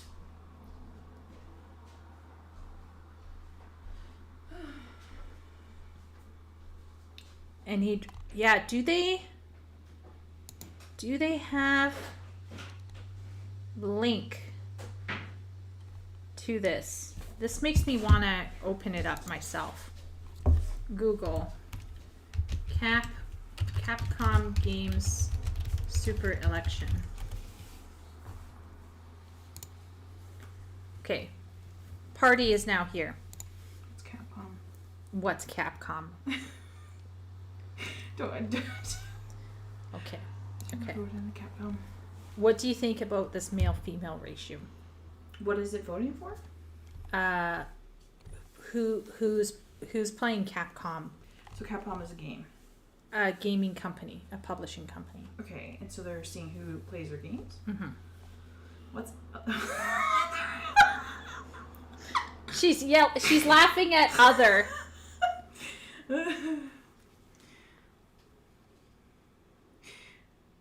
So what's like the problem with this? Well, the question is this representative? Because there's this current dialogue going on saying that male and female games are 50-50, but some people are pushing back and saying, no, that's actually taking into account mobile gaming spaces. Mobile games don't count. Who says they don't count? Some people. Because my question is, like, how do you make that judgment, first of all? Well, we've been trying to define it. Wooly has a very narrow version. People are disagreeing with Wooly. Well, Wooly needs to get bullied more. No, I'm kidding. I'm kidding. But no. Look at this here, the generation ratio as well. I actually kind of agree. I don't know if I really think phone games should be in the same... Because I play both. So right. I don't personally think phone games are in the same level. What about Eve Echoes? I think it's time and like complexity. I think complexity for me would be it. Yeah. Like, so like, because there's some games I've played on Steam that are like, I wouldn't count myself a gamer for playing them. Because they're such tiny, like, simple games that took me like a couple hours to go through. I don't consider it, like, if a girl just played, or a guy just played like these 1 hour games, I don't know, to me, but it's like, yeah, it's time invested, complicated game, because like, for example, like the merge game I play, I wouldn't consider myself a gamer because if I play that. Would you? Like, would most people? I don't think girls who are playing merge games or June's Journey is like, I'm a gamer. I don't think most games, but I do think Magic Cabin maybe. I don't think that would qualify me as a gamer, personally. Because I think there lacks this certain... Maybe it's a skill thing? Okay, so here's the question. Where is it? I'm looking at the actual thing now. Because what's the argument? That it's not an accurate number? Yeah, well, the argument is that the idea that men and women are 50-50 is not accurate for video games. No, I'm kidding. What is a I'm woman? kidding. No, but for real, I would say it's probably more than 14% personally. Well, are we? But I don't think it's 50-50. I like the fact that they have both male and female have their separate little thing. Everyone agrees. Where's the category for other, though? Where's the category for other? Oh no, my mod is out of control. I'm sorry. I have to say Spicy that this tonight. is kind of base that everyone just went for Dante. They were just like, it's Dante. What is... He is from he... Devil May Cry. Oh, I don't know. And then these are the other men. Those are men? No, I'm kidding. Okay. And here are the females. Chun-Li. Of course Chun-Li she's got massive thighs. Is that more... That's Street Fighter. Street Fighter, that's it. I did know that, actually. Okay. There's Jill Valentine. She's kind of hot. Yeah, she's like Tomb Raider hot, you know? She kind of looks like she's sneering a little because her one side of her lip, like right there, looks higher than the other side. In her eyebrows. Yeah. She's definitely... All the men are like, step on me, mommy. Yeah, probably. Probably. Okay, so here's our little issue here. Because apparently the numbers here are weird. Apparently. Is the person collecting this information, like, reliable? Well, this is Capcom collecting the information. So it's about as reliable as it's going to get. So apparently everyone is playing because of gameplay. And then there's this unique characters and unpredictable, exciting storyline, right? But if you look here, the graphics look skewed upward. So how did that happen?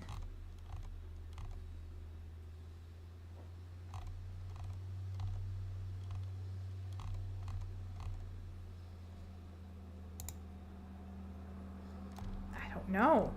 Japan's top woman's full of playfulness. Full of playfulness. That's a description. Competing in the world out of the ordinary as a compliment. They had to explain. No, this is a compliment. Creative spirit, strong originality, amazing creators treasury. What does that even mean? That's like those like Chinese to English Google things.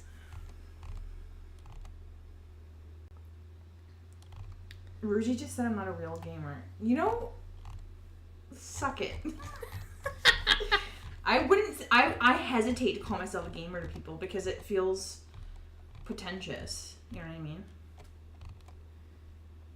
Okay, so I need to find out because Sim is molding up here. Sim says he drops the ball again because the graphics show the top 3 ranked aspects of a game as being distinct from the rest, even though numerically they aren't. What does that mean? Sex? Who's he? I don't know. The video person? Did Deck do drugs? What is this? Capcom gamers are more gameplay oriented. Yeah, I have no idea what this world... And what does this worldview mean? Does it mean like the experience you have with the world in the game? Maybe. Like, these Japanese people need to add more. Party's not a real gamer confirmed. Right? Rude. That's rude. Wow, Bruzy. you're going to get banned. Yeah, and slapped. Next time he's in Final Fantasy, I'll come find him. Maybe world setting? I don't know. Yeah, like, would worldview be maybe like...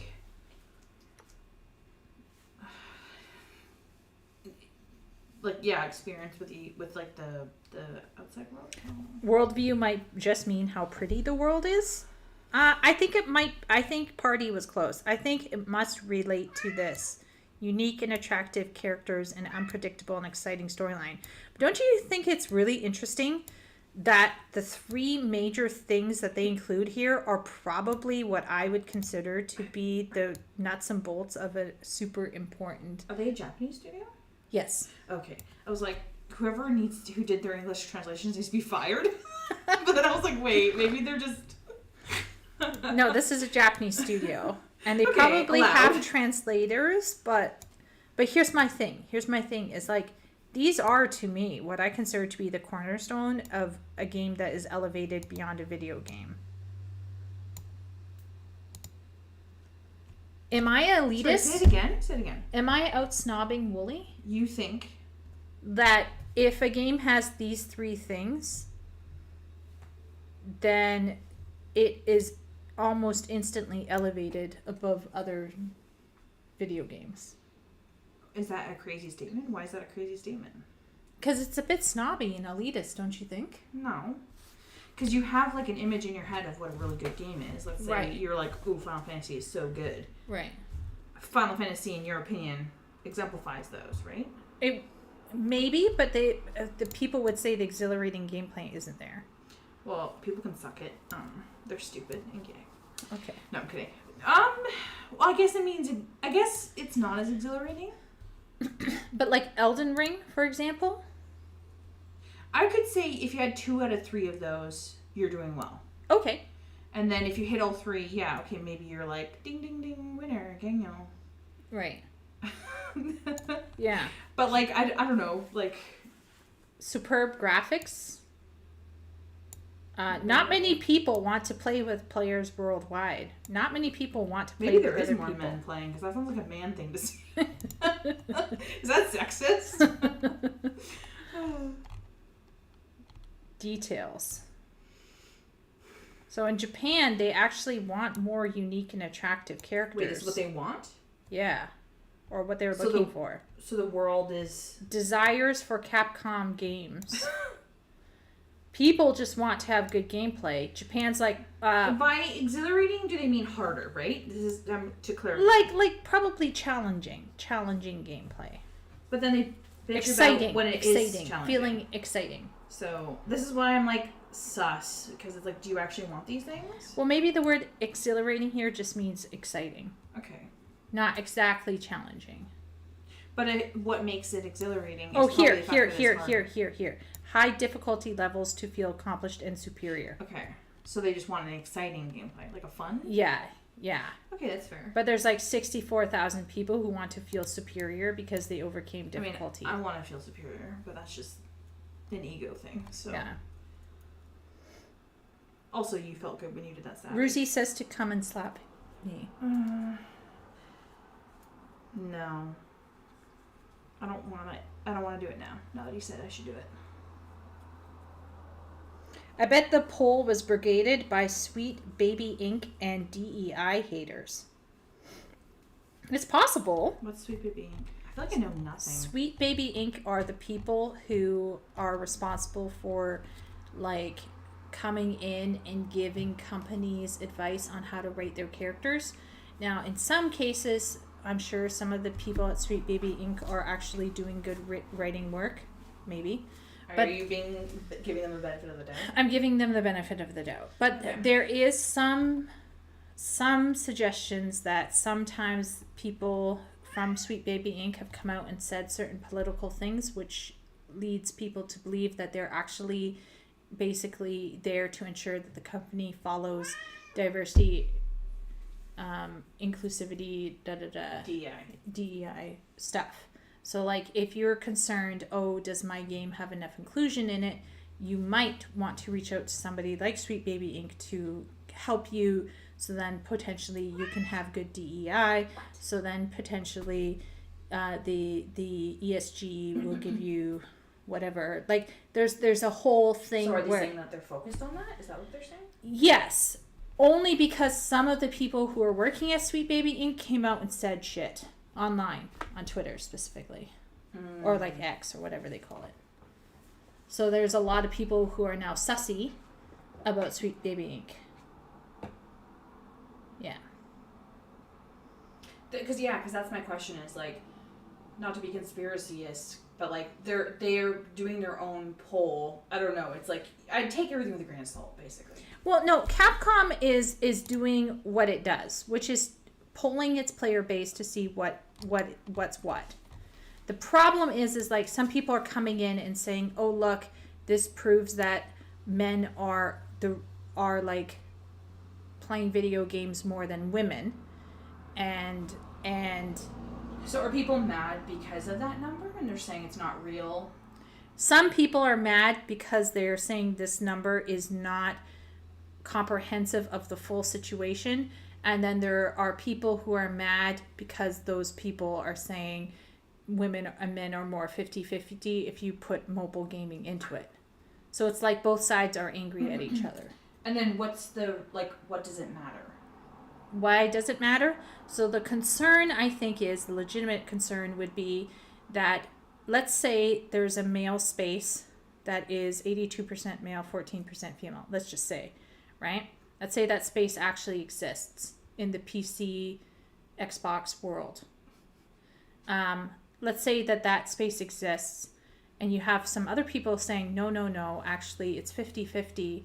And because of that, we're going to transform some of these products to angle more toward a more generalized audience or a female audience at the expense of creating things for men. That's the concern. Aren't they kind of already starting to try to tailor things more towards women though? Well, in mobile gaming we can see that happening, but in video games it's like, didn't they make characters like more ugly or something, or female characters more like realistic or something? And they got all fugly. Wasn't that like a whole? Yes. Because they were trying to like be more like, you know, not what's the word, like objectify women or whatever the shit they said. Like, yes, there was a move to like make women more normal looking. And it was under the guise of like realism. And I'm not gonna lie, sometimes my eyelids twitch when a guy talks about realism in video games and then turns around and is playing Stellar Blade. But you know, you just kind of are just like, about? Those titties are so real. That suit is so real. Well, it was a scan of a real woman who just happened to have silicone boobs. She's real, damn it. Yeah, they scanned her body. Totally. The silicone is real. But you don't even get us started on the whole boob discussion. But anyway, but you can see how it's like really. Well, basically, it's an you overcompensate, right? So like, if something goes a certain way, people are going to want to compensate to maybe go the other way as well. So like, if they're like, oh, there's a lot of men in the gaming industry, why we should get more women in here, and then they like, because didn't they do that kind of for writing? This is where I'm looking at this. I'm going, this soundeth familiar, because let's all be real. Females have been in the gaming space, albeit not in what we would call the core gaming space or like the hardcore gaming space, but females have been casually gaming for a while now. It's just they haven't been doing it in certain places or within certain genres. So. Well, to me, though, like, this just shows that, like, certain types of games... Or publishers, in this case, Capcom. ...have a higher male... Which is, like, what's audience. The big deal? To me, and maybe, again, this might sound sexist, but to me, most like, no, you know, I'm not going to make a generalization like that. I would say a lot of females like gaming on a casual scale. Mobile games. Like puzzle games, like my hidden object, like more Sims. Like, it's not as like that style. Like, you know what I mean? Like, Capcom does, like, do they do more, like, action? Well, funny you say that, because Ace Attorney, which is somewhere here. Not that women don't like those games, to clarify. But, like, I will say, like, maybe it's because, like, we are on different planes in some ways. Ace Attorney is kind of like a point-and-click Nancy Drew, but for, like, Japanese. Ooh. Yeah. You, like, get clues, you gather clues, and then you accuse people in the court of law. So it's smarter than Nancy Drew, because Nancy Drew is just point and click at this point. Yeah, yeah. But it's an interesting discussion. It's like a Nancy Drew crosses Carmen Sandiego. Well, and the question is these people here who are saying some things, they these people in this video, they're saying things. Yeah. So are they some good of them, things or bad things? Some of them are the way they're saying it sounds a bit unhinged. But I think what they're trying to push back is against the rhetoric that the video game space, where like the MMOs and the first person shooters and stuff, is 50-50 when it's not. It's probably more male dominated. Yeah. But then again, so then the question is, that's just so the what? basic difference between male and female. Like, males are more interested in gaming, and women are typically interested in gaming, perhaps maybe not these types of games that are getting like pulled. Yeah. Well, who's pulling June's Journey? Who's pulling Merge Cabins? And like, you know, a lot of my friends play like all the mobile games, like Candy Crush and you know, all that stuff. Like, yeah. I think the problem is the so what. I think is the concern is we have. I think I made a picture over here. Here it is. So this is the Switch. This is Xbox PC, because you can play Xbox games on PC, and then you have the PlayStation, right? Wow, your writing is okay. You know what? Don't be judgy. Beautiful. Oh, and this is mobile. This is I was like, Mob. Mob. This is Mob. Oh, this is an O. Damn it. Okay. Here's my feeling. Nintendo Switch and mobile is where women are at, probably. Oh man, the Switch, no, for real, is like crack to women. Like, all the girls I know, they're like my coworker, he'll be like, yeah, my girlfriend's just playing beside me on her Switch. I'm like, oh, okay. Like, Switch, for real. Yeah, and then I would argue that in this space here, where it's more based on like horror and action and shooters and sports games and stuff like this here in this section, PS is also got story stuff and it has RPG, so it could appeal to some women, but generally speaking. And not to get too deep, but like, do you think that like this, like, games, and again, there's always exceptions to every rule, like, to clarify for the chat, like, it's not like I'm saying like all women are the same. I'm sure there's people in our Discord who are like less typical women who are really heavily into gaming, you know, like Shay's into WoW. Like, that's cool, you get it, but like, a lot of women are prioritize more like social relationships, and like while they enjoy gaming, they're not as intense about it. Would the social aspect of gaming that draw women in, would that maybe explain why Final Fantasy XIV is one of the few MMOs that has a higher ratio of females? Because it's a more social MMO. Yeah, I think because it's less toxic, less intense. Less intense. Because like I would say I'm a little bit more of a typical woman than you. Like, maybe I'm not exactly like the girl's girl, but like I'm more in my feminine energy. Yeah.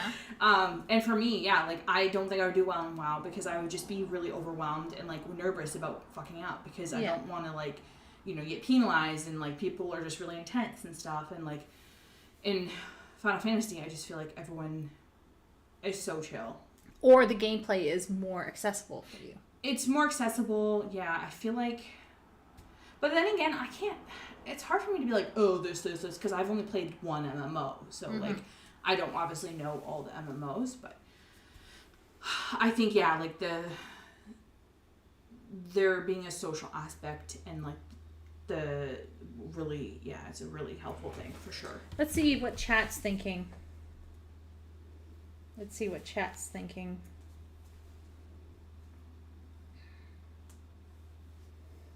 Well, there's still people in chat. That's unbelievable. But okay, so let's see here. Capcom's Capcom's engine is known to be very good looking. I don't think this says anything about the wider world of gaming. It says something about Capcom gamers. That is true, Tessa. This was done by Capcom, and it's only about Capcom. Are their games generally more action-y? Yeah, like Street Fighter, Resident Evil, which is the horror stuff. They have Monster Hunter, which is... Okay, so you're telling me they did a poll, and people were like, oh my god, 80% of the people playing Resident Evil and Street Fighter are men? Like, of course! Well, no. So here's the thing. What? If we put Capcom here, right? Okay. That's a C, right? Yeah. And then we... and then here... Sorry. So this is a point of data that C is putting out.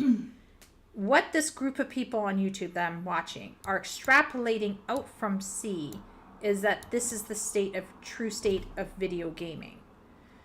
Now, this guy down here in the corner, who is apparently more degen than the other ones, however, he's kind of based. He looks so nice, though. He looks like almost like a video game. It's like Chris Evans from Wish, but like still.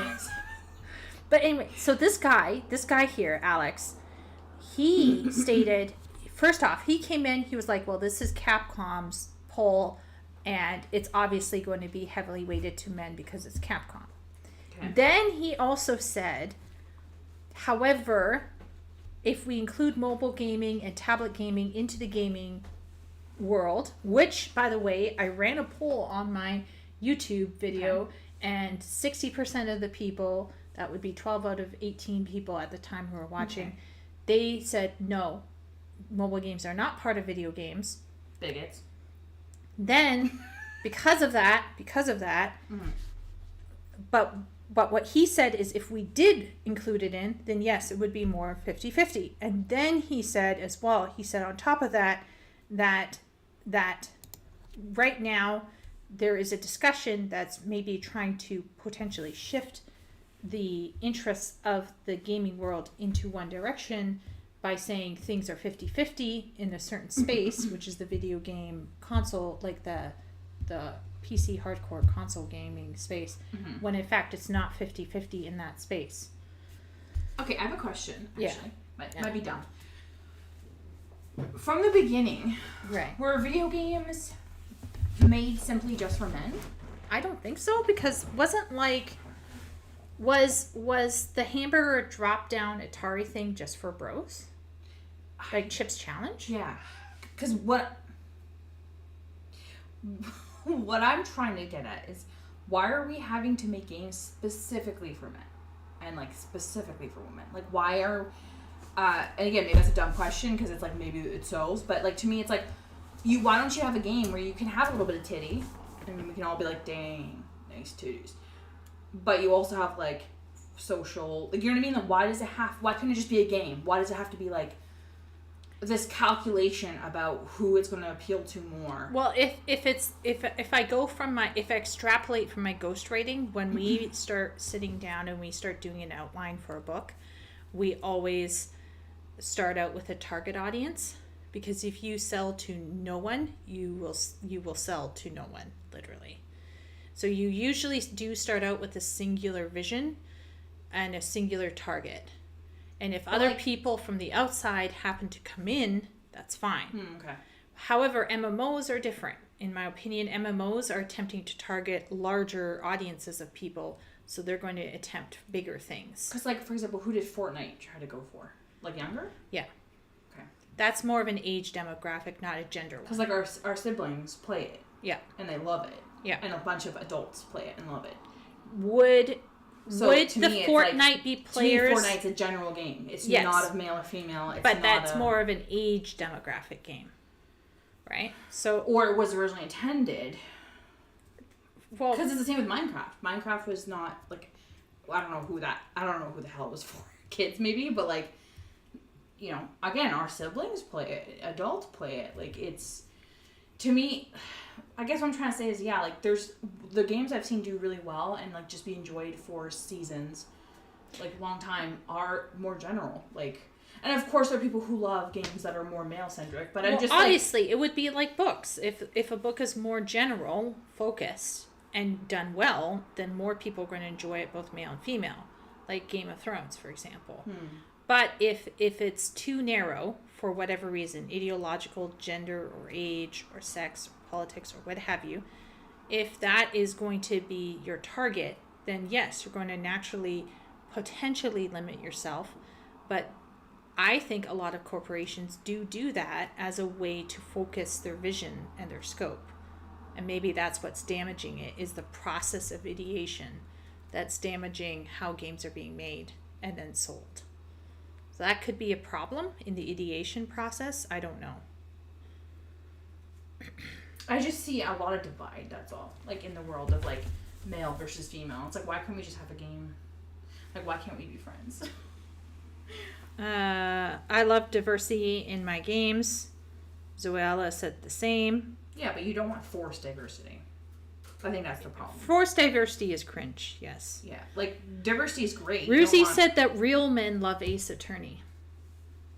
I think that's cope. Are you a real man, Party?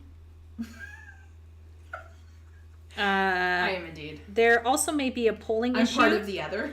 Capcom fighting games are online, so it's easier to get the mostly male audience to do a quiz, while female-orientated Ace Attorney is offline. Oh. That's a good point. Interesting fact, Helen. FF14 is more popular with females, says Jonathan, because it's less competitive at the end game. That's a fair observation, I think. Yeah, I think like I like competing in raids and stuff like that, but I don't. Yeah, I would say like as a female, I don't want to feel like my decisions impact like a huge thing, or like that I'm dragging people down or something. Like, Party is so overwhelmingly blind to the cultural situation within the gaming space. What does that mean? Like you just aren't very aware of some of the ongoing discussions in the gaming because you haven't really been in gaming. That's why I'm like, I don't even know if I'd call myself a gamer, even if I game. Like, because I'm going to be honest, I give literally 2 fucks about new games or game devs or how the gaming thing's going. I think a lot of people need to touch grass, and we've had this conversation where I'm like, people need to get their stick out of their ass. And I understand that's kind of an ignorant attitude to have, because it's just not my priority, I think, in life. I think there's more important things. But yeah, I would say yeah. How's your embroidery going again? Okay. All right. Let's Power Wash Sim. Power Wash Sim has taken over Party's life, by the way. Not my fault. I don't know. So Tessa says, I don't know. My years in Savage Raids had a pretty heavy female presence as well. It's easy to get into and cool outfit stuff to earn. Haha. Have I 14 months? Tessa, I'm going to get Party into Savage, but I'm going to be honest. I felt very scared about going into Savage because I'd heard that from male gamers that I was hanging out with that you had to know everything and be really good to go in to do Savage. And so I was super scared. So before I went into Savage, I melded materia very badly. And I watched Wes Elber's videos, and I went to a training dummy, and I did some training. But the whole time, I was like, I'm crazy. What am I doing? Then I went in, and someone within half an hour was like, something's wrong with the summoner. And they looked at my gear, and they were like, you can't go further until we meld your materia. And at that point, if I was a sensitive woman and didn't like was too scared to continue, I would have just caved and left. I would have just noped out. I would have been like, sorry guys, and I would have gone. But I was determined. I was like, no, I want to try. I want to see what this is. I feel like I could get better. So I was like, can you give me tips? Where can I find the materia? So this person, when we hopped out of the raid because of the lockout, this person met me in New Gridania. I remember the day we went down and they melded they helped me meld my gear with the materia melder. And I didn't have all of the correct materia, so they actually went to the market board and they helped me buy the correct materia. I think they gifted me like 5 free pieces of materia to properly meld my gear. Then we went back in.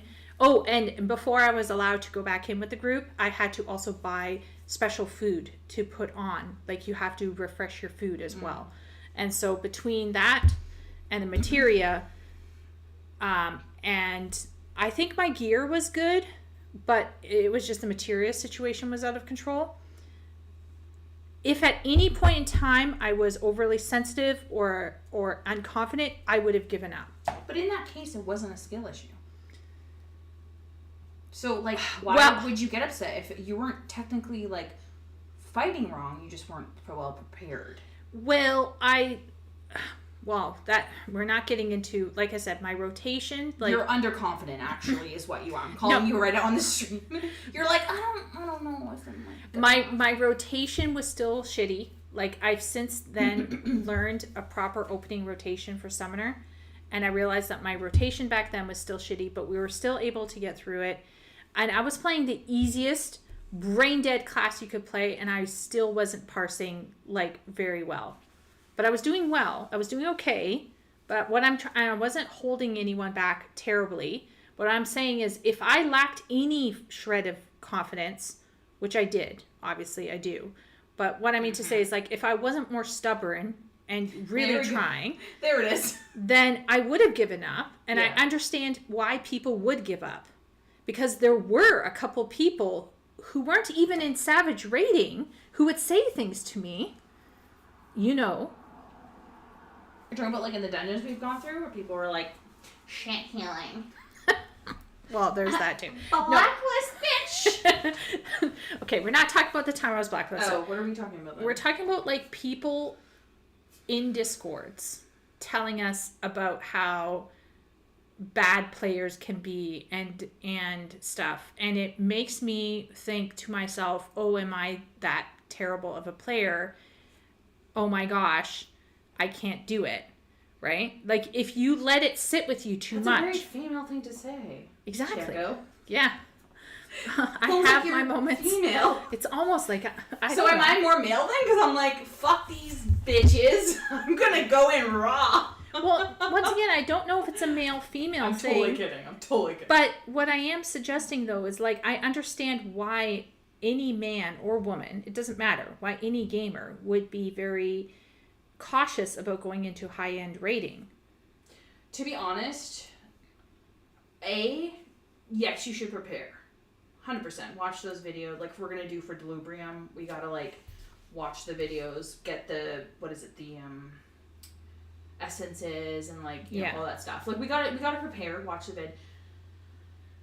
But at the end of it, like, too, if someone's gonna be an asshole, they're gonna be an asshole. Like, to me, it's like, you can only go in, like, if you're not, now, if you've done, like, let's say, like, 5 Savage raids, and you're going in unprepared, and like, your material is shit, and you're, like, this was your first Savage. Yeah. And, like, to me, it's, like, tempering expectations. You're not gonna go into your first Savage and, like, rock that shit, like, typically. Or if you do, great. If you don't, great. Because, like, that's the other thing. I think that's why I get frustrated, because people get so intense about gaming. And it's like, yes, okay, you're spending your time in the raid. If someone sucks, you have to mend your shit or spend gil for it or whatever. But, like, realistically, again, Final Fantasy, like, specifically Final Fantasy, because I know other games are more penalizing, but it's not penalizing. It's extremely like rewarding, actually, to help people who are newer and stuff like that. And, like, I don't know, I just get frustrated because it's like, it's not like it's discouraging you from doing the Savages. People just get in their own heads, and then, like, I definitely get in my own head. You do, and, like, I'm sure other people do too. Yeah. Because, like, it sucks to fail. But to me, I wouldn't even call it a failure. Remember when we did the coils and we didn't even end up getting through them? To me, that wasn't a failure. We learned stuff. We ended up having to do them unsynced with our friend. But, like, we tried them synced, I think, with the group. And, like, we did our best. To me, that's not failure. We were learning. So, that's just my viewpoint. Yeah. I'm going to be frank. When I was running Savage, I only met one person who was toxic. Everyone else was really supportive in the Savage tier. So I just want to make it clear to my chat, any kind of people talking actually about Savage wasn't actually in the Savage prog. That's what was crazy to me. And they hadn't actually done it? Like, sometimes the people I've talked to about high-end content are not actually partaking in high-end content, or they are streamers who are extremely hardcore and have, like, hardcore expectations. Like, the other day, I was watching a Zeppla vid. Don't ask me why. And Zeppla, at one point, was like... Zeppla was noticing two sprouts in a dungeon who were picking up mechanics really fast. And she was like, oh, these people are learning mechanics really well. They're the future raiders. And I'm like, what about the rest of us who, like, take 2 or 3 kills before we learn? Or maybe they're an alt. Yeah. That's a really dumb statement to make. Sorry, Zeppla. Sorry. But, like, I get the idea of, like, no, actually, no, I don't fucking get it. So then once again, it was like this low-key thing of, well, if you don't learn fast enough. But once again, is that me putting it on myself? I just need to grow a thicker skin and be like, fuck you, bitches. But I think it's because... Yes. But I was like this when I played piano. Did I ever tell you about the time I played at a piano recital? And a girl sat down and she was the same age as me, but she was clearly better than me. Okay. And she was like 2 or 3 grades higher than me. And she played a rendition of Moonlight Sonata mixed with It Is Well With My Soul. Basic bitch. And and I played my grade 5 piece. I was already almost passing out from dehydration from a panic attack of having to perform for this high school recital. Sorry, it wasn't high school, homeschool recital.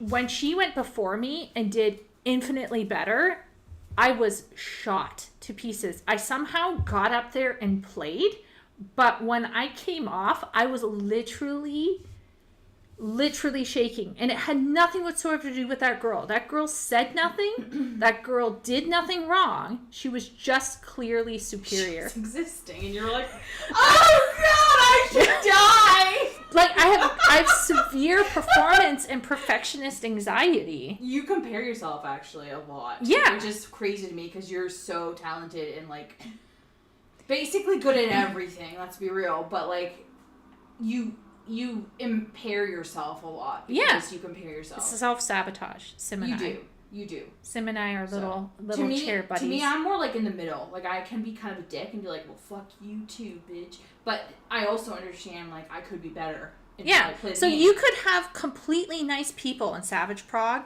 just progging away. They're not even sharing their parses. They're not ragging on you. But internally, in my head, I'm like, oh my gosh, I suck. Why?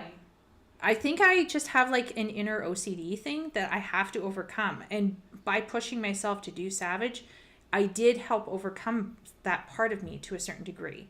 So what you're saying is... What I'm saying is... We gotta do more Savage! I'll be your therapy, ho!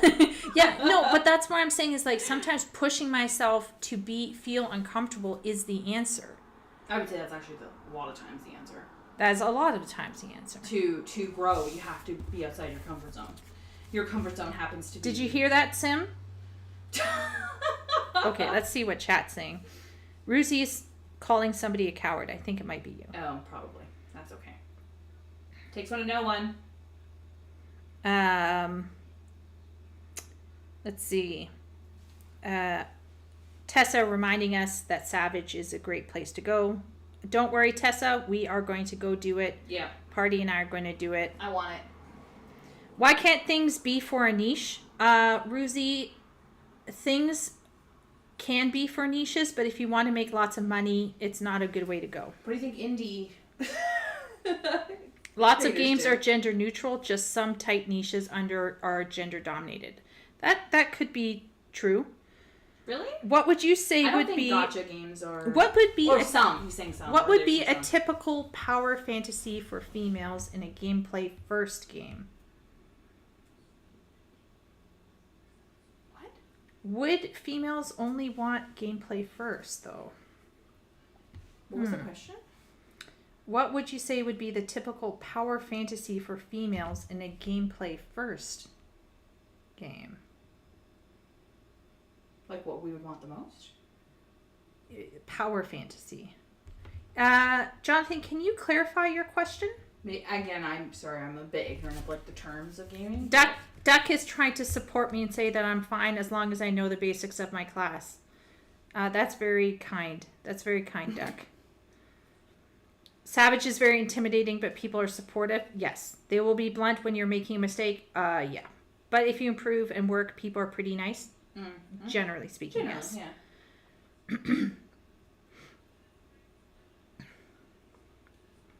Oh, wow. Tessa started way back when she was level 30 on Scholar.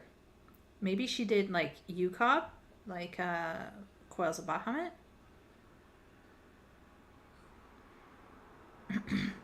If a company wants to grow, they might see these numbers and try to target women more. Maybe they want to get some of that moolah, right?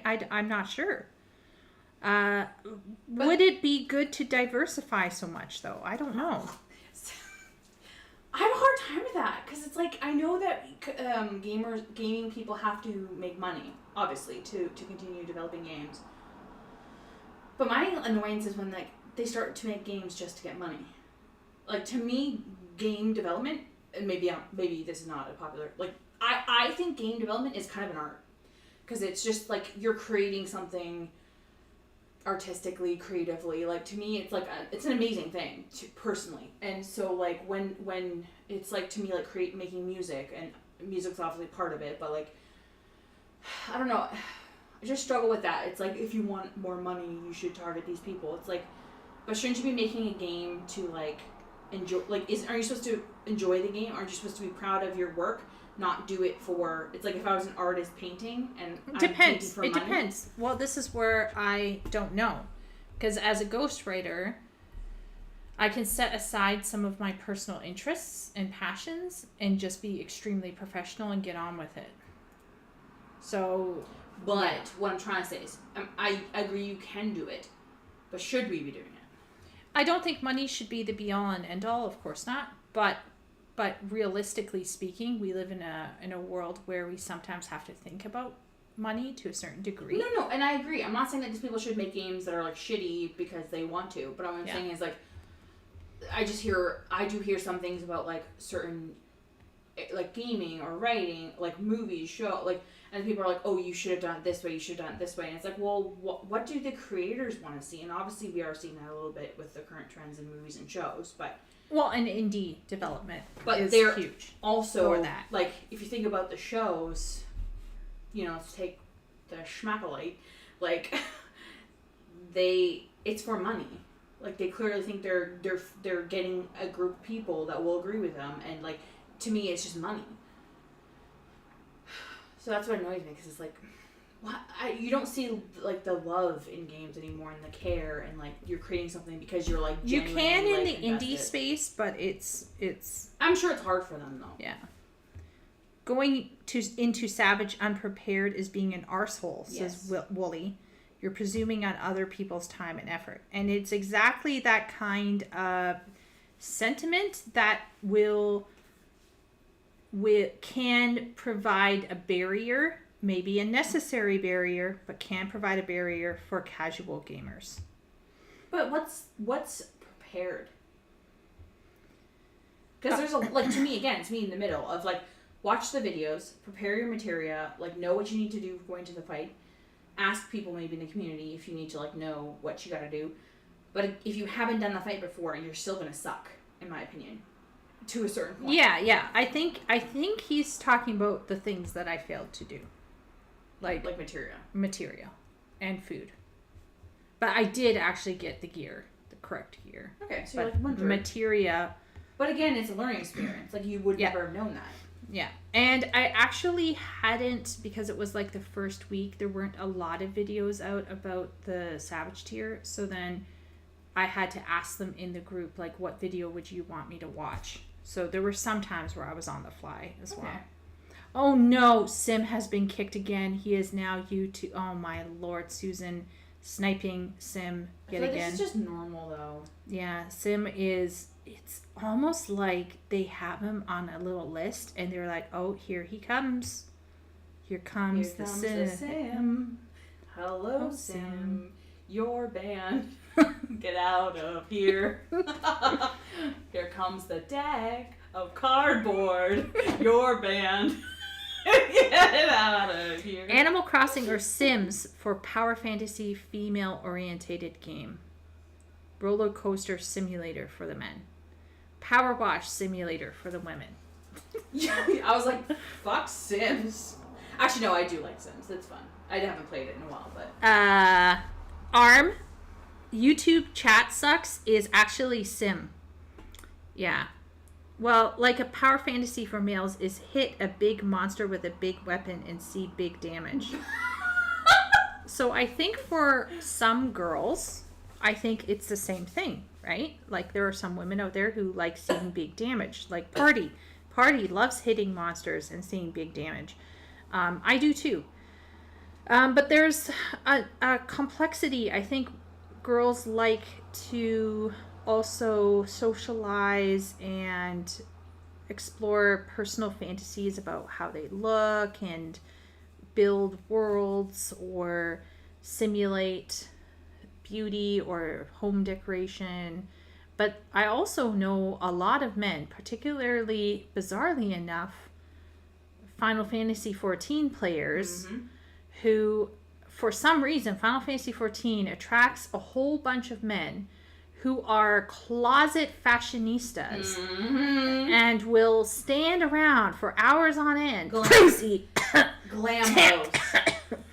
Ico. Tap. Luna. Lumi.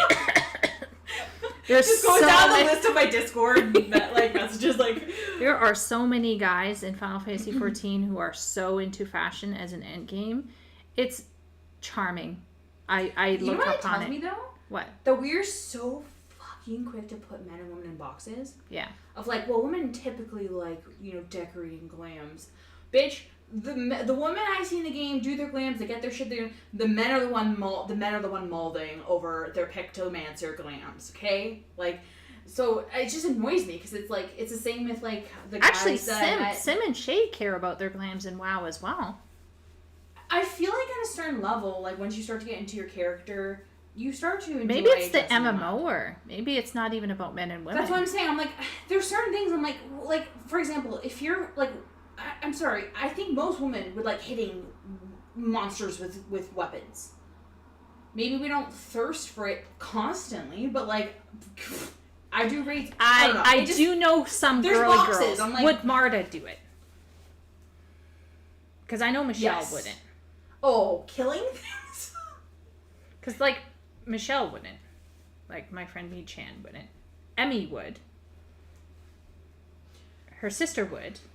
Bree does not, has never touched a game, would never think about it. But even she was like, it sounds like you have a lot of fun over there. And I was like, She was like maybe one day I could. I was like, maybe. No. This world is not for you, child. You are actually cool. I'm kidding. You actually have a life, actually. Well, no, Bree? Anyway, the only reason why I said I didn't say yes right away, even though I really wanted to, was like she doesn't have a computer that can handle it. So anyway.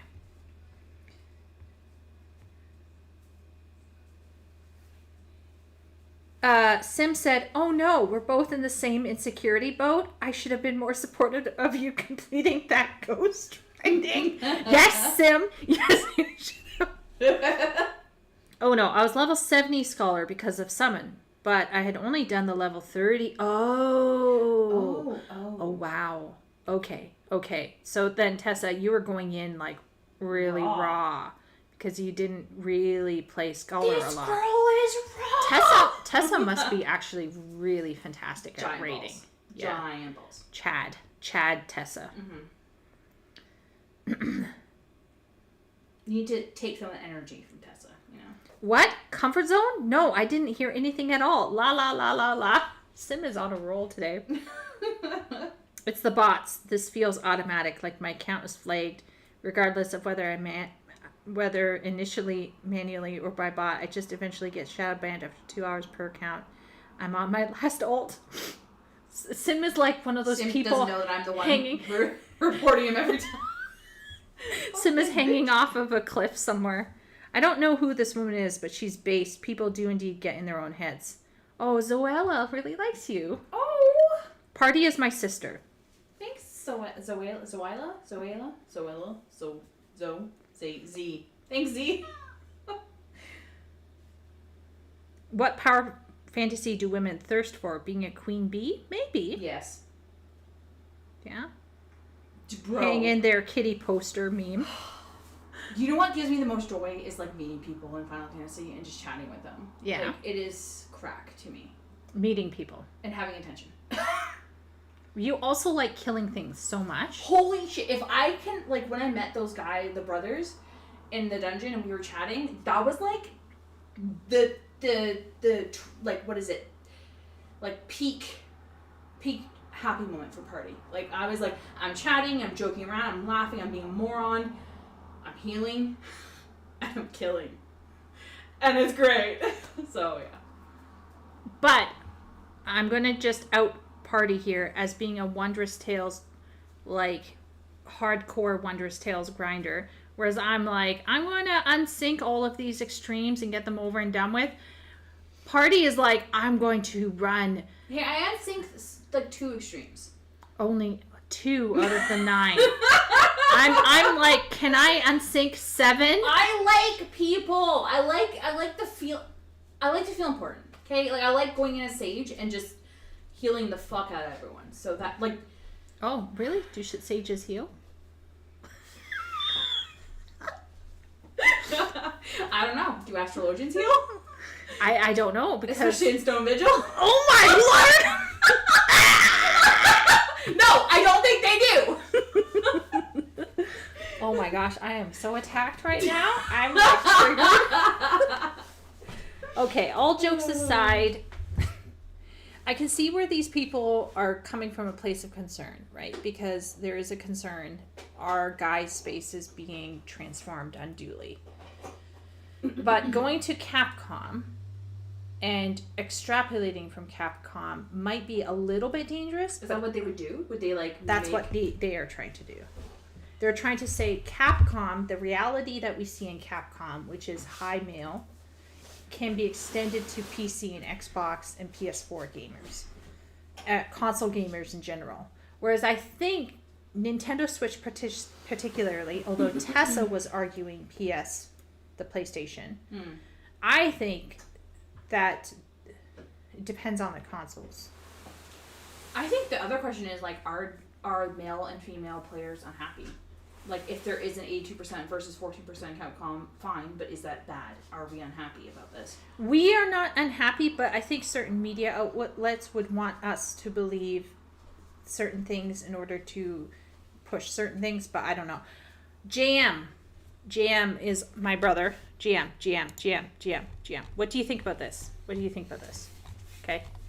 Here's Capcom. They had a super election. Does this look about right to you? Yeah. Yeah? Why? How would I think about it? You have Devil May Cry. You have Street Fighter. You have... here's their favorite Capcom, according to the world in Japan. And then favorite character overall is Dante. But if we go down here, favorite male character, obviously Dante, Chun-Li, and Jill. Do you agree? You're a man. And you're straight. I think, well, Jill is very famous. Right. Yeah, and Chun-Li is like icon. Okay. When you played Street Fighter, because I know you did, who did you play as? I played as Minna on Street Fighter 6. Yeah. Is that the one that is the ballet dancer? Yes. French ballet dancer, but she's new. Something's sustainable because she's been around since like the 80s, right? 80s, 90s. Okay, so thirst trap, yay or nay? I wouldn't say thirst traps. If you actually look at it, she's pretty modestly dressed. Yeah. For most of it. Like, I mean, sure, she got her leggings, but like, she doesn't show as much cleavage. Like, even in the show movies, she had an interesting character. And yeah, she has her own storylines, stuff like that. I think she's more fleshed out. Now, according to here, what do you look for in Capcom games? Most people are coming in here for exhilarating gameplay. Is that why you would play like Street Fighter and? They do good stuff with that, and then they also do well with, like, Dragon's Dogma. While the story was never really great, the gameplay was really great. Oh, Dragon's Dogma. That's Capcom too, That's right? Capcom, yeah. Did you finish Dragon's Dogma too? Mostly done it, and then I finished the first one. So, yeah. And then if you think about it too, like, they're like daunting. The stories have never been too, like, their strong point, I'd say, but their gameplay, I agree, has always been pretty gripping. I mean, even Mega Man, that was strong gameplay. Recently, wasn't there a video game that used the Devil May Cry person for their video game, but it wasn't within Capcom? What was that? Was it Final Fantasy 16? Or was it, what game was it? Or was it Dragon's Dogma that was taking a Capcom person? Oh, yeah, Final Fantasy. Was it 16? Yes, because he did the big monsters and the climbing on top of monsters and the big monster fights, which were a staple of Dragon's Dogma. Yes, I do remember that. Okay, so there was a bit of a crossbreeding there then. Yes. Interesting. I remember hearing about that. And I thought, okay, that makes sense. If you're doing these big summons, we fight on them. Like, those kind of guys are the kind of people to ask, because that's all what like Capcom is about. Like, well, like for Dragon's Dogma, it's like if one monster's stumbling, you can grab his foot, and then if the troll, you grab his foot and you yank it in the right way, and then he like trips over, and if there's like a chasm, he can like grab onto each side of it, and then the monster's just hanging there, and then you could slash his legs and arms, and he'll fall into the water and die. Okay, so question here. Let's say you have two MMOs you can play. One is 90% male, and one is, let's say, 60% male. Like the characters or the people playing? People playing. Okay. Would you prefer to be in an all guy game, or mostly guy game, or would you prefer to have also females running with you in the game? I don't do a lot of online gaming, but I can tell you is that when you have a bunch of guys, they can, I think, bond closer, but they will have to act here differently if there's a lady in their midst. Mm-hmm. You see that with the construction company I work with. Well, we have like our female secretary. She when she joins and stuff, we have to watch and be careful what we say. And it's just, and that's why our company doesn't really want to hire. There's certainly ladies who are tough enough to do it. Like a lot of these, it's out in the more country-ish area, so like some of these grow up probably tougher than I did. But our boss doesn't want to deal like with. there might be like drama or something. Yeah, like drama, and not just even from the females, but like from the guys. It could just make everything more awkward. Like we're a bunch of guys, right? Guys can be a little crass sometimes, and Interesting. Very interesting. So that's my brother. People in the chat. Let's see what chat's saying. Sages heal with lasers in Greek, says Wooly. So one of Zoella suggests that female power fantasies is having power and using it to protect your social circle. So maybe like mama bear energy. Well, you see that with in the manga and manhwa. I've seen many of that like that, where they regress and then they protect those who are around them. And like they're like, I'm gonna do it right this time, because they realize that they failed to do it right last time. So many times they find people who are like disenfranchised or died too early, and they help and they keep them together and they grow a community together. There's some people in chat who said that Yuri became feet trapped because of Yuri or Juri. Juri. What's feet trapped? Oh, Juri from Street Fighter 6? Yeah. She's Taekwondo. She does Taekwondo, isn't she? Yeah. Arm and Jonathan said that they got into feet fetish because of this. They're just admitting it straight up? Well, Jonathan said, I'm feet trapped for Juri. And Arm said, Juri made me interested in feet. Because she is actually clothed to a good amount, but except for her feet, she does Taekwondo, so a lot of her attacks are all kicking. It's a made-up name. I haven't even decided how to pronounce it. Let me know once you decide. Zoella. I'm going to keep saying different pronunciations, and then you let me know which one you really like.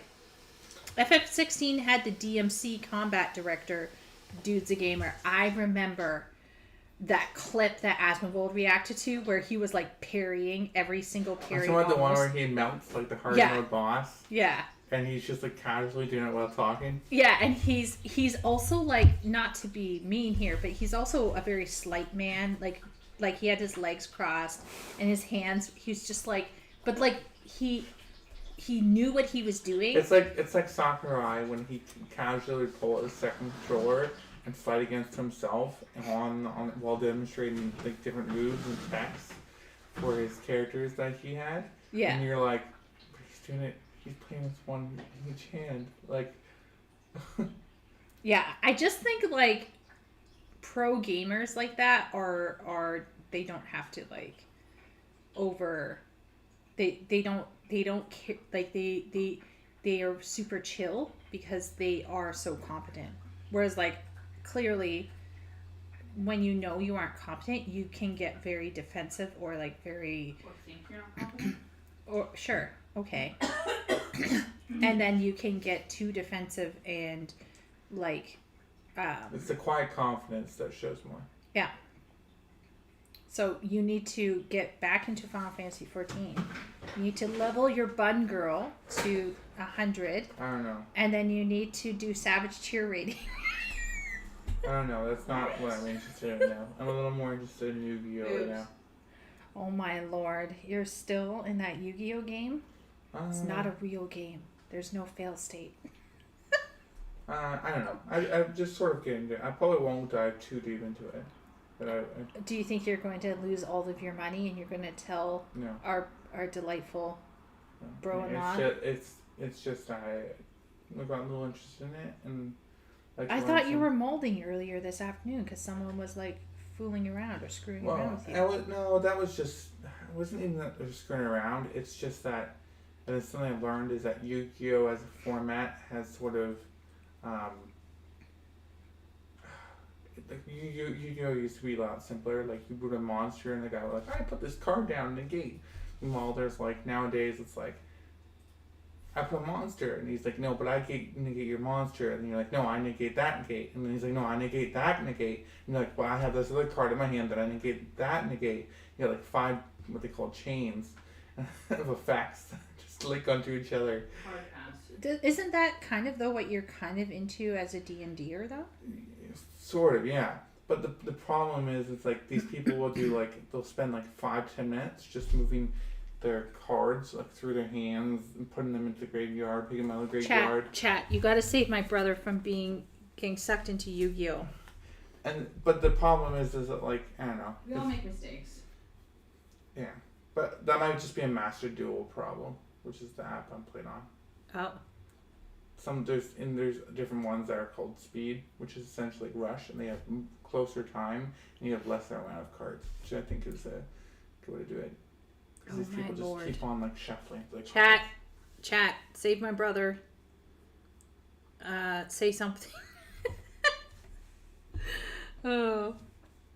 Yeah, I don't know. Like, this is a tough conversation because I feel like some of these people are approaching it with more nuance, but some of these people might The thing is that when you're looking at Capcom, and Capcom's games are very adventure fighting focused, and those markets are dominated by males. That's sexist. No, it's definitely not sexist. That's true. That's been true since the start of the release in 2017, where they yes, did but in-depth people's study. points are though is like should that The biggest. Does it have to be Okay, true? here's a question. I've never played a match 3. Have both of you played a match 3? Which is that like where you match 3 games or like Candy Crush? Is that like Candy Crush? Yeah, but Okay. not extensively. I get Not bored. extensively, but you have. But I have played it. Yeah, I have never. And well, the market for this match 3 is like mostly women. Yeah. So what's happening is people are putting mobile games in with the video games, and so they're saying games across the board, and then they're saying, look, women have a very high investment in it, which is true, and in fact, I think with new generations, like Gardenscapes is very big, and like there's like because I was once watching a Korean interview, and this girl.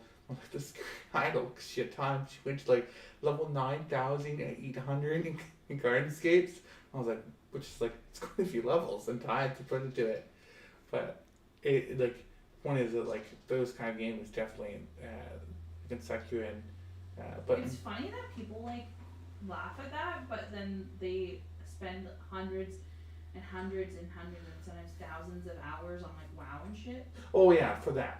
That's the thing is that I'm not the kind of person. Down about like matching games. Well, that's most certainly. I'm actually not a long term like. I don't like to.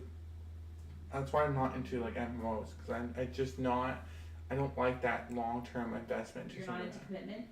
Not into long term investments into a game like that. I'm not adverse to that, but what my contention would be, I think my generation and younger of women are going to be more interested in video games, and we may see more balancing out as more and more girls get into it, because I still do think that there are girls out there who would be interested in it. It's just maybe not as accessible, or they might not have as much time, or there's other choices that are taking their energy and time away. But generally speaking, like, it's possible that there might be females out there who just simply are untapped. Yes, but like here's the thing to remember: it's the same with like PC gaming and stuff like that. You'll see a lot of like those modding people is mostly a good portion is guys. Well, isn't modding though requiring like programming? Yeah, but also just the people using the mods. and like remember I talked to one of the Which guys. mods though? Because Sim 4 mods, I used to mod Sim 2. So like, yeah, there's cheats and then there's mods. Though, are in different, they're not as much in simulation games or whatever. Well, the thing would be like if you came to me and you said most of the people playing Cyberpunk 2077 are male, and most of the modders are male, I'd be like, yeah, so that sounds about right. Here's the fascinating thing. Sims is strongly female. A lot of guys based. Although there's guys that play it too. My personal opinion: a lot of guys who mod are not modding because they want to actually play the modded game. Like that's not the biggest point. To make money? No. The reason they want to put mods into their game is because they like the process of trying to like mod a game and troubleshoot it. Oh yeah, they like programming. But not simple. Even like when I'm trying to get some of these mods to work and I can't figure it out, and just trying to get through and figure it out, there's something very cathartic about that. So there's something actually like. So basically, y'all are doing like a male version of Sims. What does that mean? It's like you're making a character creation, but like hard mode. Yeah, but I think you went a bit too meta for him. yeah, but like you see it with Tim. I'm saying You you're see no it. different than You see it. You see it with Tim though, because he like he will mod his hardware, and he tells me he never uses it hardly. So why does Tim mod his hardware? Stop saying his name. You do realize people are listening. Yeah. No, I mean it's old. He is It's an old Xbox or something like that. No, we just don't say me. But the point being is that idea like is that he just enjoys doing that. Yeah. The enjoyment is a journey rather than an end result. Yeah, but our brother-in-law is one person. Yeah. Is that the? Well, no, the same with me, and even same with his friends. Because we were talking about modding with one of his friends. Stop saying names. We're talking about modding with one of Okay, his well, friends. if you and your friends and stuff like that are saying. Wooly is telling you to play Shadowverse instead. Shadowverse. Just look it up. Ben, just play Edison or GOAT format. Yeah, I don't know. I'm not that. Tessa says people still play Yu-Gi-Oh. Yeah. I know people who collect the cards still, but they stopped playing. I'm not that much into it. Smart brother, do not become a mono gamer. Wooly is giving you a stamp of approval. Do you know what this is? That's shocking. Wooly is Catholicism's Liam Neeson from Taken. Except he plays Arknights. He's a night manager at a hotel.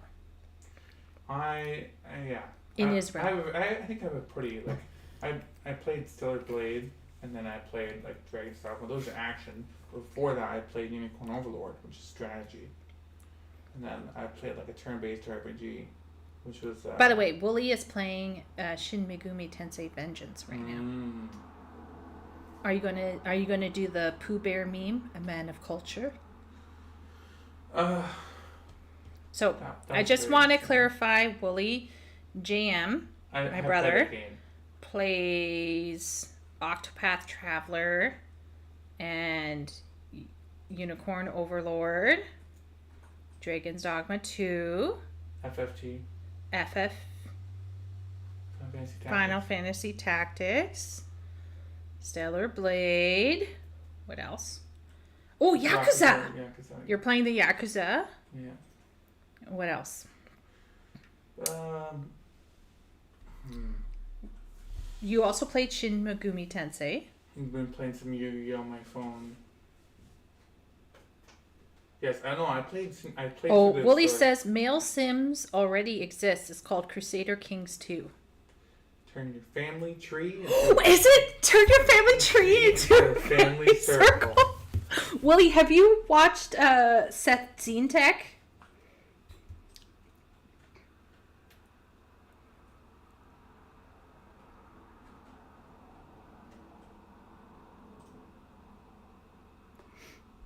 Let's see if Wooly has seen Seth Zentek. Very funny. Turn your family tree. Is that Crusader Kings 2? Yes, that's Crusader Kings 2. Has chat watched Seth Zentek? Wooly said, hey, Seth here. Okay, he's definitely seen it. Yeah. Oh, man. I love Seth. Space Station 13 is up there with me with internet historians in Good Ending of No Man's Sky. Space Station 13 review, where he flashbangs all of the furries. It's so good. But the Crusader King 2 was great as well. Do you remember Caves of Cud? Yeah. In Crusader King 2, didn't he do this whole thing where he locked everybody up in his castle and they were luring people in and eating them? Yeah, Black Plague was coming through. He was in Poland. he brought people in. Basically, he was like, we're running out of foods, and 8 people. Then he had people invite. Yeah. Yeah, and then he invited people in, and he would eat them. But then it turns out at the end of it that the plague never swept through his area. Didn't his character get betrayed by his Chinese acupuncturist or something like that? Yeah. Yeah. And then he married the Pope, and then Let's Pope, see how much Seth I've seen. He took the Pope, and then he took the entire Pope's land. Let's see how much Seth I've seen, because I love Seth. Oh my gosh, there's some new ones that I haven't caught up. I've watched them all. I have notifications for it. So I watched Star Slop, Quasimorph, Age of Wonders. I actually watched War Thunder, but I rewound it. Treble Thunder, Space Warlord. You can see, like, usually I let it go for a bit, and then I come back. Caves of Khud. Crusader Kings 2.0. So I've actually seen all of these, but sometimes I go back and like I rewatch some. Space Station 13. So good. His Symphony of War was really good. He did one for Might and Magic that I thought was pretty hilarious. I think it was Symphony. Was Ilona the one with the hot men? What was the one where it was talking about the bowling ball? Oh, Evenical? There was some weird stuff that went on. Whenever Asmongold reacts to Seth, you feel painful. It's not fun at all. Because he doesn't laugh. He feels like he can't laugh about it. I'm laughing, chat. I'm admitting. I laugh a lot. Now that one was... Those ones are good. What's this channel? It's Seth. Seth Zintak. One of the most inappropriate game reviewers ever. Oh, yeah. Have you played Vampire Bloodlines? Asks Wooly. I'd have to mod that one, wouldn't I? Isn't the one where you... Or is that Vampire the Masquerade? There's one where you have to mod it because, basically, they had a game, the theme wasn't fully complete, so then someone made a mod. And that mod, like, if you want to actually play the game and it be good, you have to have that mod. I don't know if that's the Masquerade or if that's Bloodlines. Many thanks from the Goblins Guild, the Merchants Guild. Yes. Oh man, I love this. Yeah, if you all haven't watched Seth, I highly recommend Seth. He is, Crazy person. He's a bit crazy, but he's pretty good. He's pretty good. If inside is not something I recommend. It's not something I endorse. It's something I recommend. So good. Yeah, I don't watch him like a ton. I wait for him to gather up a bunch and then I go all the way through. Kind of like Red Letter Media. Why are you shaking your head at me? Are you feeling sleepy? Do you need to go to bed? Not quite yet. I just need to inflate that, so I might be making some noise. Oh, okay. So you know what? Yeah. Oh, okay. Oh dear. Okay, It so long. Like it's just I'm gonna go like this. Engine. You can't use the engine. Wait 1 sec. I'm gonna. It literally smoked and it burnt out. So please don't. Are you muted in here? Okay. I'm gonna mute myself temporarily. Chat.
Okay, Chad, I'm back for a bit longer.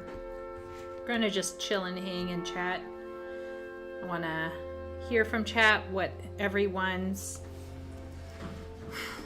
I want to just chat with everyone and ask some questions.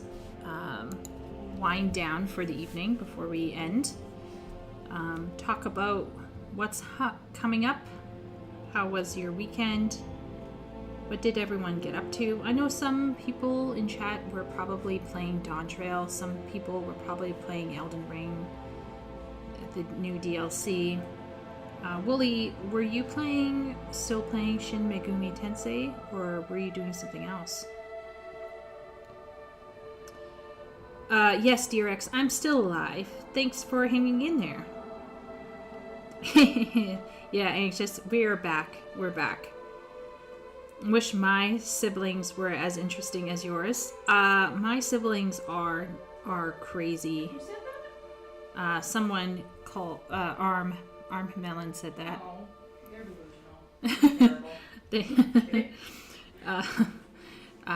But yeah, my family is pretty weird and wilding. But as you could see, like, I have a lovely brothers and sisters. They're all younger than me. So, what's the age difference between yourself and myself, Party? 11? 11 years? Yeah. And what about you?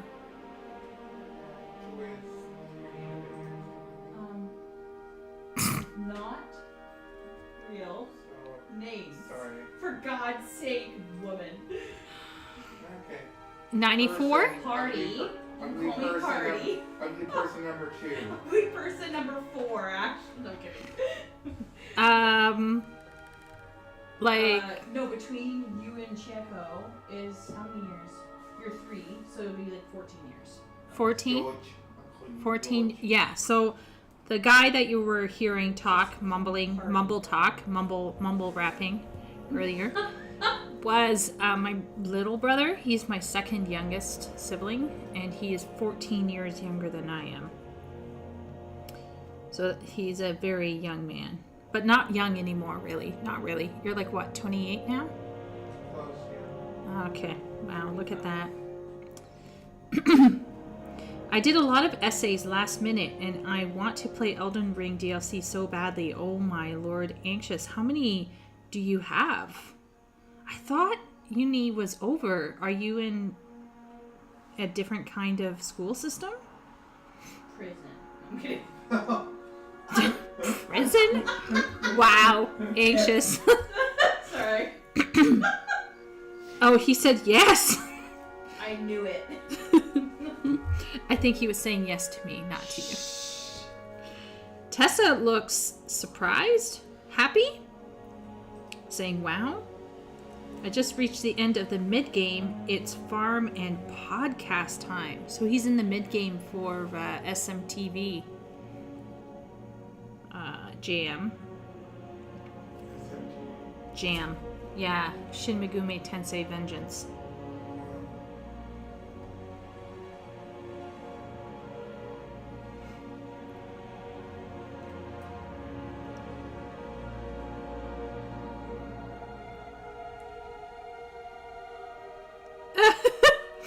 Do you remember Steam Crow, and how I said I'd met him like 2 years ago during a stream, like Aqualon streams? Yeah. He now is like chatting with me, and he's like, oh my gosh, we did meet.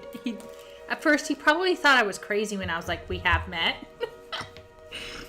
Oh, that's so great. He's like creeped out.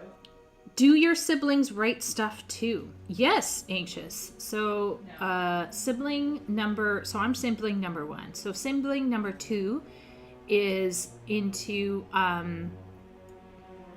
he does a lot of like tutorial stuff for his work. And when he was writing, he would write like comedic poetry, which was really hilarious. So he's the eldest boy, kid number 2. He's comedic, and writing isn't his strong suit. He's more like into numbers and accounting, but he also loves what's the word where it's escaping my mind now, where you like you're not just making music, you're making it so it's clear and mixing, right? Mixes music. Yeah, he likes to mix music. And then child number 3 is very good with kind of blogging style stuff.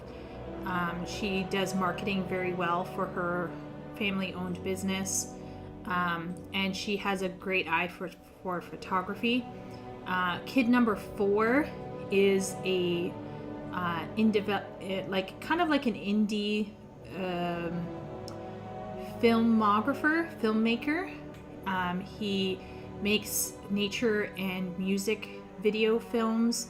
He does music-related work for sampling instruments for online digital stores and things like that. And he is also a very thoughtful and philosophical thinker and reader and writer. He's the one who gifted me the book Men, Beasts, and Gods that I read last week, or the week before last week. And then number 5 is not much of a writer, but she is amazing at music. She's in Discord, Tickler of the Ivories, and she's a piano teacher, and she's phenomenal music maker, and she makes beautiful music too. And then number 6 is not much of a writer, but he's... What does 6 do, actually? Charismatic. He did make music. He's actually good at music. Oh, yeah. He mixes music and does, like, DJ, like, covers and things like that, but right? He also makes, like, ambient. Yeah, he does ambient music did, more. I guess. Not as much anymore. Yeah. Okay. But he's also, like, most of my siblings are dads, so they're not doing lots and lots of stuff in their spare time.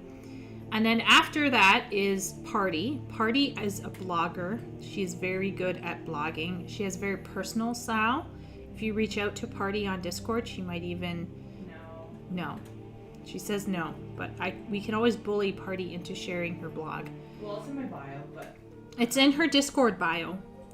And then after Party comes this other brother who... I have never seen his writing, but I know he's tried writing before.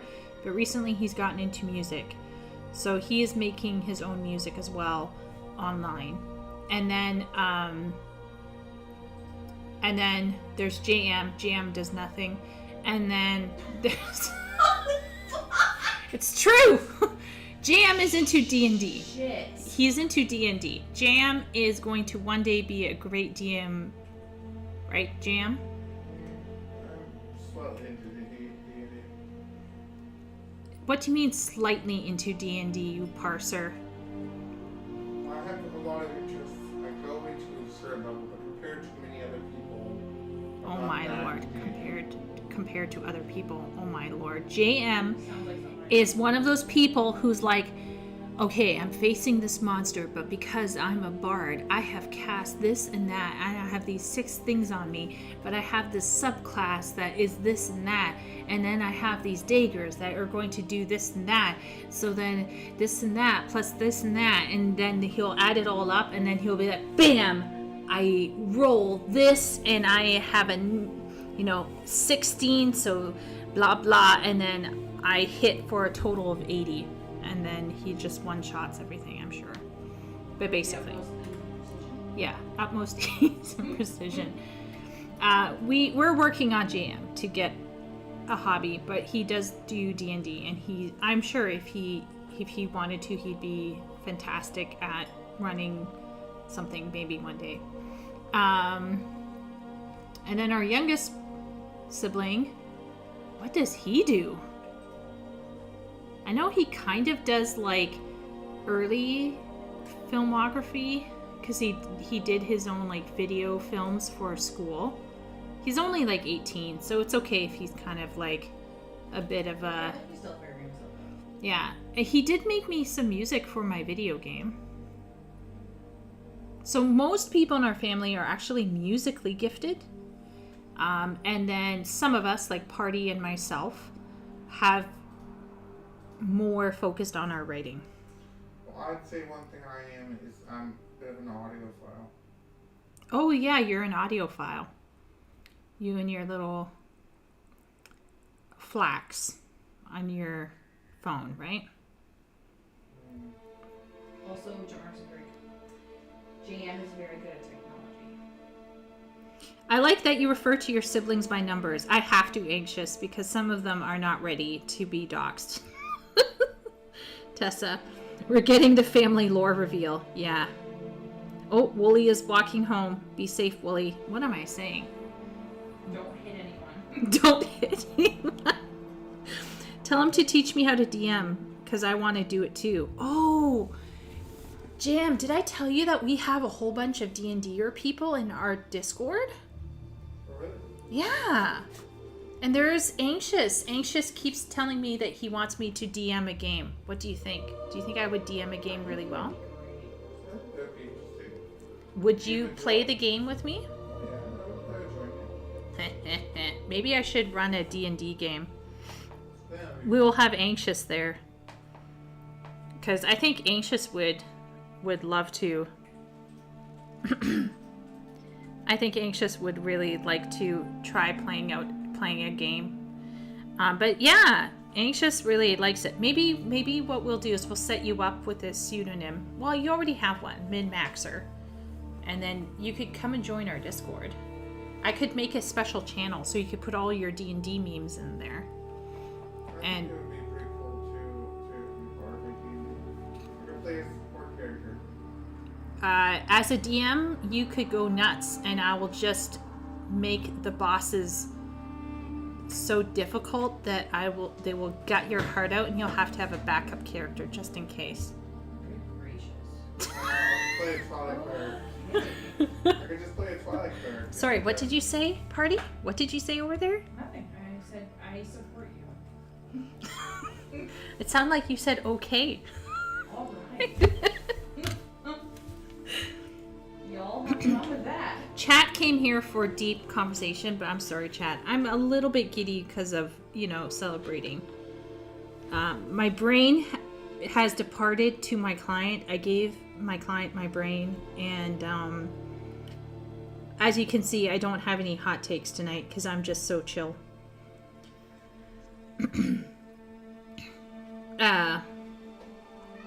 Duck is already giving me advice. Thanks, Duck. I'll reach out to all of the DMs in Discord for advice if should I ever run something. But okay, so let's see. What are people up to? We know that Ben is doing Dawn Trail. He's already at level 96 or something like that. That's crazy. Dan's at 96. Oh my lord. I was like, please go touch rocks. Rocks? He lives in Arizona. Oh, there's no grass in Arizona. Yeah, so I Oh. was like, please go touch rocks. Go touch sand. I only got to level 91 because I did something today by accident. I was not. Okay, I can't judge it because I'm not actually doing Dawn Trail. Like, honestly. Right. But 96, guys. Savor it. Okay, so we have Wooly who's playing SMT Vengeance. We have Ben. We have Ben. Well, he's walking home, yes. Then we have Ben, and we have... Who else is playing Dawn Trail in our thing? I feel like some other people are... Myros is, I think. Mirokos probably is. Yeah. Is Tessa. What is Tessa doing? I think so. Maybe I remember Tessa's seeing- doing... I think was she the one that said the bundling? Oh, yeah. Tessa might be also going for a Dawn Trail. Let's see. Arm. Any plans on playing Elden? Ooh, yes, Arm. So tomorrow I will be driving home. Hopefully safely. Hopefully my brother will be driving at a legal level. Yeah. And we will return home safely, and I will set up... Because guess what, Arm? I finished my book, so now I feel like I can play one night. I can play Elden Ring one night. You mean you're not gonna play with me in Final Fantasy? Also, if you do play Monster Hunter, do World, and I introduce you to B-52 Bomber. Okay. I don't know what that is. But if we go over here, let's open up my Steam. Your BRB is still on, by the way. Oh man. Failure. Where's Sim? You should have said be a band. Oh no, Sim. Did Sim get banned? No. Oh no. We should reach out to Sim and see if he's okay. Okay, let's see here. Monster Hunter. Let's see which one I got. I got Monster Hunter World. I do, Duck.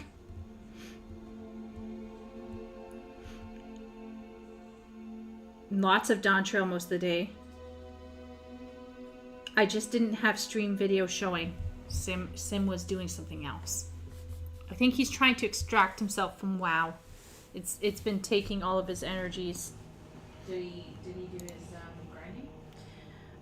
He says he's stopping and he's working on like reducing something in his inventory so he can uninstall WoW or something like that. Why is he uninstalling WoW?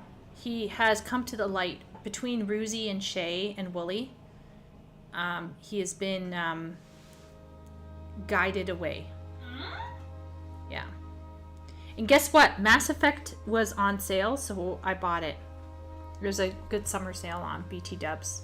Yeah. Did you see? What? What? Nier? No. Nier's on sale 60% off. Oh, Nani? I remember you saying you wanted it.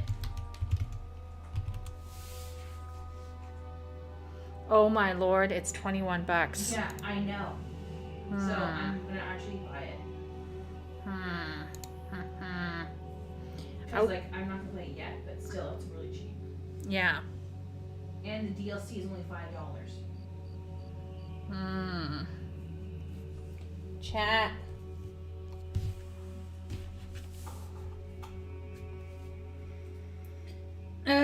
I love Mass Effect. Oh, I married Garrus IRL. What? I've never played Mass Effect. Is that like real thing or not real thing? Help me, Anxious. It's late at night.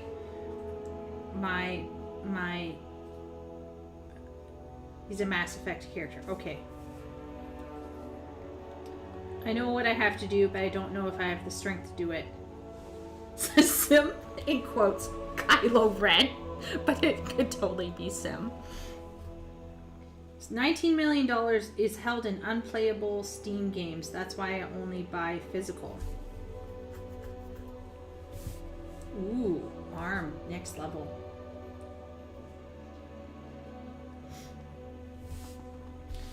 I'll have to think about it. I kind of wanted to get my dad power washing simulator. Don't ask me why. Do you think he's gonna actually do that? He could. Okay. It's possible. Good. But I could just buy Nier Automata for myself.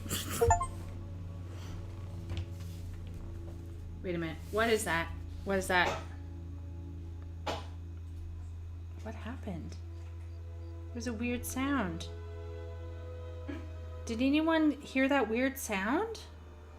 Stream, did you see what was on my screen? Help! There was a weird sound. Wait a minute, was it a Steam notification? Maybe. What the?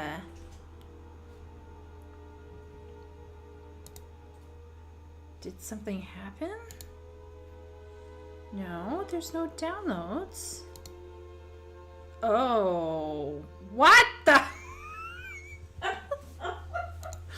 Nani? Oh, decline. Rejected. Rejected. Aw, no, I'll pass it forward. I'll buy Power Wash for our dad.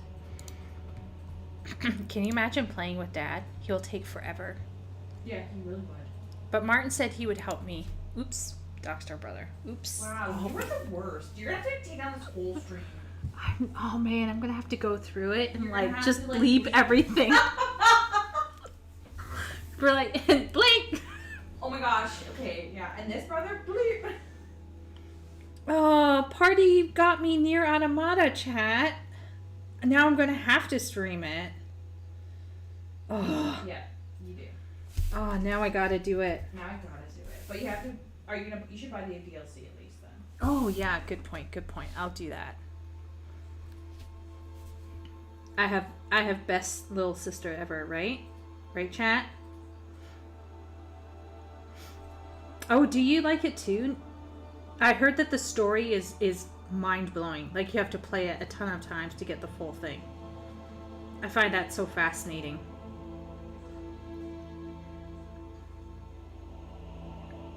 But oh, you only got a few endings? Yeah. I think I would play it a few times like raw, and then I'd be like, okay, time to go in with a walkthrough.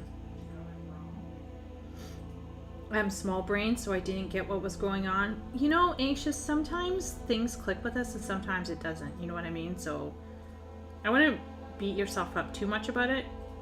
Says the woman who beats herself up a lot. Look, I'm easy on other people, just not myself. Yeah, clearly. It's okay if you're down, but it's not okay if I'm down. Near Replicant is slightly better IMO.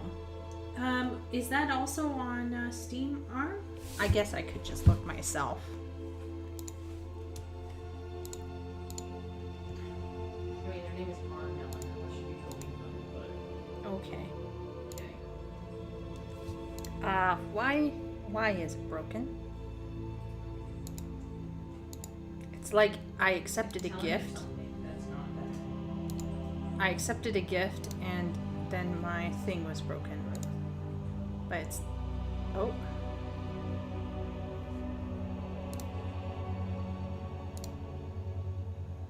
Okay.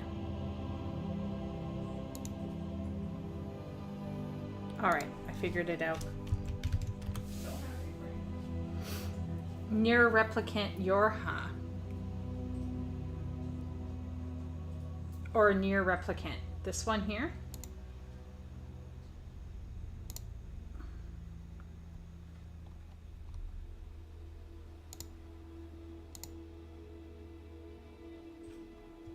We'll just... Oops. Nope. No, that's not what I wanted. Oops. Freud. Add to wish list. Okay. Oh. Now I think I understand. I feel like I've seen the opening sequence for this.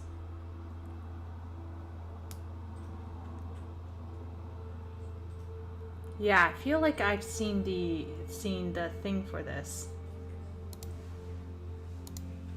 Nice.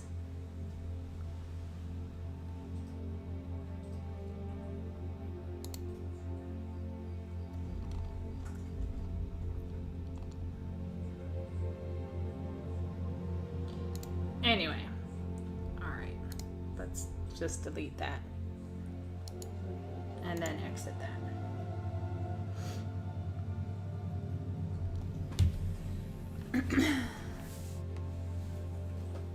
It's basically the same gameplay, but Automata is a good entry to the Nier story. Amazing. Enjoy humanity versus robots versus self type of game. Yeah, I'm one of those gamers who actually gets into the story quite a bit. I think when it comes to stories, I go whole hog and I disappear. What? No, I didn't. Okay. I'm just coughing. Party's just coughing over there, apparently. But anyhow, yeah, I think I would really like the Nier stuff. I loved the Nier raids in 14, so I actually unironically enjoyed the story for the Nier raids with the chief, who was always like, Lolly, I don't know what's going on, the hoe, or whatever. Like, there were, and the lines that they let your Warrior of Light say was so, snippy and, low-key passive-aggressive. I kind of liked that, how, the wool was a bit spicy. It was a lot of fun. I thought it was really fun, but I know some people didn't care about the story surrounding Nier, but I liked. It's a bit lewd, so watch out. Well, Arm, I know that I said like I haven't really done the dating thing, but I did take Geralt in Witcher 3 out to every single brothel in every single city. Because, like, a guy has to relax after a long day. He has to go and spend some time with Boob. Yeah. Oh, yeah. Say it so excitedly. And then Geralt, like, my Geralt may have had sex with both Triss and Yennefer. So then he didn't get either one at the end. So, I mean, you know. Geralt into a hoe? Yeah, my Geralt was a complete hoe. He banged so many ladies, not just the hoes in the. Unicorn one thing. Oh my gosh, yes, I had sex with Yennefer on a unicorn, Right. on a stuffed unicorn, Oh, that's just. in an inn. That's weird. She had it in her bedroom, and then it shows you sliding on there. Anyway, it's interesting. You know, they're very athletic and limber. So, you know, you're a witcher. She's a sorceress, basically. You make it work. Okay, Tip Gun.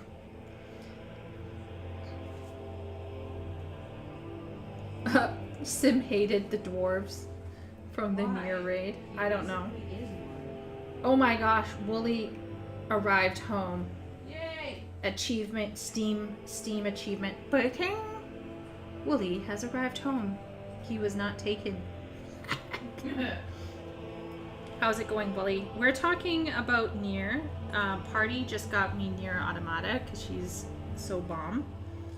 And then I was saying, because I don't have to ghostwrite, I could spend some time streaming a game.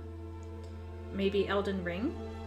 Maybe Nier Automata. Maybe yeah, maybe next week I'll actually run an actual vote at the beginning when there's more people there, not like when there's only 10 people. Oh, we could do a Discord poll and see which one. Mass Effect, Nier Automata, Elden Ring.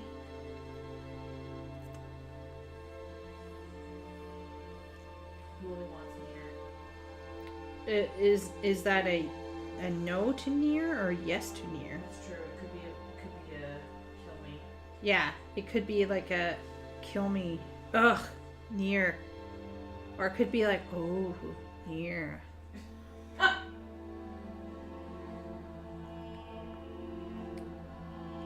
But anyway. Well, it's 1:30, chat. I feel like I've gone longer than I expected. I'm not gonna lie, I thought it was gonna end a bit earlier, just because family and stuff, but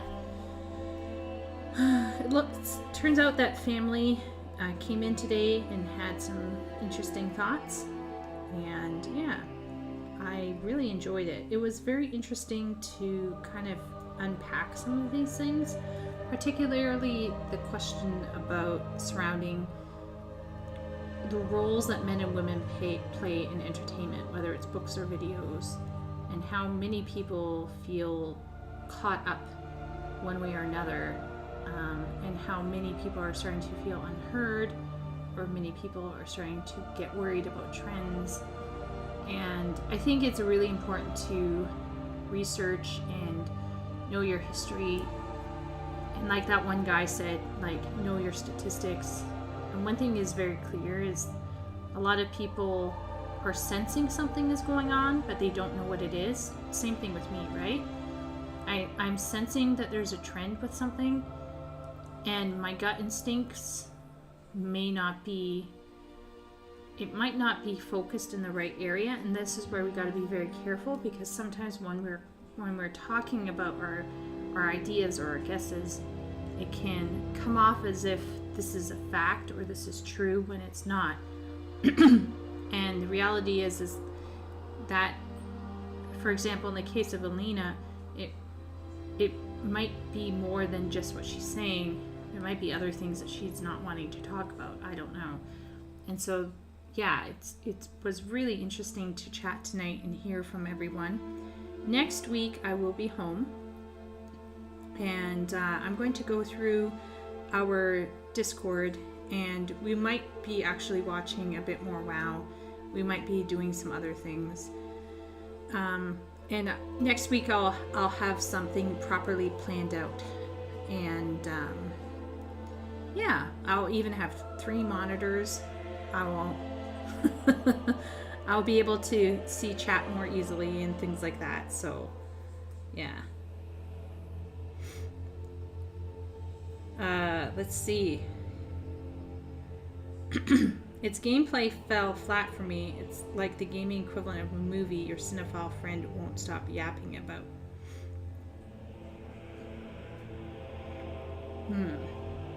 Yeah, so maybe I'll enjoy it. Thanks, Susan. I know you don't want me to talk about video games, politics, or sim.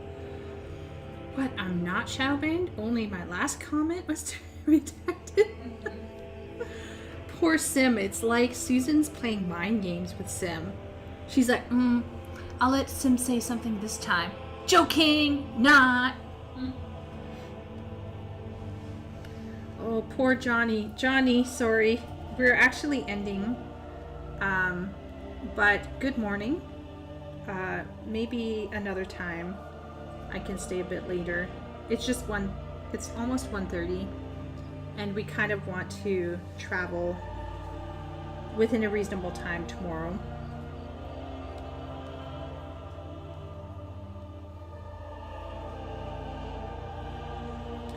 Willie says, I appreciate Nier, and it is good that it was made, but it isn't his cup of tea. That's fair. That's a fair thing to say. Yeah. That's kind of how I feel about some games, where I'm like, okay, not for me, but I know how some people might enjoy it. So, anyway, let's end it here, even though I know that probably some parts of Europe are waking up. I'm going to be streaming next Sunday, and I'll be looking through and also discussing with people in Discord in the upcoming days as I finish up with my last ghostwriting project, and hopefully finishing up, we'll see. But yeah, let's talk again another time, and good night, everyone, and I'll see you all around. Okay, let's see if I can end this without completely failing.